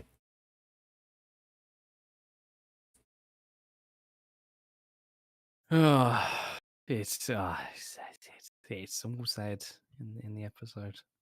It's all said. Yeah. It's yeah. Hey Jeb. What's up? Do you have any specific quotes you'd like to pull up that explain why this happens? Why the Doctor becomes what they refer to as Space Jesus. Yeah. Can't say that. Wow. Transcript. Let's get it up. Let's get it verbatim. We like our research. Because whenever I say whenever I say it to people that it's explained or justified in the episode, they say I don't believe you. So they don't trust me. So maybe they can trust the script. You know the thing you're referencing. Let's go up. I'm still baffled. Like the fact this person rewatched the episodes and completely forgot that Yana overheard that conversation is baffling to me. Maybe they didn't watch the first part. So, it's presented by Martha to the Master after the Master thought the gun was the plan, and he's very confused because obviously he's brought right into that. Martha goes, "Don't you know what I was doing, traveling the world? I told a story. That's all. No weapons, just words. I did just what the Doctor said. Went across continents all on my own. Everywhere I went, I found the people I told him my story." Goes over the story. Told him about Doctor, told him to pass it on, to spread the word so everyone know about the Doctor. And then Master goes, "Faith and hope, is that all?" Martha goes, "No, I gave him a instruction, just as Doctor said, to think of one word at one specific time. With that, you've got it supplies to the Doctor saying, use the countdown. And then the Master's still like, well, that's just a prayer. What does that do?" Martha goes, "Right across the world in word, just one thought in one moment, but with 15 satellites," and that's when the Master's like, shit. And then they go to the Archangel Network. Martha goes to telepathic field, binding the whole human race together, all of them, every single person on Earth, thinking the same thing at the same time, and that word is Doctor. Everyone starts thinking it. And then the Doctor says, "I've had a whole year to tune myself into the psychic network and integrate with its matrices. The one thing you can't do is stop them thinking." And then the psychic power keeps piling into the Doctor, which is defined as the Doctor is back to his previous sense, genome and form, and then back to his normal appearance. So it's basically a whole load of psychic power built by the 15 satellites of the Archangel Network, powered by the people with their thoughts, using all the components that were established, like how the Master even got into power using people's thoughts. It's reverse engineering, isn't it? It's exactly that. And using the human element of faith with their gods and such. And right now they have nothing. No god has come to help them. But then this revered Martha, the only one to escape the master, mentions the doctor. The doctor's the one to help. And they have something new to turn faith towards and to trust in her. Because they've got nothing left. That's all they've got. Mm-hmm. But also, like, people say, oh, that it presents the Doctor as being all powerful, but actually, none of the things he does in this scene are him. It's power given to him by the whole system that's set up. He's just, like, experiencing it. And he's not actually a Christ figure. He is being... They created a narrative for the people that he is one, but he isn't. It's all, like...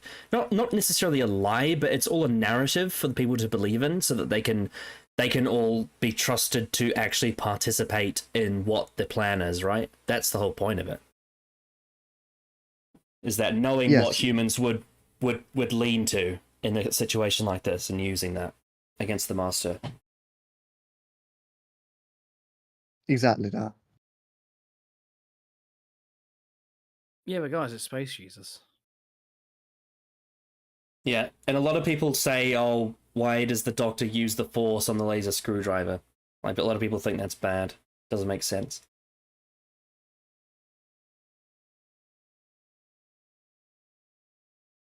Yeah, it's just people miss all these key components that people are like, oh, why does everything go back to normal? Deus Ex Machina.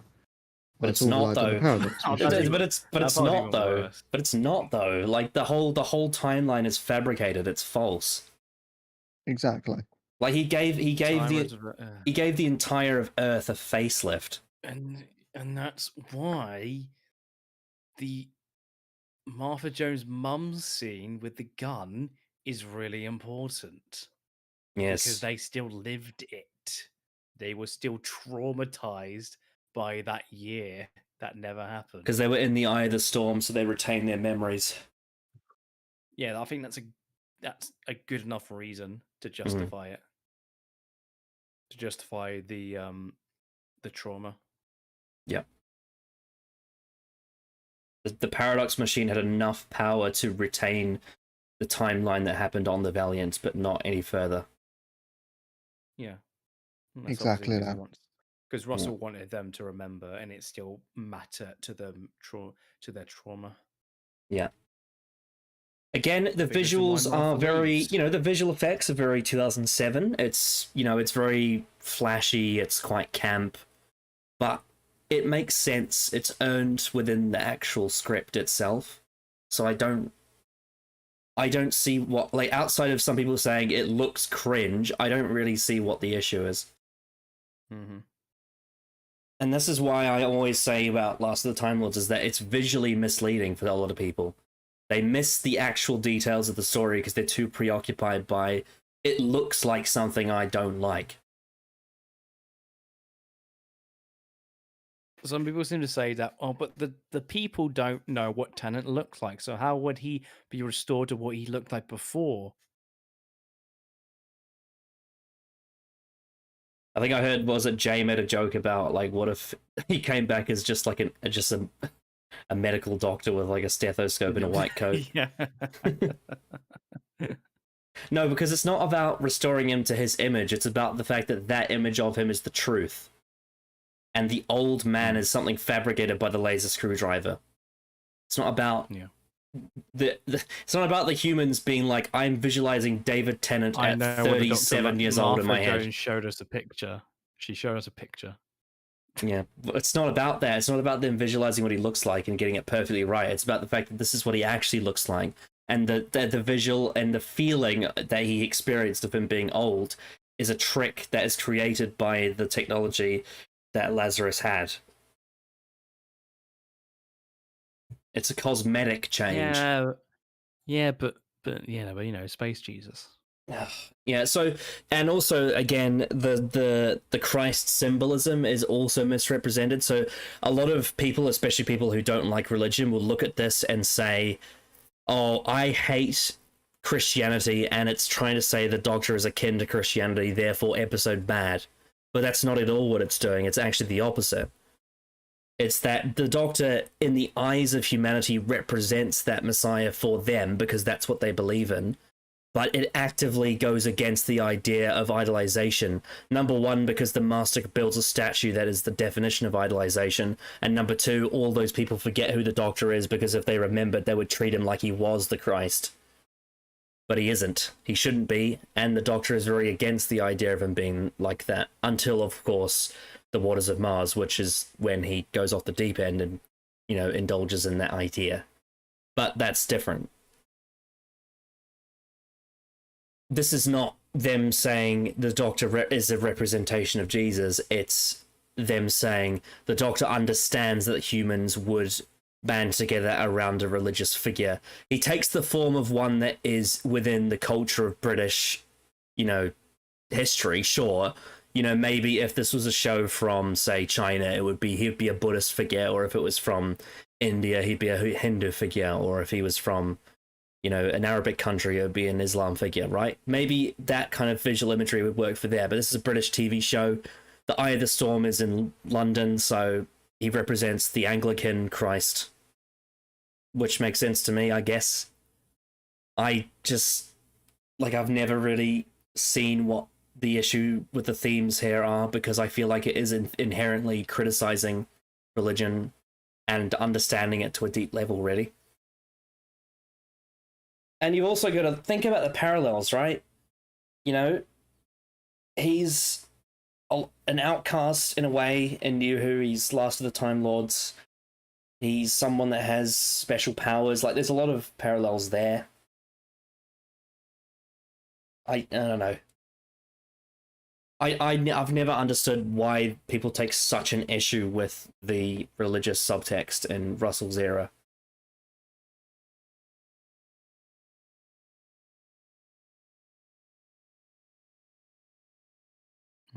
This is really obviously a Leaning Tower of Stupid, but there's something less obvious I'd like to bring up. Martha was famous. People talked about her, and yet no one let slip the message about the countdown and praying to the Doctor? Real? Well, I mean, does she explain those, like, elements of it, or?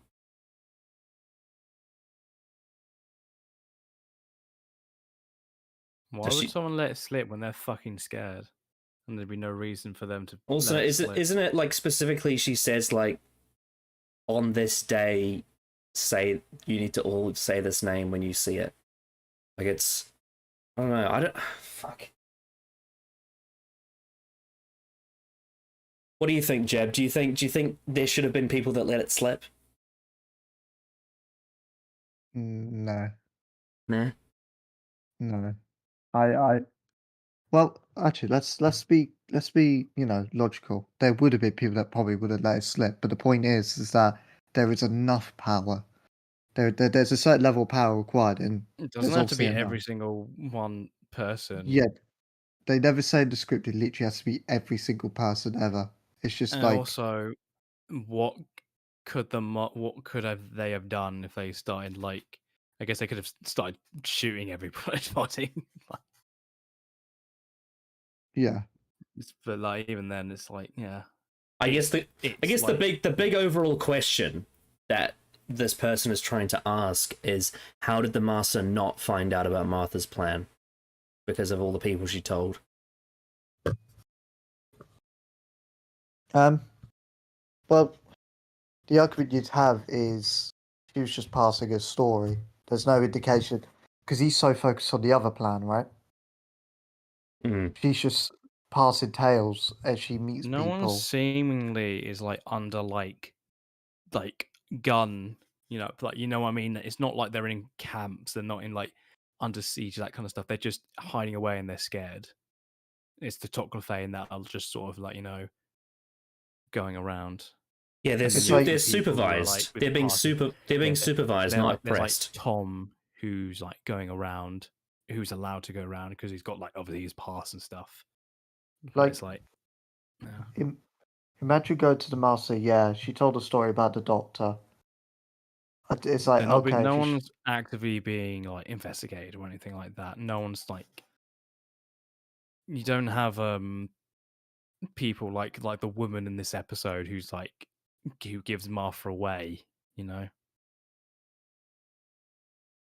Yeah, it's just obviously the focus is the plan on the gun, which is also what she's been spreading.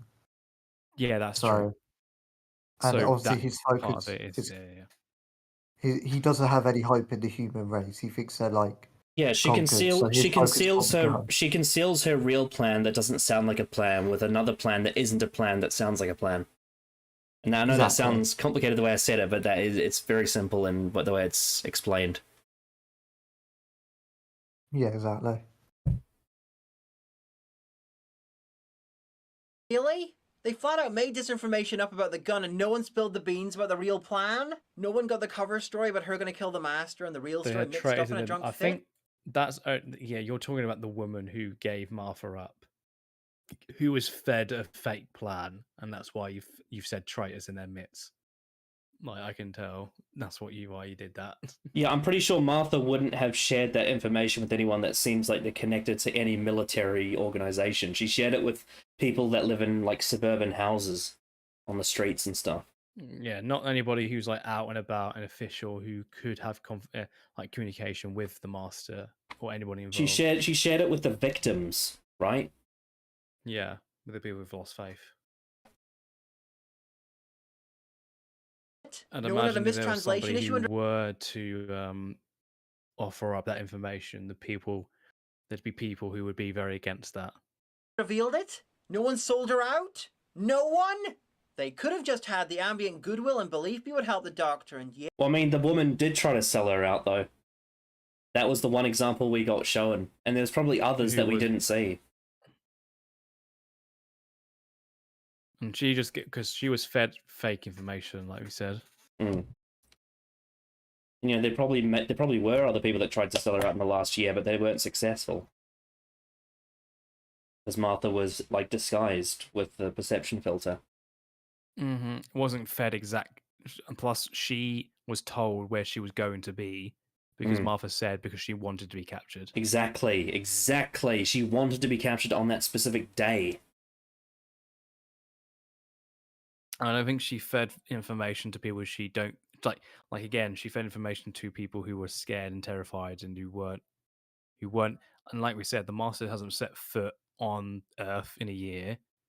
They're not under constant gun, like they're not looked at. It's Toclafane now just sweeping around. And the only people they see are people who are out and about, who are allowed to be. And that wouldn't be too often. They're required to keep people in check and stuff like that. You know, it's. I don't think it's perfect, but I don't think it's groundbreakingly plot hole-ish to me. Yeah, that would have been stupid, but this just adds the extra layer of billions of humans having a year to fuck this up and somehow not managing it. I'm sorry.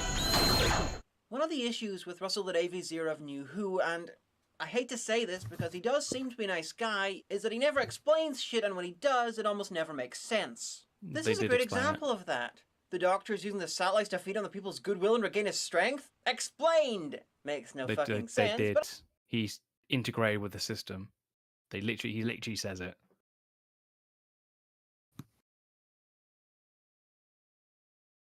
As explained! But why this makes him fly and turn him back to normal and generate a force field, not explained, and He integrated with the system.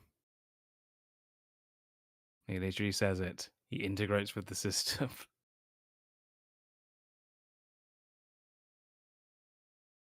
You wouldn't listen.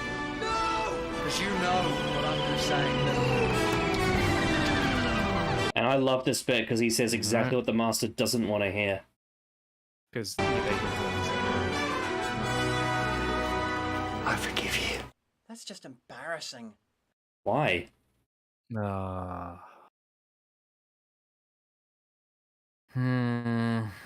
lot of people they tie this to the Jesus thing as well because Jesus forgives people.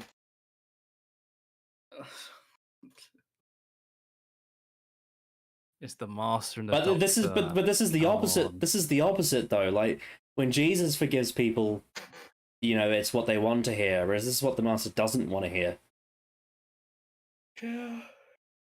The master thrives on the idea that the doctor hates him, but he doesn't.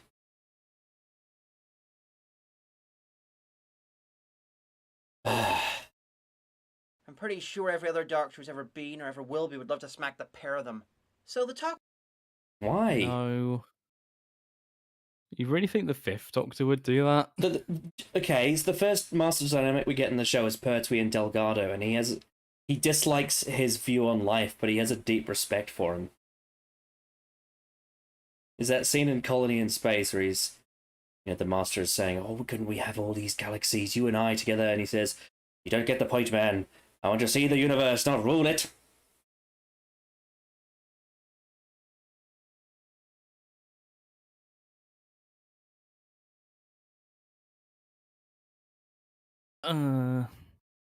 Aquafina returning to Earth to protect the Paradox Machine. Also, fucking 12 and Missy. Are you forgetting about that? Jesus Christ. Yeah. This is 2016. Thing, so Captain Jack grabs a small team. Oh yeah, true. I forgot about that. Whoops. Of extras to die quickly against overwhelming odds. But you know what? Even in Series 8, I still don't think the 12th Doctor would be angry at this. True. It's funny how 6 billion can become 3 when the story calls for it. Why are you expecting 6? Why? What? Oh my god! Jesus Christ! 3 is perfectly enough to guard the TARDIS. Like I think that's fine. They didn't anticipate this level of mutiny. Why are you expecting like 50 to be in that room? Why would there be 50 in that room? They'll start bumping into one another. Exactly. They're not like locusts. No, they're not that coordinated. 3 is perfectly fine. Like, if there was one, then I'd be like, yeah, there probably should be more than one. I mean, I guess then, I guess the only thing you could say is it's an interesting coincidence that there's 3 people in 3 Toclafane that just happen to be in the room. But apart from that, like, it's fine. It's really not a big deal. It doesn't change. It literally doesn't change anything. Also, Jack can't die. That's true. It doesn't matter. That's true. Anyway, the Master and the Doctor are teleported away, so the episode can get the required amount of on-location shooting. The Master is planning on fine. No, because it's a fucking cool scene. Why wouldn't you want to do this? He's showing the rockets launching. It allows them to be alone as well. Yep. Have an intimate moment in front of the rockets. So the Doctor can't get shot or captured or whatever. He can actually talk to the Master. Ugh. Destroying his rockets, which as a side effect will destroy the world or something. I won't complain about. I have always thought this is like one of the most underrated scenes in the show. No one ever talks about it, but it's a really good scene. That's the one thing you can't do. And like the way it's like really overly lit as well is quite surreal. The way it's all white. It's quite it's quite otherworldly. That because the 12th time he's tried to destroy the Earth. I'm surprised step 1 of the conquest of the galaxy wasn't destroy the fucking Earth twice. So Jack gets into the TARDIS, rest in pieces extras, and manages to destroy the rest of the Paradox Machine with a fucking rifle before the other 6 billion minus 3. It's a machine.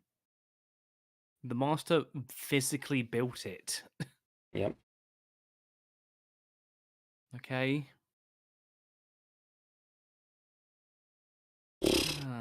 Jesus. He Toclafane arrived. Also, we've been shown in previous stories that TARDIS can malfunction when it's shot.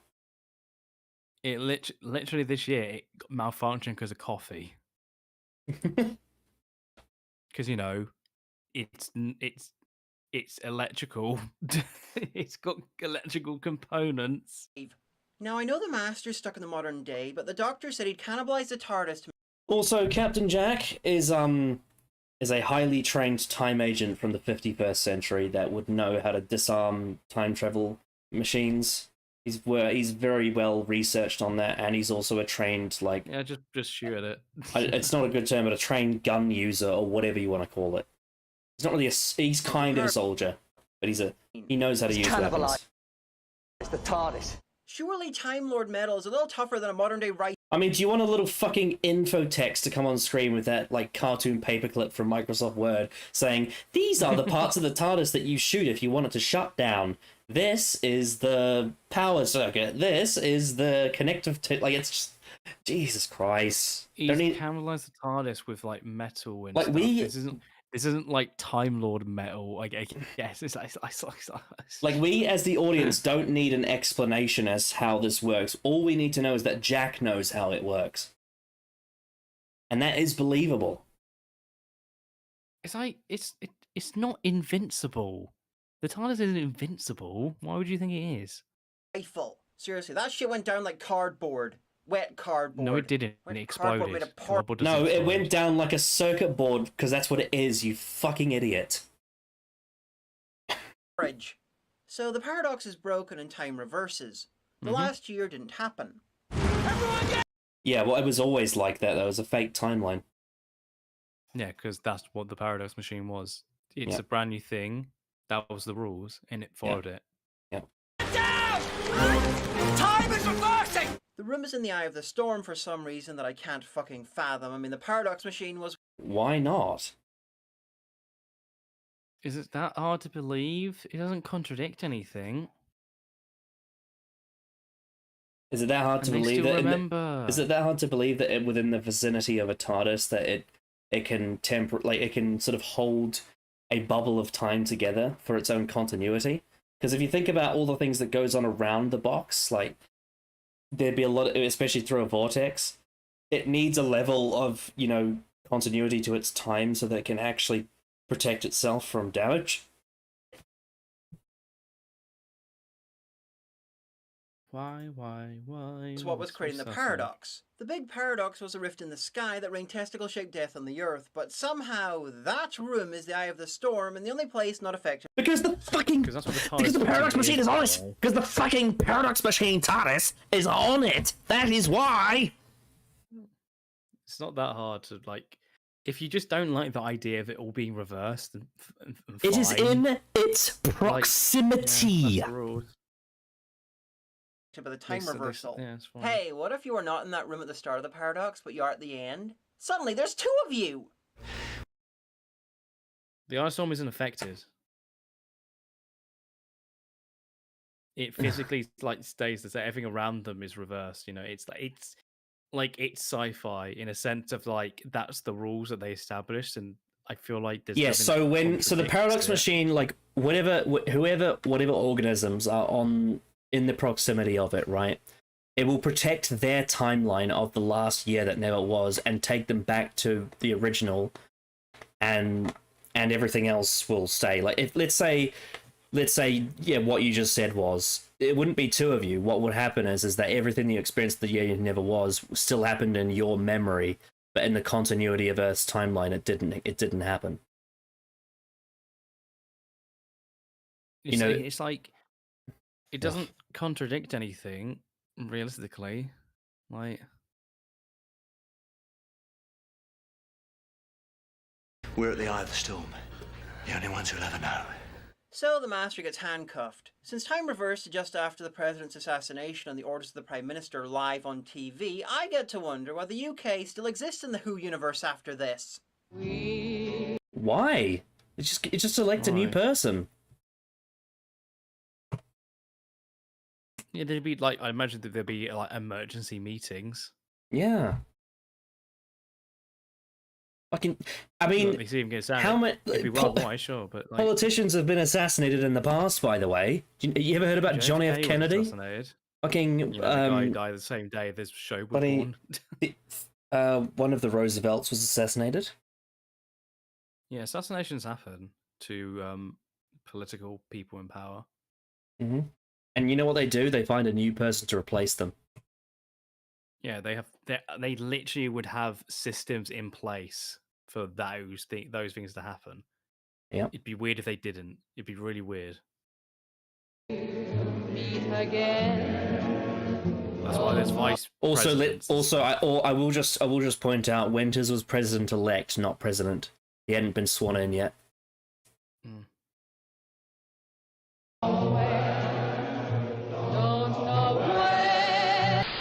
What do we do with this one? We kill him. We execute him. No, that's not the solution. It kind of is. Well, it's a solution. Why? Yeah, the Doctor doesn't agree. They do. They're characters, and they have their own thoughts and feelings. So they can't grasp Why the you- idea as to why the Doctor didn't want to execute him for personal reasons, and they question the title of the episode, which is literally explanatory of why he doesn't want to kill him. Why is this a point to be made? Why do you even need to make this point? The Doctor Because doesn't agree. he doesn't with want to be the people last here. of his species, regardless of whether it's the Master. It's just like Which is why he wants the Master to change. these characters to have different thoughts and feelings. Shock. You know, he wants the Master to change so that they can be the, you know, there's more than one left, and also Master can change so that they can coexist and Master doesn't do horrible things. Like, it makes sense. It totally makes sense. Solution, at least until the Master reappears without adequately explaining how the fuck he survived, which would be an improvement over what we ended up with. See, you're better than him. No. Fuck you. One life does not equal billions. In fact, He's captured. He's captured. He's going to be captured forever. Like, I imagine the Doctor has him. Like, Also- in this moment, he has him. Also, let's not forget the Doctor is being selfish. That's why he's doing it. A little bit of that, but at the Yeah. same time, the Master is like, he's done. He's been captured. He can't escape. The only way he escapes is from dying, literally. Which is the point of why he dies. And also, the Doctor doesn't believe in retributive justice. He believes in restorative justice. Exactly, but obviously, the humans here think differently because they're different from the Doctor. Like, this is very natural. I mean, we don't Very get in-depth explanations on what their views on the death penalty are, but because they experience such a personal, you know, experience They're of on one slavery, yeah, year of it's also slavery, you can like that. understand why they'd be driven to seek out retribution. You know, Like she says, it's a human those things instinct. still happened. You know, the idea of eye for an eye is a human instinct. It comes from the animal kingdom. It's like, you scratch my back, I'll scratch yours, and that comes down to things like this. It's why a lot of people believe in the death penalty. It's why people like this, who normally maybe wouldn't, like, they really want to execute him for what he's done. This is a great scene because Francine is in such a state of conflict because she doesn't want to kill anyone, but if there was one person she would kill, it's the one who fucked up her family. Yeah. It's great. It's such a great character moment. How could you not like this? How could you misunderstand this? Why are you like, no, kill him because he could kill billions? Like, at this point in time, the Master's been captured. He is done. He's out. The point, I generally think that the Doctor has him forever at this point if he wasn't killed. Yeah, which is why Russell did it, of course. And I've heard a lot of people like say the rationale is that the Master always escapes. I'm like, well, yeah, but what if the Doctor got him a position where he couldn't? You know, inside the TARDIS. Exactly. Yeah. What were you gonna say, Jeb? Which is why Russell decided to kill him, because one reason, obviously, the show has to continue as it is, and two, Johnson wasn't staying. It's like he has to give an in reason for why he doesn't stay on, and it's killed by the wife, which he sets up perfectly fine. Anyway, Jeb, what were you gonna say? I was gonna say, given it's midnight and I literally have work tomorrow, I kind of have to clock out. My brain is mush. Right. Do you want to give any closing? Do you want to give any closing thoughts?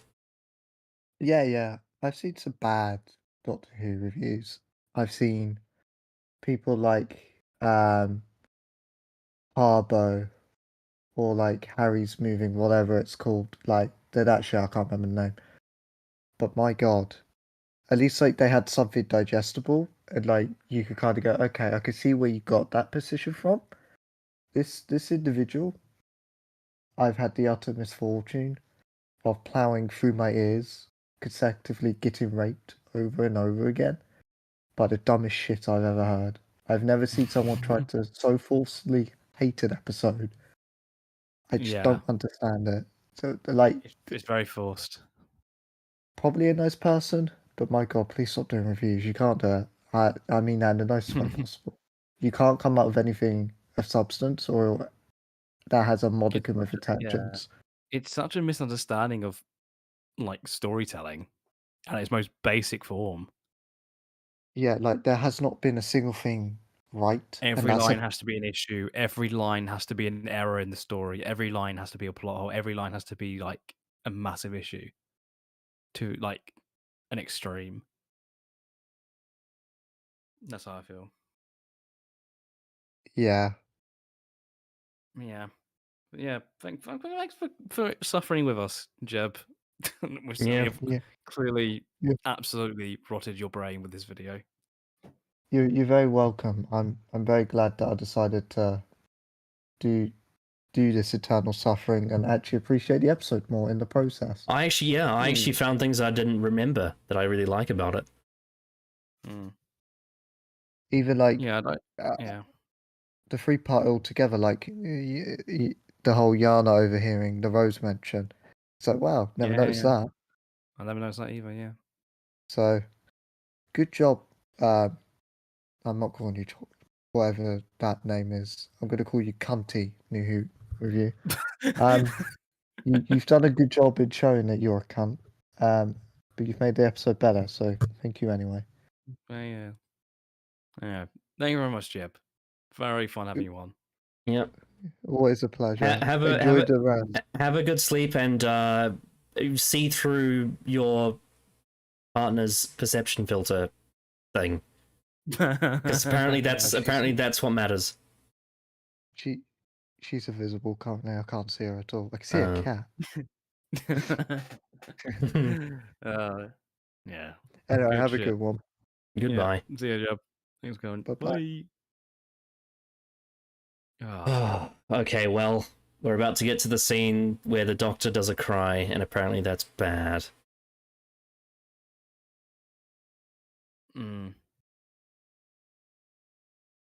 I guess that's what point they're making, is that your best aim is him saying King the Master's equal to the Master enslaving Earth. But he took lives, that's the point. You're not the same. You don't take lives. That's all the idea of what he's saying. If you kill the Master, you become just like the Master. I guess people say preventative measure. People say preventative measure, but you have to understand there's nuance to the death penalty. It's not a simple thing. No, yeah. And what Russell's doing is he's showing a room of people who all have different conflicts around it.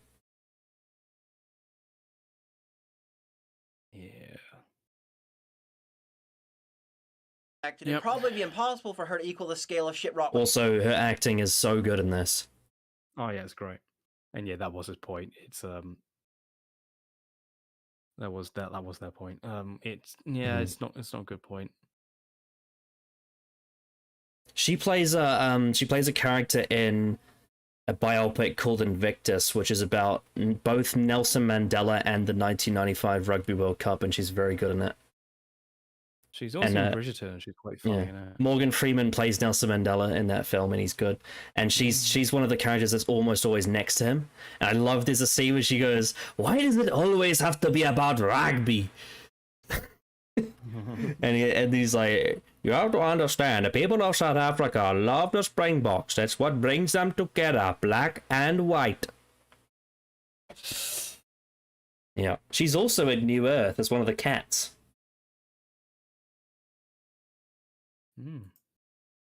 For the Master.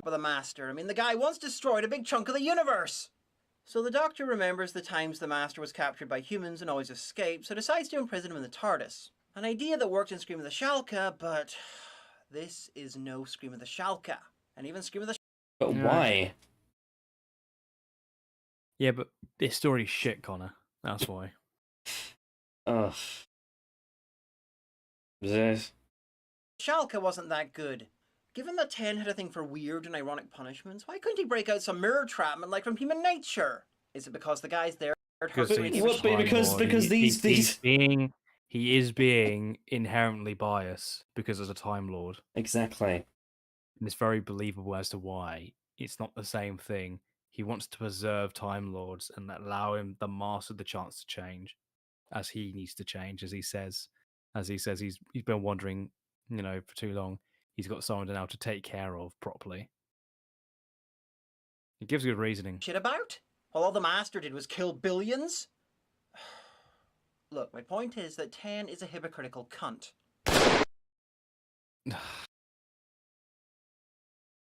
He gives reasons that are understandable, and it is because of his bias. Of course it is. He has been alone for fucking ages since the Time War. Can you surely not understand why he wants to try and change the Master for the better? Is there literally nothing in your mind that says this is understandable for this character? You don't have to agree with it. I don't agree with it, but I understand why he makes that choice. It's so believable. Anyway, the Master's assassination. When this happened, the fact that the wife had little to no expressly explained reason for doing this was the cause for... Are you fucking stupid? You mentioned the bruises earlier. Are they saying that initially you didn't realize why, but then when you rewatched it or something that you realized and thought, oh, it's not subtle? This is a good reason. 1 year of toxic torment, abuse, probably rape. I don't even know. There's a lot Probably, that could have yeah, happened. that's actually a very good point. It probably is that, yeah. For much discussion. She looks vacant, glassy-eyed in the... I mean, look... Why do you think that is the case? Why? Why do you think she is that? Yeah, because she's fucking traumatized. She's fucking traumatized by him. And she's had to murder someone that she once loved. It's a really good performance. In her own way, yeah. Telepathy. And most damning of all, one of the Master's most defining characteristics is his willingness to survive. He'll do it as a skinless corpse, He is trapped. The Doctor has him. He's going to be locked away maybe forever if he doesn't change. This is his way out. This is his way out, and it's a great reason for him to die. He'll do it as a CGI snake thing, and worst of all, he'll do it as Eric Roberts. And again, we literally see in the same episode, he has a backup plan with the ring. Now, End of Time did a really shit job with it, but it could have been good. That's right. That's not on this episode. That's right. He had the ring. He had the ring, and as you said, End of Time does a shit job explaining it with the whole books of Saxon necromancy. Time's fault. It's it's End of Time's fault. Roberts if he has to. I always dress for the occasion. Dying in your arms. You're not dying, don't be stupid. It's only a bullet. Just regenerate. No, Harry.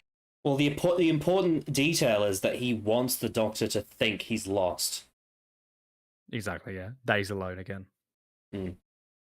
Like, the idea is that if he escapes with the ring, he'll go off and do something somewhere else that he enjoys doing while alive. The Doctor thinks he's dead and thinks he's the last of the Time Lords. That is the important detail. At the very least, for a good while before he comes back to life.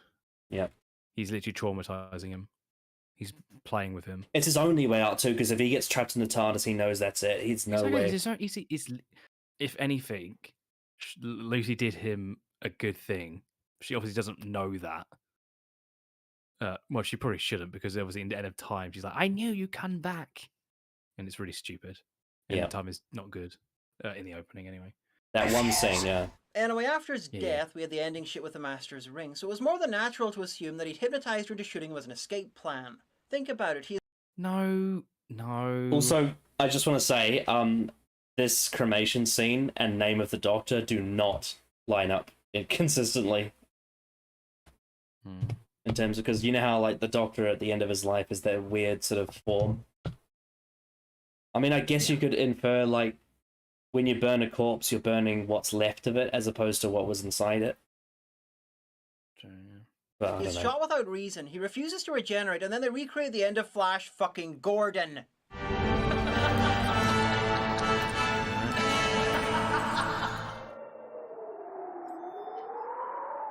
So, what's wrong with that? It's a reference. Being inspired by a very iconic piece of sci-fi. What's wrong with that? This scene also references Return of the Jedi as well. Flash Gordon is the most joyously over-the-top and campy film made in the 80s, and this is supposed to be the dramatic end to a heartfelt story. The fact that the end, is the only difference between the two of them is a big fucking problem. Anyway, all these things suggest an escape plan. And in the end of time, we saw what kind it was. Only instead of the rational one, wife was hypnotized into killing him and then released because America wants to collectively eat her out, and then she finds the ring where he stored himself and brings him back somehow.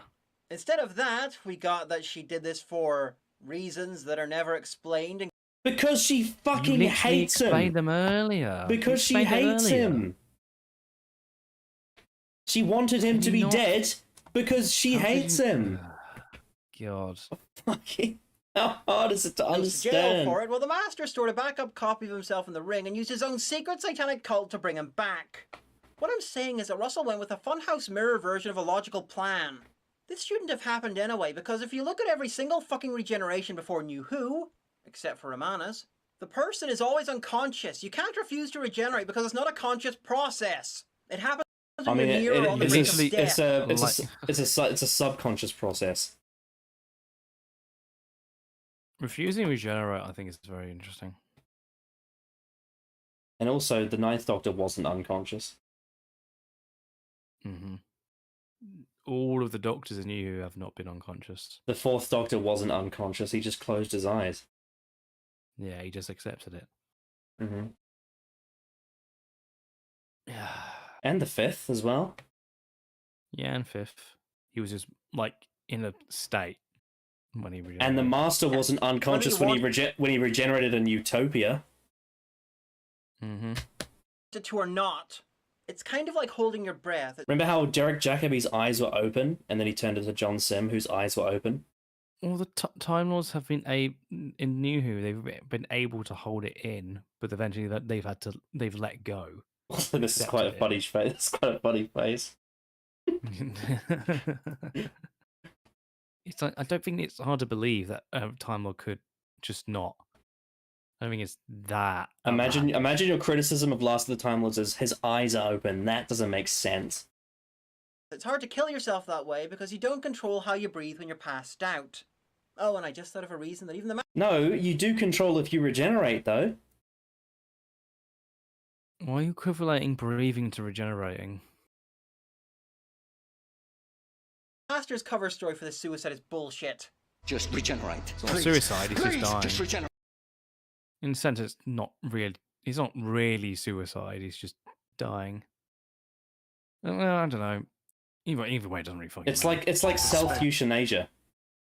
Hmm.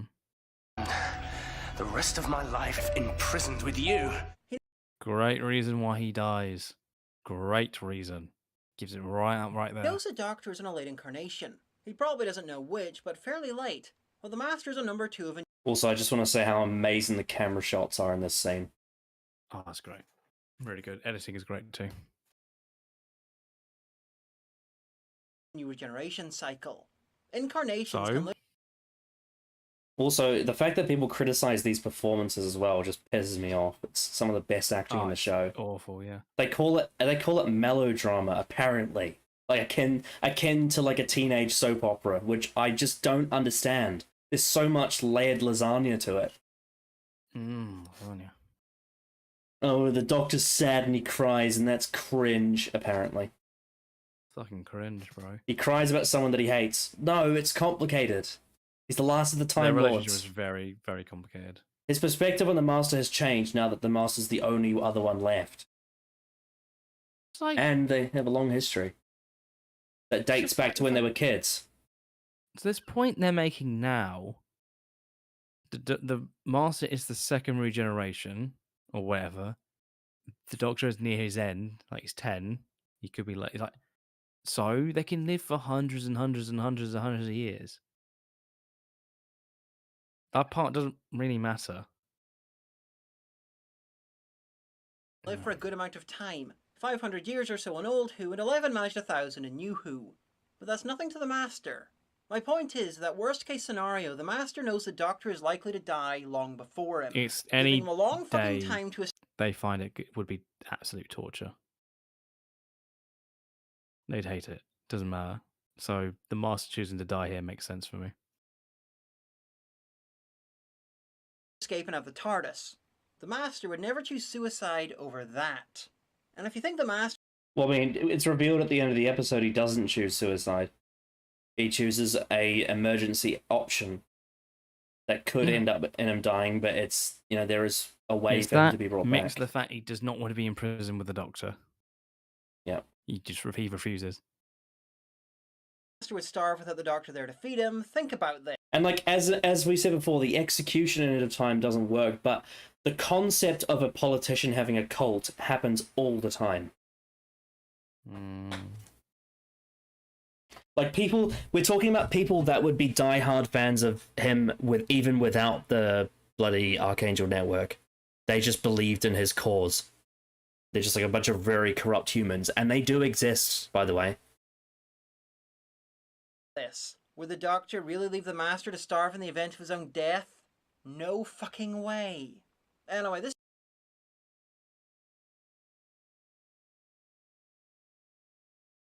Just... Oh, I'm so done. I'm so done. This is fucking mind-numbing. This is bullshit all the fucking way through. And the worst point is that both mindless escape and death and reappearance for no reason are both old-school Master tropes. The whole thing is unnecessary and stupid. And frankly, seeing the Doctor cry like that over the Master's body should make everyone else in that room never want to see him again. Why? They're very... Why? They understand. Like, they don't fucking like the Master, but Martha's and Jack very much understand this moment. And Francine was conflicted about it. Yeah. And like it's like he is dead, and they've gotten the thing that they were thinking about him having before, but they understand who the Doctor is and what the Master means to him. They get it. Martha and Jack, I think, specifically understand this scene they all and know his that he reaction. is the last of his kind, and the Master's the only other one left. They can see why that would hurt him. It's obvious. And like the Doctor's not going to blame them for it. He's not going to blame Lucy for what she did. It's just, you know, he obviously won't agree, but he understands that she was very much abused. He's not like, it's just, you know. Like a room full of Jews, communists, gays, and Romanies watching you be devastated over Hitler's death because you're now the last person. No, that's not how it works. That's not how it works. That's very strange. Fucking, they're not. Why you said that. No, listen. These people are not sad that the Master is dead. They're sad for the Doctor. They are sad because of the way the Doctor feels about it. They're all very traumatized. A lot has happened. Calm down. Alive with a toothbrush mustache. Now call that a Godwin if you will, but they saw that bastard kill billions of people, so I think the comparison is more than fair. And Not as I said, it's not about the Master. It's about the Doctor and the way he feels. There's a feeling of catharsis that the Master. Do you genuinely think Jack and Martha would be like, Doctor, what the fuck are you doing? They would be especially understanding of what this means to the Doctor. Because remember what he explained in The Sound of Drums about Gallifrey in that scene when they're eating chips. Gridlock as well. Yeah. They get it. Those who no way time to rip off a famous early 80s sci-fi movie with a funeral. And Jack was there during Bad Wolf parting in the Ways as well. It's a Viking funeral. It's not just Star Wars. It's very clearly, obviously, a reference to Star Wars in a sense. Well, I mean, the Star Wars one is a reference to a Viking funeral as well. Exactly. Scene. It's not. It's like, alright. Yes, we get it. It's the reference. That doesn't make it bad. It's a Viking funeral. This would be like people looking at Gridlock and saying it's bad because it's like Blade Runner.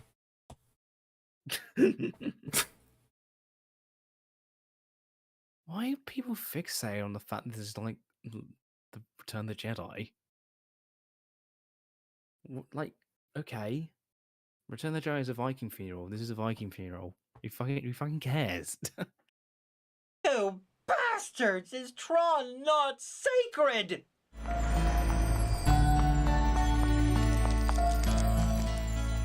Just to say, I don't blame you.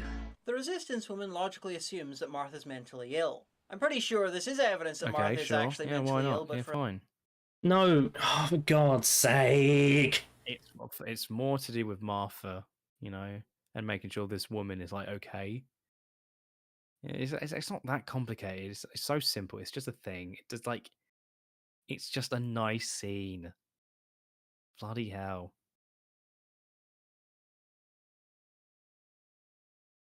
And for a like, very different she's reason. just given this So the random Doctor woman her offers Jack a perspective. She's place been in the given TARDIS. random times by a stranger. It's like, oh, okay, very strange, but nice. That's it. Yeah, subconsciously, it will make her feel better, and that's what Martha wanted. Yeah, exactly. But he refuses. Had plenty of time to think that past year.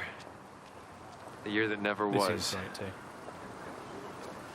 And I kept thinking about that team of mine. Who we couldn't afford to have show up. The Doctor... Oh, it doesn't matter. It doesn't matter.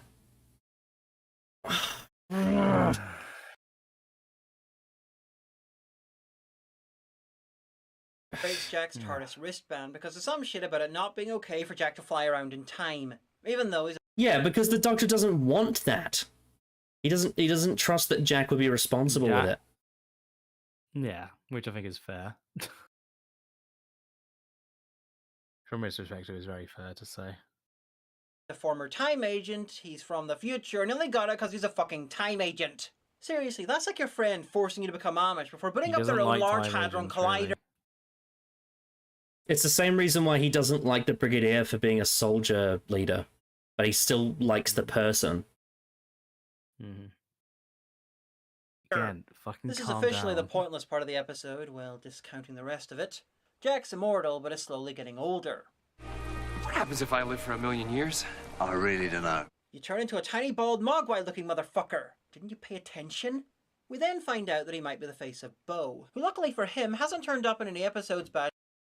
I know that they were making a joke, but like 900 versus 1 billion is a bit different. Well, just 1 million, as they say. Yeah. Enough to review.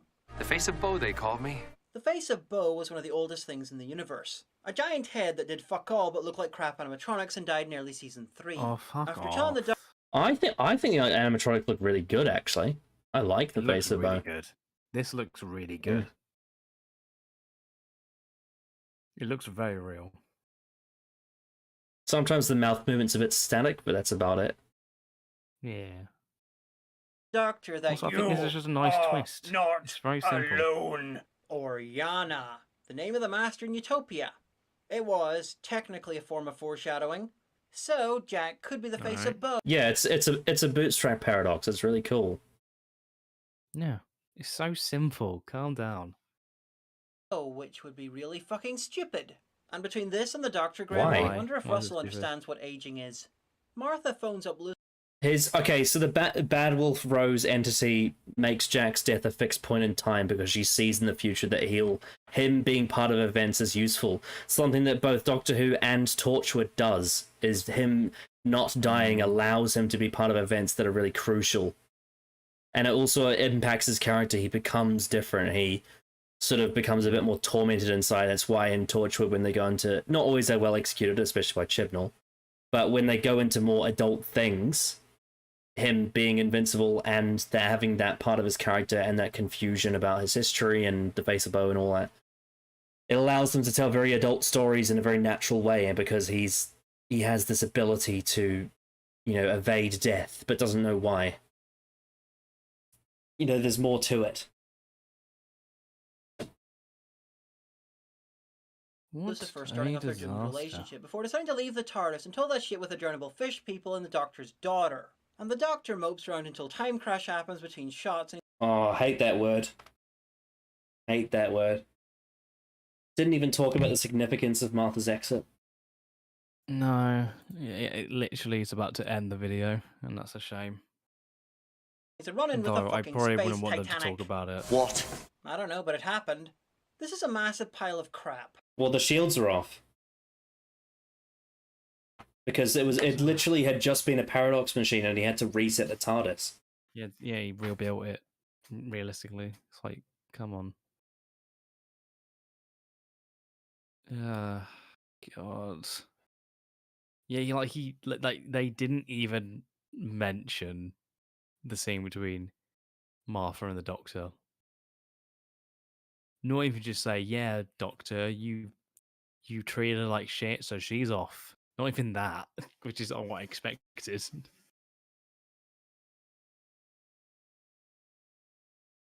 Well, I guess Alien is better because it's like the arc in space. Yeah, I guess Terminator is better because it's like Day of the Daleks. And I guess New Hope is better because it's like Colony in space and Frontier in space. I was a bit more kindly disposed to the sound of drums after rewatching it. It was still crap, but a little better. Not this though. I find very little redeemable here. It's like the first part of a trilogy of shit finales that culminated in the end of time. And yes, I will be reviewing Journey's End.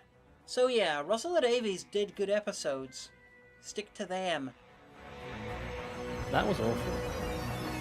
Yeah, that's one of the worst videos I think we've done. It might contend for number 1, generally.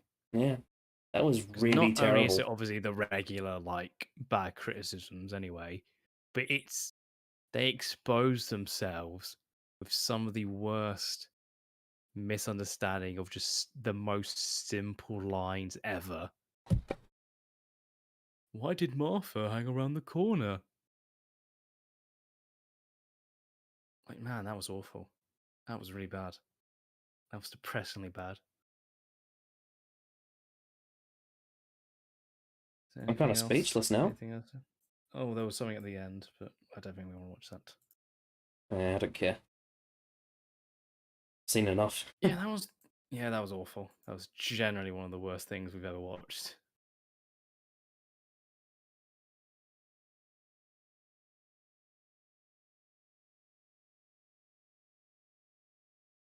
My word.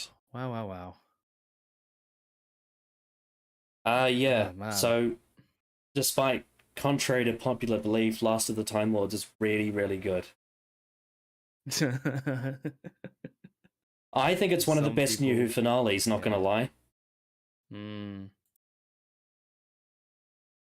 That Yana bit just...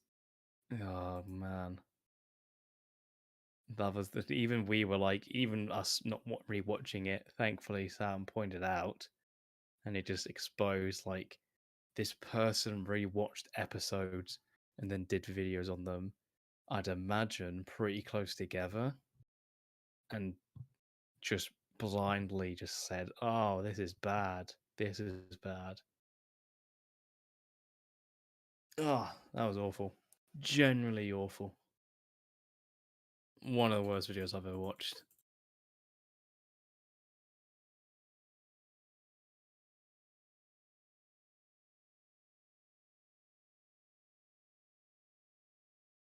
I don't really know what more to say at this point.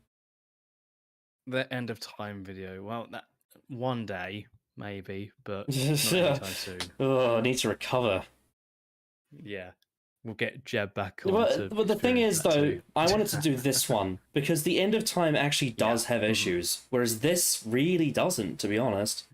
I'd be intrigued by what they would say about end like of time. the issues with Last of the Time Lords are so minor, like they're so tiny.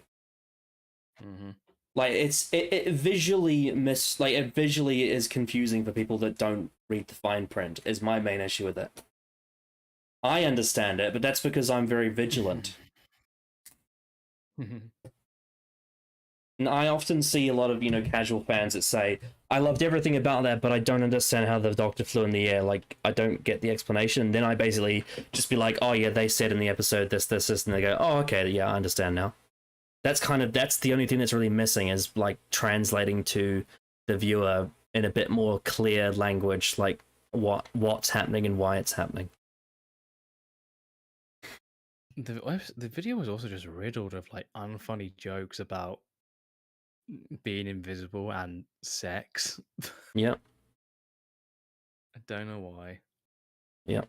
Yeah, it was really bad. There's a video we could do for an EDAR down the line that I watched recently, but the only problem with it is it's an hour and a half, and I don't know if we can do that. Fucking hell, that's long. But it's a very interesting video because it's a video criticizing the Doctor Falls, and they said is the Doctor Force is a disgrace. Something like that, yeah. Oh, that was Richie Reviews, who's done other videos. I know. They commented said on my Spyfall video. Yeah, they said in the video that it's worse than Hellbent. Ooh, I definitely don't agree. I don't agree with that. But there was something they said about the 2 weeks later thing that did perk my interest. I thought it was an interesting thought. There's a few things. I think their main point of the episode is they think it character assassinates Sim.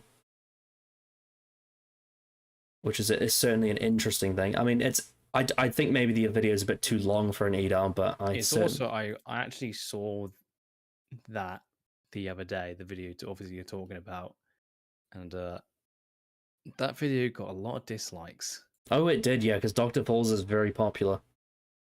Well, then, and also their Series 9 video, which they uploaded 3 days ago. Yes. Also got very badly disliked. Well, also, I think one of the reasons why they get dislikes is not necessarily due to their takes, it's the language they use.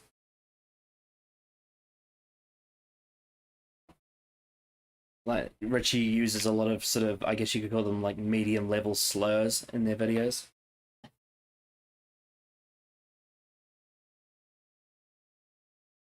Yeah. Maybe instead of like doing an EDAR on the video, what we could do is we could have Richie Reviews on the EDAR talking about it, and we could discuss with them. If you can contact them, we can talk about it. I mean, I have contacted them recently, not specifically about this, but I have DM'd them. They might be open to it. I just remember that name because they commented on my Spyfall video. I remember when it went out. Yeah, Richie Reviews is very like RCG is the only good thing in Doctor Who. Really seems to be what their channel is. Whenever they're talking about any other era, it's negative, and that includes Classic Who. I agree that RTD is my favorite era, and I think it's the best. But there are other good eras. Fifth Doctor is great. Yep. Yeah, there's a lot of good Classic Who. Yeah, I guess we can wrap up saying what we're currently up to. Obviously, we've got last few days of the Advent calendar this next week. Yeah, it's a bit of a mess right now, but it's sort of coming in out of order. It's finally caught up to me where I'm actually editing videos that are supposed to air that night. The reason why that happened is because the Game of Thrones Season 5 recap took way longer than I expected. It was a big one. Yeah, and that really set me back massively. But I have day 25 scheduled, so that will be going out on time. And I believe that 2 of the remaining days are going to be done live anyway. I think that's what I've decided. There's one I'm going to do tomorrow that'll probably be live, and then there's one that we're going to do on the 22nd, I think it is, on the other channel. That's also going to be live. That's the predictions. Oh yeah, that'll be a short one, but yes. Yes. But yeah, the rest of it I have to edit, so I should probably head off and get on with that. I guess to sort of say what I'm doing a little video on the 60th, talking about all the episodes. I've started doing some editing on that. I recorded voiceover today. It's not going to be particularly long. I'd say probably about half an hour if I was going to guess a time. I've started doing editing for that today. Not too much, but hopefully that could come out this weekend. Maybe I want to try and get out before the Christmas episode comes out. So hopefully this weekend, maybe. I don't know. I'm going to try and get as much done as I can. Yeah. But yeah, that's sort of what I'm up to. Getting a video after another 8 months wait. That's Wonderful. My plans right now. It'll be my first Doctor Who video in 2 years.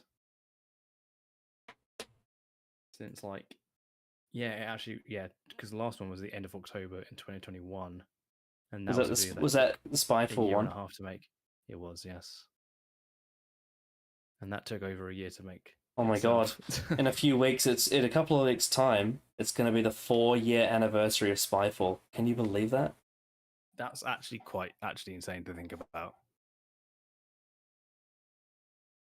It's crazy that Series 12 was nearly 4 years ago. That's actually kind of crazy to think. It's been 4 years since we got a full-length series of Doctor Who.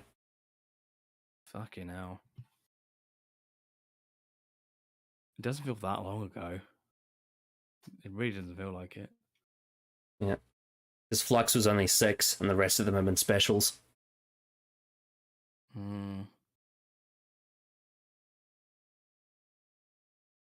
Fucking hell, crazy. But yeah, I am fucking. I think our first EDAR of 2024 will probably have something to do with Shooty's first episode. I would imagine so. Yeah. But yeah, despite the pain, this was a fun stream. Still quite painful. It's nearly been a year since we did the gunpowder plot. That's crazy. Yeah. That was a fun one. Right, it's been 5 hours. This has been good. Yeah, it's the longest one in a while. Yeah. In terms of EDARs. So I'll see you all yesterday for day 19 or whatever the fuck it is. I can't remember what we're up to. Oh no, I think we are in order, so I think it'll be... Yeah, I think it will be day... What's the next one? Is it 20? What am I editing? I can't fucking remember what the next one is. Let's see. This live stream is day 18, I think. So that means the next one is... Yeah, day 19. So I'm going to get off this stream, I'm going to edit day 19, and then I'm going to export it and upload it, and then whenever that comes out, hopefully on time. Yeah. It should have already come out by now, but whatever.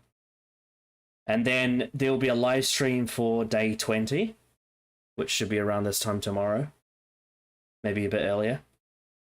And then there'll also be a live stream for day 22. I have to edit days 19 and 21 and 23, and then I have to film and edit day 24. And then day 25 is already scheduled. So that's what we got left. Hope you all enjoyed. Any closing thoughts? There